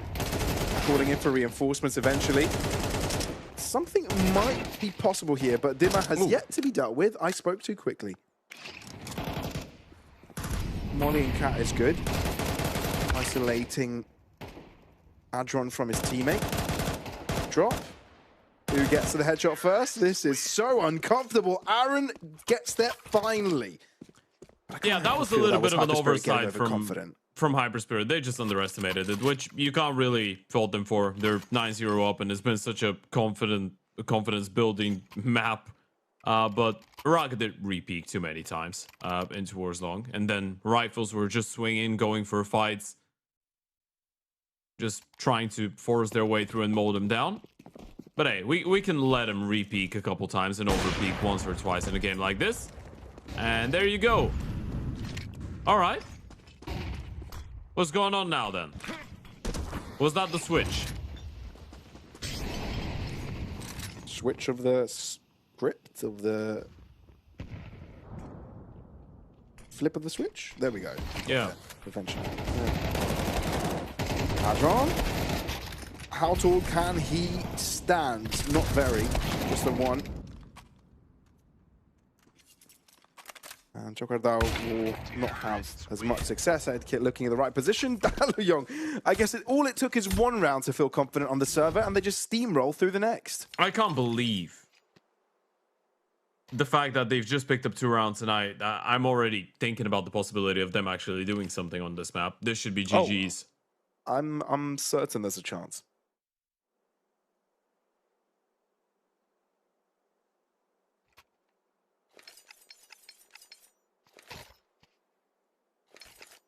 Is this a tac pause?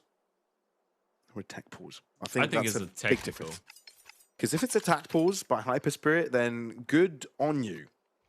Don't allow DALUYONG to get away with momentum. Don't, kind of refocus in, because let's be fair, the last 2-3 rounds were scrappy, and there was no sense of proper Counter-Strike being played, given the confidence that they of course had after having such a big lead. But I don't think that's the case. Yeah, it must have been a short tech.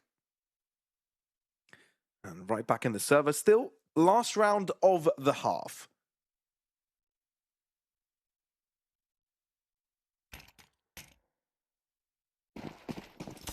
All right. You get a 9-3. You win the pistol in the second half, DALUYONG, and you've got our attention. Yeah. This is how we can... this is what we can agree on. There are ways in. 8-Kid chasing. He's decided to go out through the smoke. That's ballsy. Oh, this is huge, though. Double push, one from Cat, one from mid. And Raga continues to hit the flicks. Oh, the boost. Even tried to go for the second. But I think now they realize that might have been too much.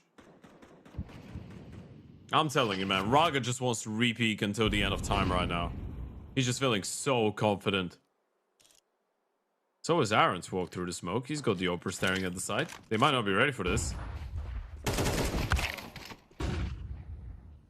Aaron good for the one, though. And Dimmer can hear the commotion happening from behind. So he doesn't get caught off guard, really. And 8-Kit has got a long way to go. Just making it marginally smaller. Bomb can be collected. Molly fails. So he's made the path more treacherous himself, but the half will end with HYPERSPIRIT success. Double digits on the board. And this is still just the first half of the game. Yeah, first half of the game, but we could be 3 rounds away from GG's. HYPERSPIRIT have played a great map of Counter-Strike, the most one-sided one so far in the series. And is that pistol round? The pistol round that DALUYONG needed on Ancient as well. And that they were able to get and make it a very competitive game. Now, they need to do it the same way, but they need it even more. Being 2-10 down, there's no questions. If you lose this pistol, you're forcing up. So it's one of the first 2 rounds that you need, 100%.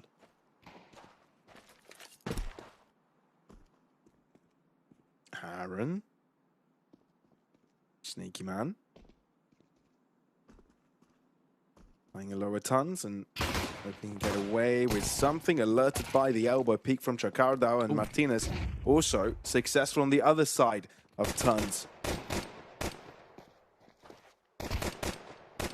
DALUYONG that much closer to getting something out of this, and with HYPERSPIRIT forcing the issue in mid, especially where DALUYONG are most present, is not going to grant them any gifts. Adron. There is a chance he moves in when no one's looking, and that's exactly what has happened. And this is the headshot. No. That is a rough way to go down. Yep. Yeah, that's exactly how I feel, Ted. Yeah, that was tough. If Star Players gets a bomb plant, well, never mind. Martinez has joined the server. He gets a triple kill with 1 taps. Okay, game on. Bring it in. How much more Counter-Strike will that giraffe of 8 kit witness today? I was talking about the plushie in the background. Oh, I didn't notice it. Yeah, yeah. There was a giraffe toy in the background. You're quite observant, Ted. I mean, we are staring at them all day long for a living, kind of. Sure. Yeah. What do you think about it? We are professional stalkers. Just looking at a bunch of dudes playing video games in their rooms at home. If you put it that way, it does sound bad, but I promise it's not what it sounds like. Not all of the time. Not all of the time. Yeah. Sometimes, maybe. HYPERSPIRIT made the choice. Also, 8kid has got my attention because he's playing Black Bars in 2026, which I respect a lot. Yeah, we respect that. It's kind of like, I don't know what to compare it to. I feel like it's, you know how early 12th, 13th, maybe, no, even 10th, 11th century, Christianity was taking over Europe, you know, the continent, in a lot of countries already. Okay. And most countries have given up on paganism and their, you know, old gods and everything. I got you, I kind of feel like 8kid, that would be the equivalent of living in the 14th, 15th century and still believing in Thor and Frey and all of the... Yeah, that's how I feel about the Black Bars in 2026. Okay. Like, you still believe in the old gods and the old ways. Even though they've been long forgotten by many. Sometimes it's what works for you. Yeah. Both we're talking about Black Bars and by gods. Oh no, absolutely. It's just for the sake of the example, you know. Yeah, no, I get it. If you believe in Thor and Frey, you believe in Thor and Frey. I have nothing against it. Yeah. As long as you're a decent human being. Hell yeah. Oh, Martinez, look at them go. Very deep in mid. Paired up with 8kit. I don't mind this, but it's anticipated. Look at Raga and Dimmer, both looking, but still, slow picking with the AWP will favor you. And with that, HYPERSPIRIT already on the back foot.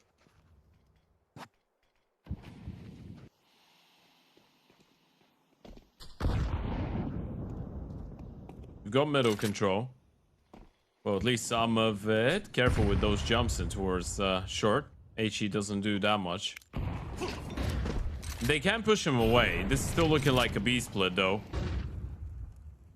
It's more of a let's throw in some protocol util, but there's still a 3-man lean in towards the left-hand side here from DALUYONG. Dimmer was thinking about pushing past the smoke before it sets, but rethinks it. They've pretty much forced them to go short. Yeah, and they forced them to go short. They still have some utility. They have 2 smokes, flashes, and molotovs. So it's going to be an alright short exec if they really want to pull it off. And the AWP is not really there. The AWP's on B. But there's still 2 players around. Martinez and Aaron. Martinez gets up. I don't know if they heard him touch the smoke there. And it seems they haven't, because Martinez and Aaron both able to completely shut down the attack. Blink and you miss it. Everyone from the HYPERSPIRIT side falls splat on the ground. The swings of these of this game are absolutely unbelievable, by the way. Look at the way that they're winning the rounds now. Multi-kills, clean reads, just mowing them down. Think about what we did witness in the first half. The way that the tables are turning in this entire matchup is just insane. Dima on a scout. Will land the tag onto the first player. But this is HYPERSPIRIT slowly losing control of yet another map that they probably should have dominated. Now, I'm not saying it can't still be a dominant win. You close out 13-5, 13-6 is still very nice. But we're starting to see a world in which this game goes on for a little bit longer. Oh, there's absolutely a world where DALUYONG are able to close up the gap entirely. We got accustomed to worlds like that from Ancient and Mirage. This would not be a surprise at all. But you know what also won't be a surprise, Ted? If HYPERSPIRIT go ahead and make a pistol round work. Would be odd, but not a surprise. Oh, it's Martinez and eSword. eSword is lower in HP, but Martinez is jump spotting with a Molotov, flash, and smoke. It should be impossible for him to get taken down in a silly way. Good timing on the molly. He deploys the smoke, they'll have to go through. Talk about silly. Look at Trocado going. Esort, though, is chilly with the help of Martinez. But Martinez again getting lower. Star players, if he can get the pick here, potential plant. He might get the plant anyway. Gets the pick, has to go aggressive given the fact that Doors is being pressured. And it's got players closing in from all directions. DALUYONG on 6. 4 rounds the difference. We were thinking about a potential 11-1. Even a 12-0 maybe was on the cards at some point. Now again, they've picked a 4 in a row. Tactical timeout, HYPERSPIRIT. Star players with an opportunity to come up with a plan.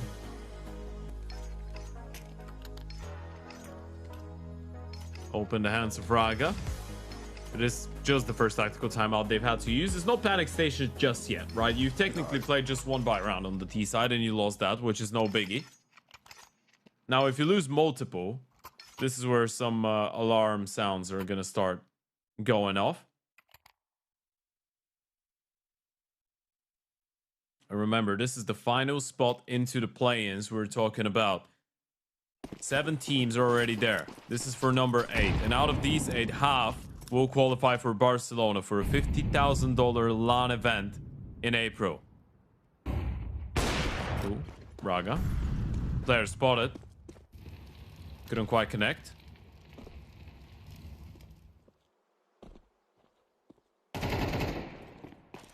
Come Massive. on. These push and pulls are ridiculous from DALUYONG. HYPERSPIRIT have yet to find an answer. And we see them from so many positions so far. It's ridiculous.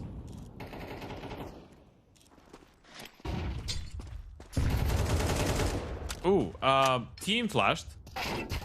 Or self flashed. Okay. Either way, on the back foot, an aid kit doesn't allow Raga to see the light of day in Catwalk. Yeah, it's the smoke. Because desperate times calls for desperate measures. He didn't die instantly, but fully telegraphed on the setup. Not a single soul for DALUYONG on B, at least not yet. 40 seconds on the clock, and I feel like if you're HYPERSPIRIT, you might want to be calling this off as well. Keep the rifles for the next one, because you want something to go your way in that one. They've not picked up a round since the switch. Not one. Of sides. Very reminiscent to Ancient, once again. First half. Heat side. Yeah, starts off so well. And then second half, they just let him back in. Now, how much are they going to let him get back into this one? Because this is a bit more dangerous. I guess for HYPERSPIRIT it was the same amount of danger, but you just feel like you should have closed it by now, probably. Double opening still on the CT side. Money to back it up.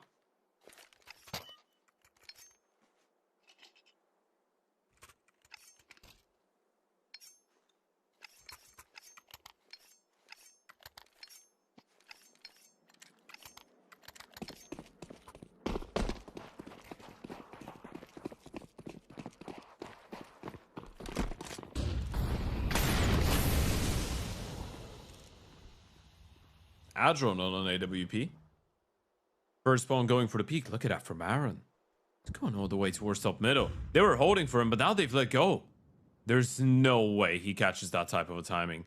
They're all out long, and they're blocked. He gets into the corner. Even if they're coming back to clear him out, they won't do that. 8kid is just holding for lower. They know everything. I mean, the only other option is the T's have just grouped up and they're going to do a B-pop all together, right? But the utility in towards Ace should confirm it.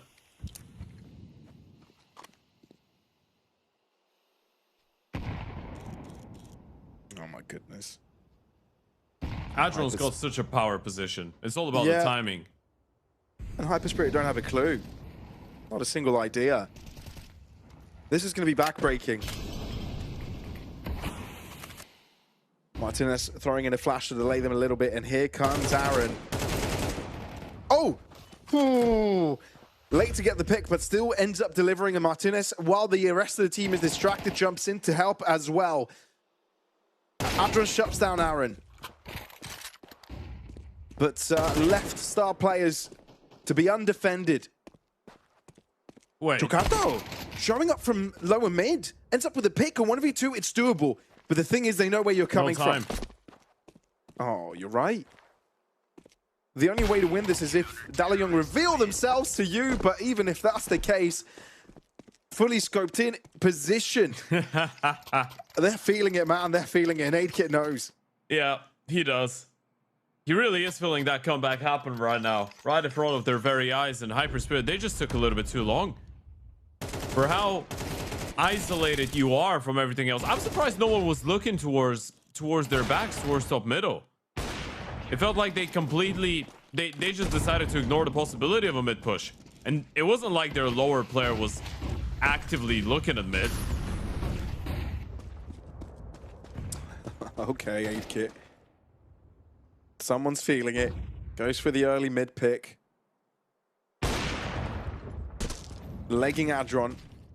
And she won't finish it as Adron has created a bit of a distance. But you're very much getting close to that.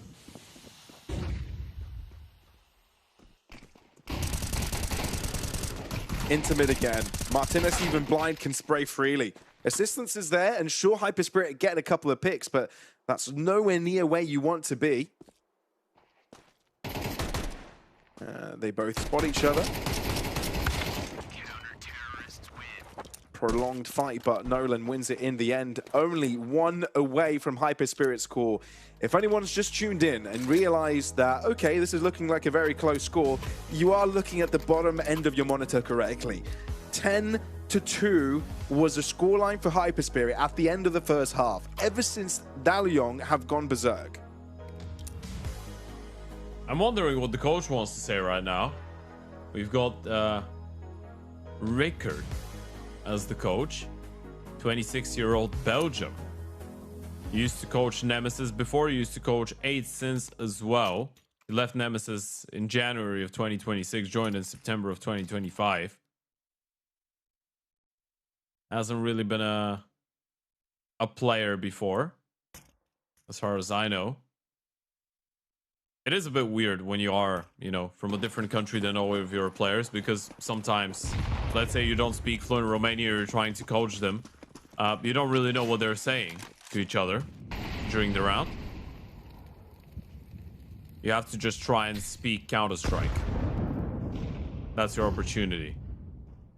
Talk CS. Slow peeking from 8kid, and it continues to work.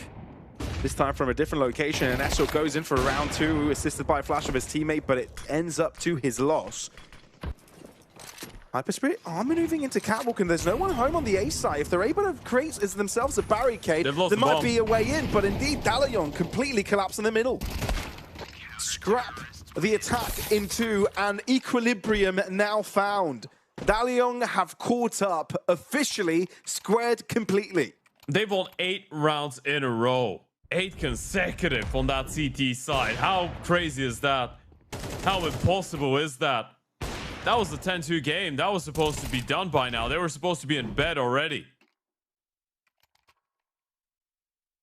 HYPERSPIRIT might be going to bed. They've not been able to even get close to a bomb site. This is a crazy momentum shift.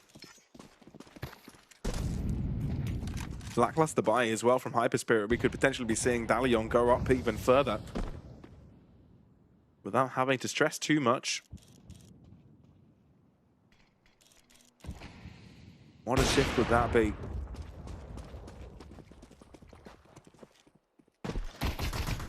Big collapse in mid. Aaron needs to be careful. Down to 2 points of health. If one bullet connects, he's in trouble, but is able to trade his life out. And I think that's as good as it gets, really, left on 2 health.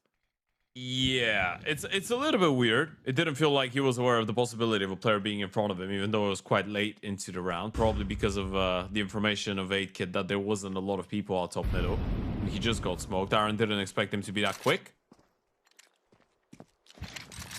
It is a gun that they can pick up from his body, which could be an issue considering they're on a bit of a half buy. That just helps them get a better opportunity. I'm sensing a shift in focus from HYPERSPIRIT. Flash out. 8-Kit might be in trouble, being approached from different directions. Martinez is a must assist in that position. But 8-Kit not troubled. Playing around with cover and awaiting for players to appear on his screen, and he's balancing that tempo correctly as the rest of the cavalry of DALUYONG arrive. Lead is theirs. That is mental. This is absolutely mental. We were talking about how HYPERSPIRIT can capitulate even when they can play very, very well, even when they have a high ceiling. But we're seeing a very good example of that in front of our very eyes. In the matter of one map. You're just falling apart. They've not won a round in 9. And look at DALUYONG. They're picking up the pace, pushing towards middle. They won the fight. HYPERSPIRIT, they lose this round, they lose the game. It's as simple as that. Indeed. Nolan's got through onto suicide. Dimmer hasn't got a clue. He can hear all the commotion. He's seen the bomb. Dimmer didn't spot him. Oh, there's one, God. and that's at least information on the bomb. Science puts its hands in the air. Now they know there's at least one player in towards the tunnels, by the way. If the bomb is running back B like this, that means there's someone lurking in here. So they're on high alert. They want to find a drone. They're ready for the B play. Thing is, DALUYONG's players are quite spread apart from another. No quick rotations available, especially if Aaron is caught in a limbo on A. So Esort coming down really will be an issue. Both B players out. And HYPERSPIRIT truly did wait for their opponents to beat them on the score to come alive. Brilliantly played for this one. A complete shift in their approach. All right. First D-side round. Martinez will stick around. I mean, he'd lose an AK. Same for Aaron, but they can try and do something.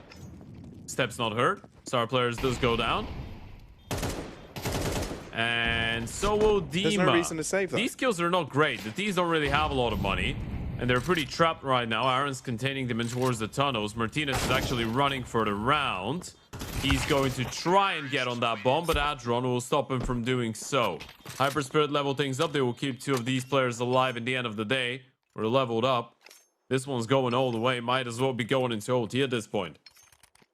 I mean, it could be very realistic at this point. There's a sheer dislike in closing out games from both of these sides. And whether it's dislike or inability or shakes or fatigue, either one of those can be true, maybe all of them.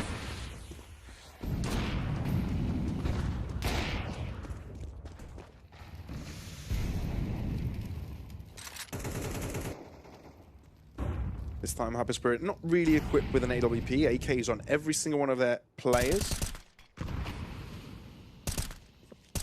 And wait for DALUYONG to throw in some of their shenanigans before they make an effort. But it does look like it might be a catwalk. Short fight coming in. There's 2 players waiting from DALUYONG. They don't wait for a flash. They go for the dry peek. Late flash coming in eventually. But Chocardao will trade it right back up. So 8-Kit's all by himself on A. Flashed up. Takes a peek before he's ready, and Chocardao keeps it going yet again. Triple kill. A true life saver, Chocardao. Bomb not to go down just yet. HYPERSPIRIT want to be patient. because they know anyone can appear from any corner at any moment, and they do not want to be surprised by it. He's hearing the stats. He can just go for the peak now. Goodness. And that's exactly what Martinez does. Tables turn in a single second. An 8-kit hyping up his team to see if he can close it all out right here, right now. And you can see Aaron, he's trying to calm everybody down. He's trying to remind them this game is still going, and Star Players is so nervous. And you can understand why. His team was 10-2 up. They've won 1 round out of the last 11 in a row. 8-kit is AFK. Has he lagged out? Nope, he's back. Okay. Maybe he was too busy talking. Maybe some things happened. Having a sip of the drink because he was busy talking in the timeout. Could be. In we go. Into the breach again, my dear friends.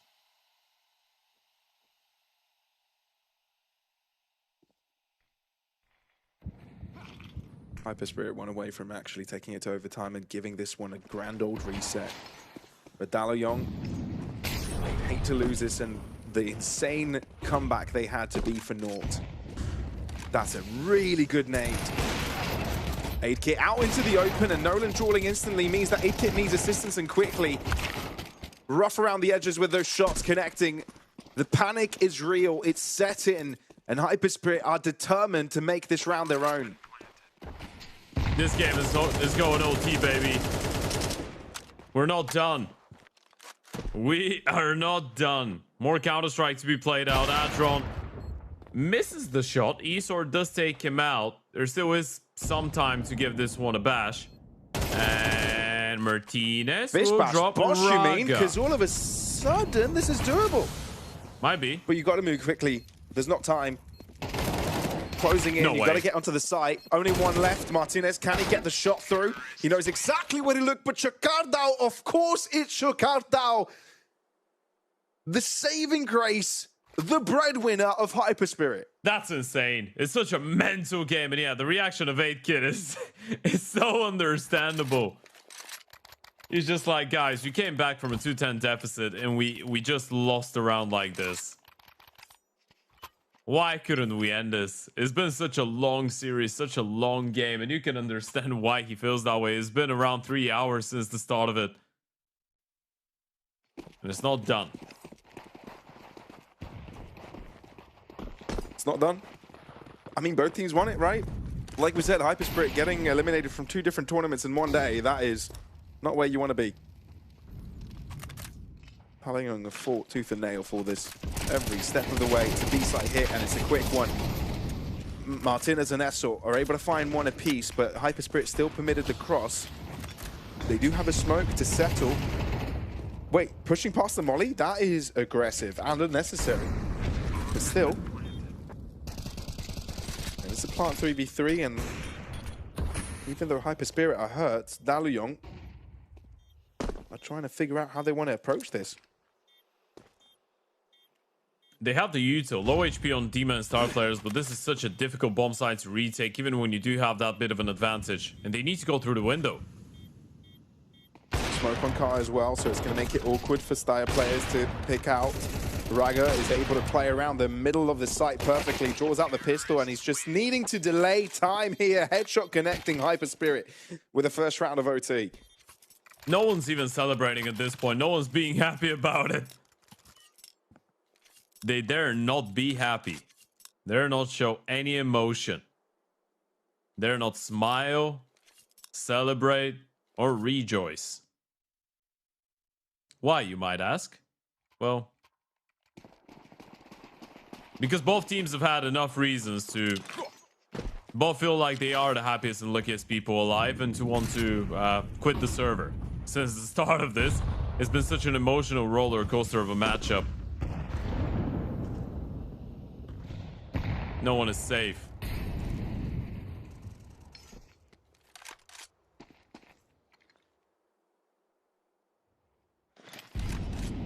It really ain't safe, Chief. You're never safe. Nope. Not when Martinez or Chakardao are alive on the server. What a tight angle. That's info.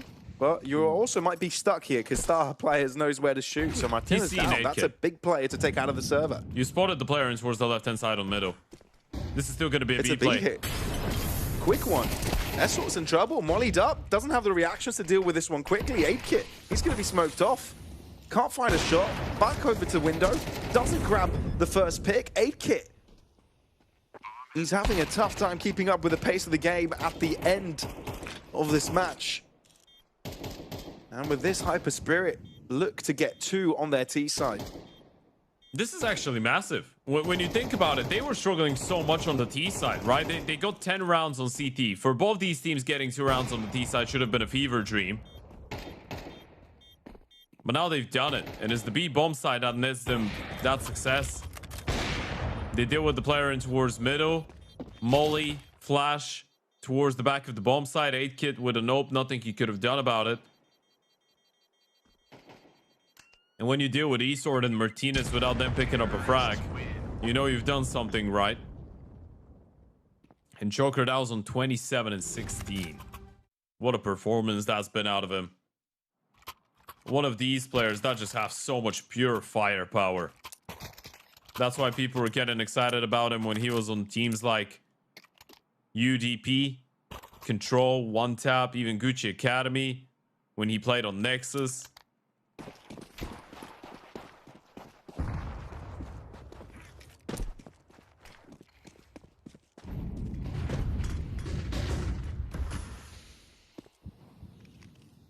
So what's the plan here? Because HYPERSPIRIT are teetering around this A-long position. Star players having smoke in hand to deter the molly. But it's Martinez to get first blood this time around. Mid-pick. Oh, what? Don't ask me. Dima just gets away with 2 through a smoke. He's just taking him down. Oh my god.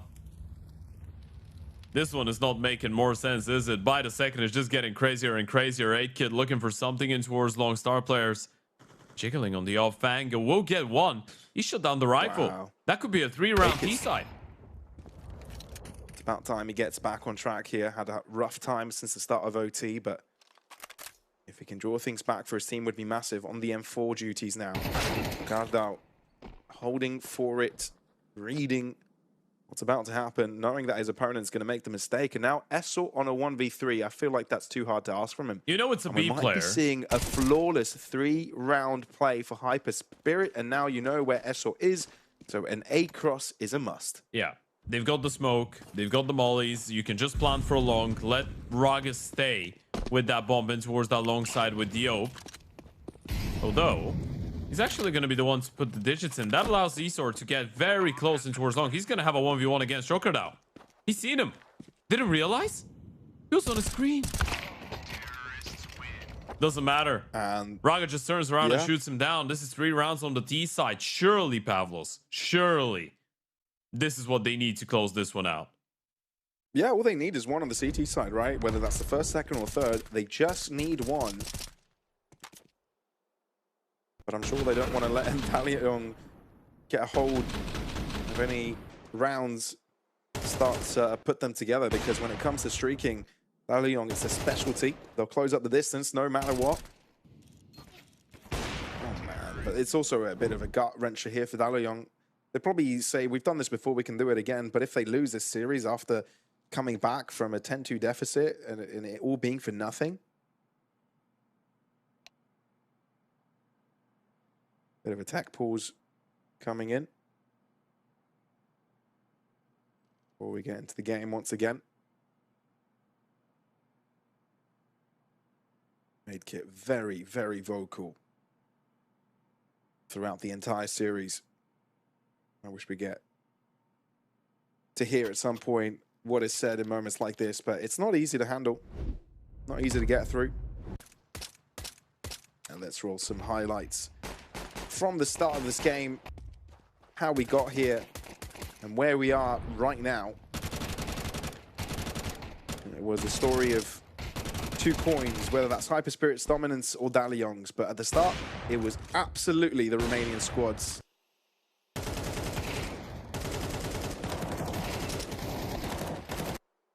You're looking at some of these highlights, it feels like they're from a lifetime ago, doesn't it? When HYPERSPIRIT were dominating on that CT side, that's exactly what they need to try and do in the second half of that overtime.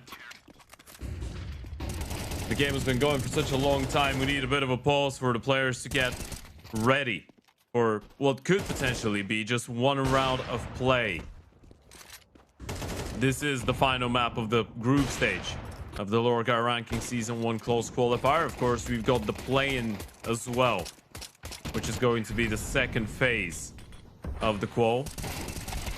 We've got Kaleshi, Rottweilers, Inner Circle Academy, Mix, KS, Bondi, Unity, ASTRAL already qualified into the play-in. For those of you that don't know what they're fighting for, well, there's going to be a double elimination bracket, and 4 of these 8 teams will make it into the LORGAR Ranking Season 1. A LAN event taking place in Barcelona over the course of 2 days. That's going to be the 25th and 26th of April. You're going to have 8 teams there. 4 teams out of the close qualifier and 4 teams directly invited via VRS.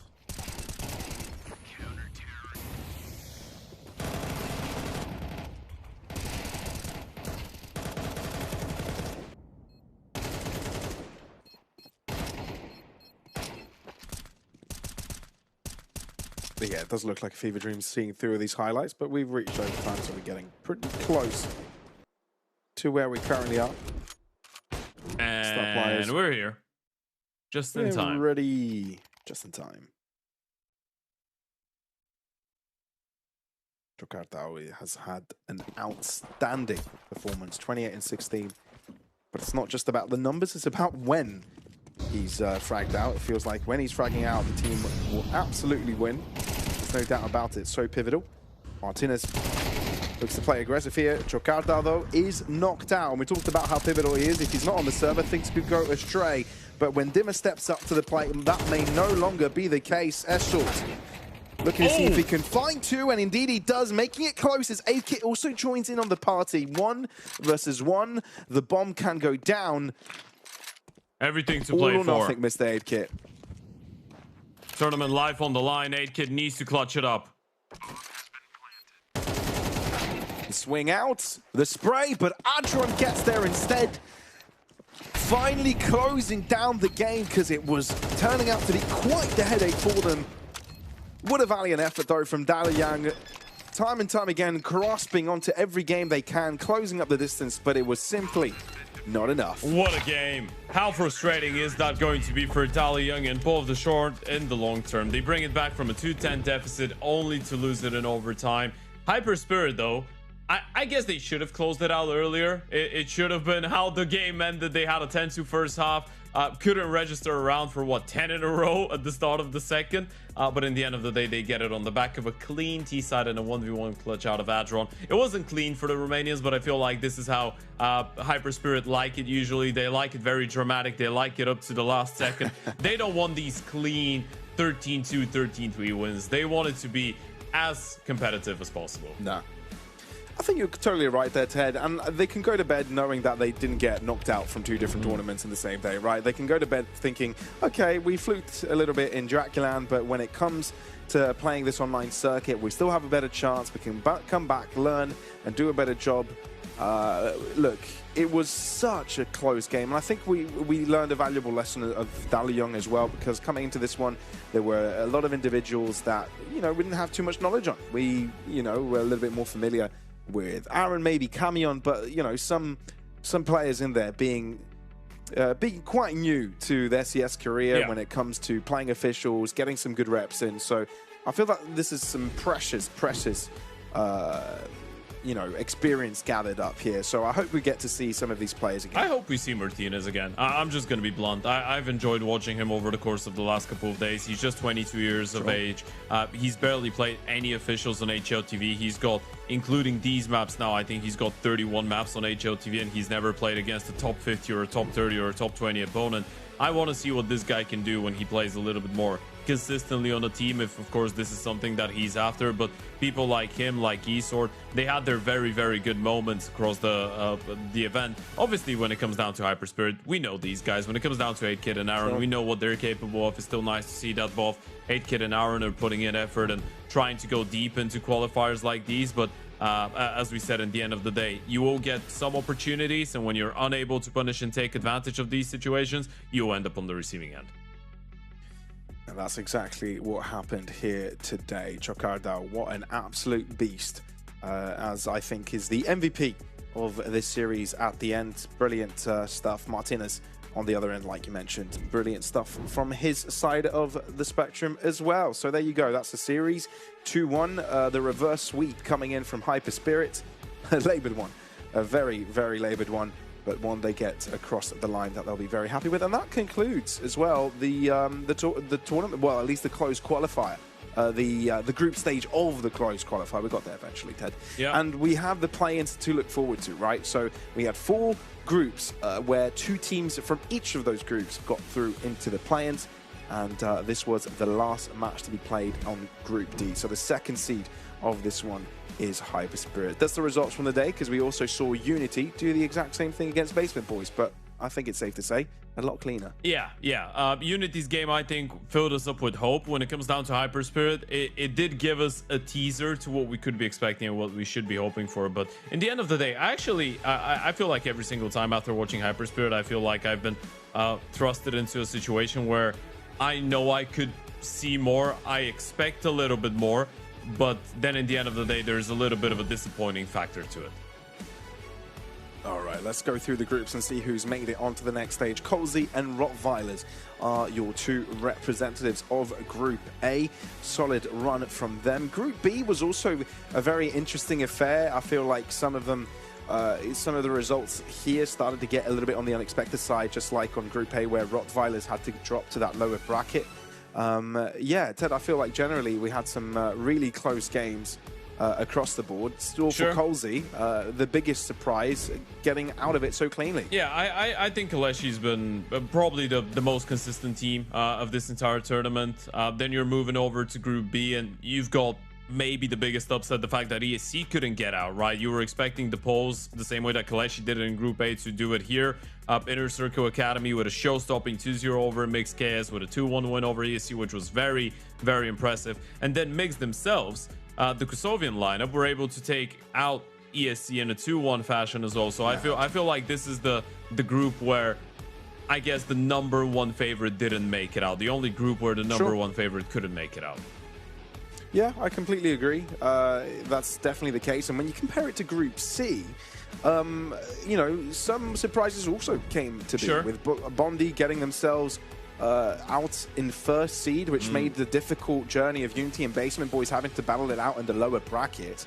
Yeah, that's a tough one, because I think we expected those 2 to make it through, but Bondi, you know, had Smooya through the first matchup, but even with a stand-in on the second, it looked even more dominant. Yeah. So I think massive surprise there. Even without an opener, they were able to pull it off, right? They pulled it off. They dropped only 1 map against the Basement Boys, and the game against Unity was very, very well played. Unity with a very clean performance against the Basement Boys as well earlier today to give us that hope. I still feel like when playing their A game, Unity are one of the most dangerous teams in this entire qualifier. But the question is whether we're going to get them on their A game when it matters.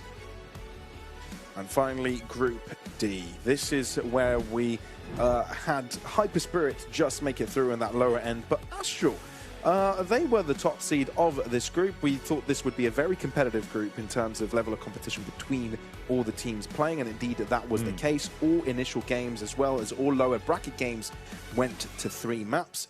And HYPERSPIRIT clutching it by the end with so many streaking and comebacks necessary to get that one across the line. So folks, that is it in regards to the closed qualifiers, which brings us to the play-ins, doesn't it now, Ted? The next stage, and the one right before the Barcelona LAN.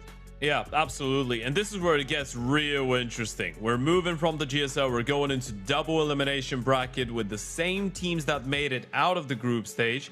And these guys are going to be playing over the course of a couple of days. Of course, that means also, Pavlos, that now we're going to be having a little bit of a break. I know we've been going non-stop for the last 10 days with a lot of LORGAR rankings, Counter-Strike. The next game is going to be played at 5 p.m. Central European time, but on the 6th of April. So we're going for 1 week we're going to be away, taking a bit of a break, giving the teams actually a bit of time off, because for them it's been a very intense couple of days.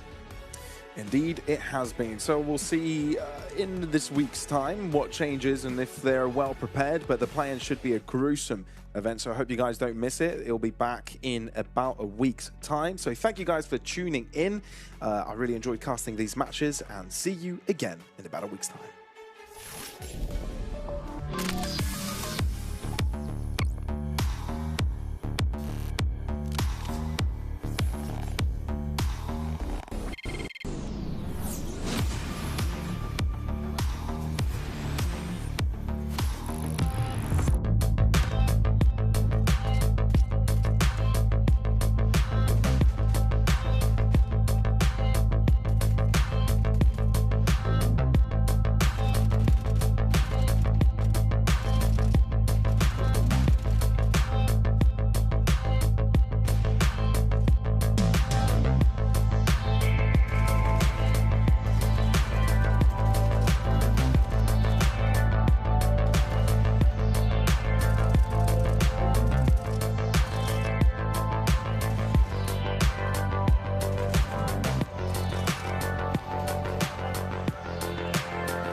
Shape of future.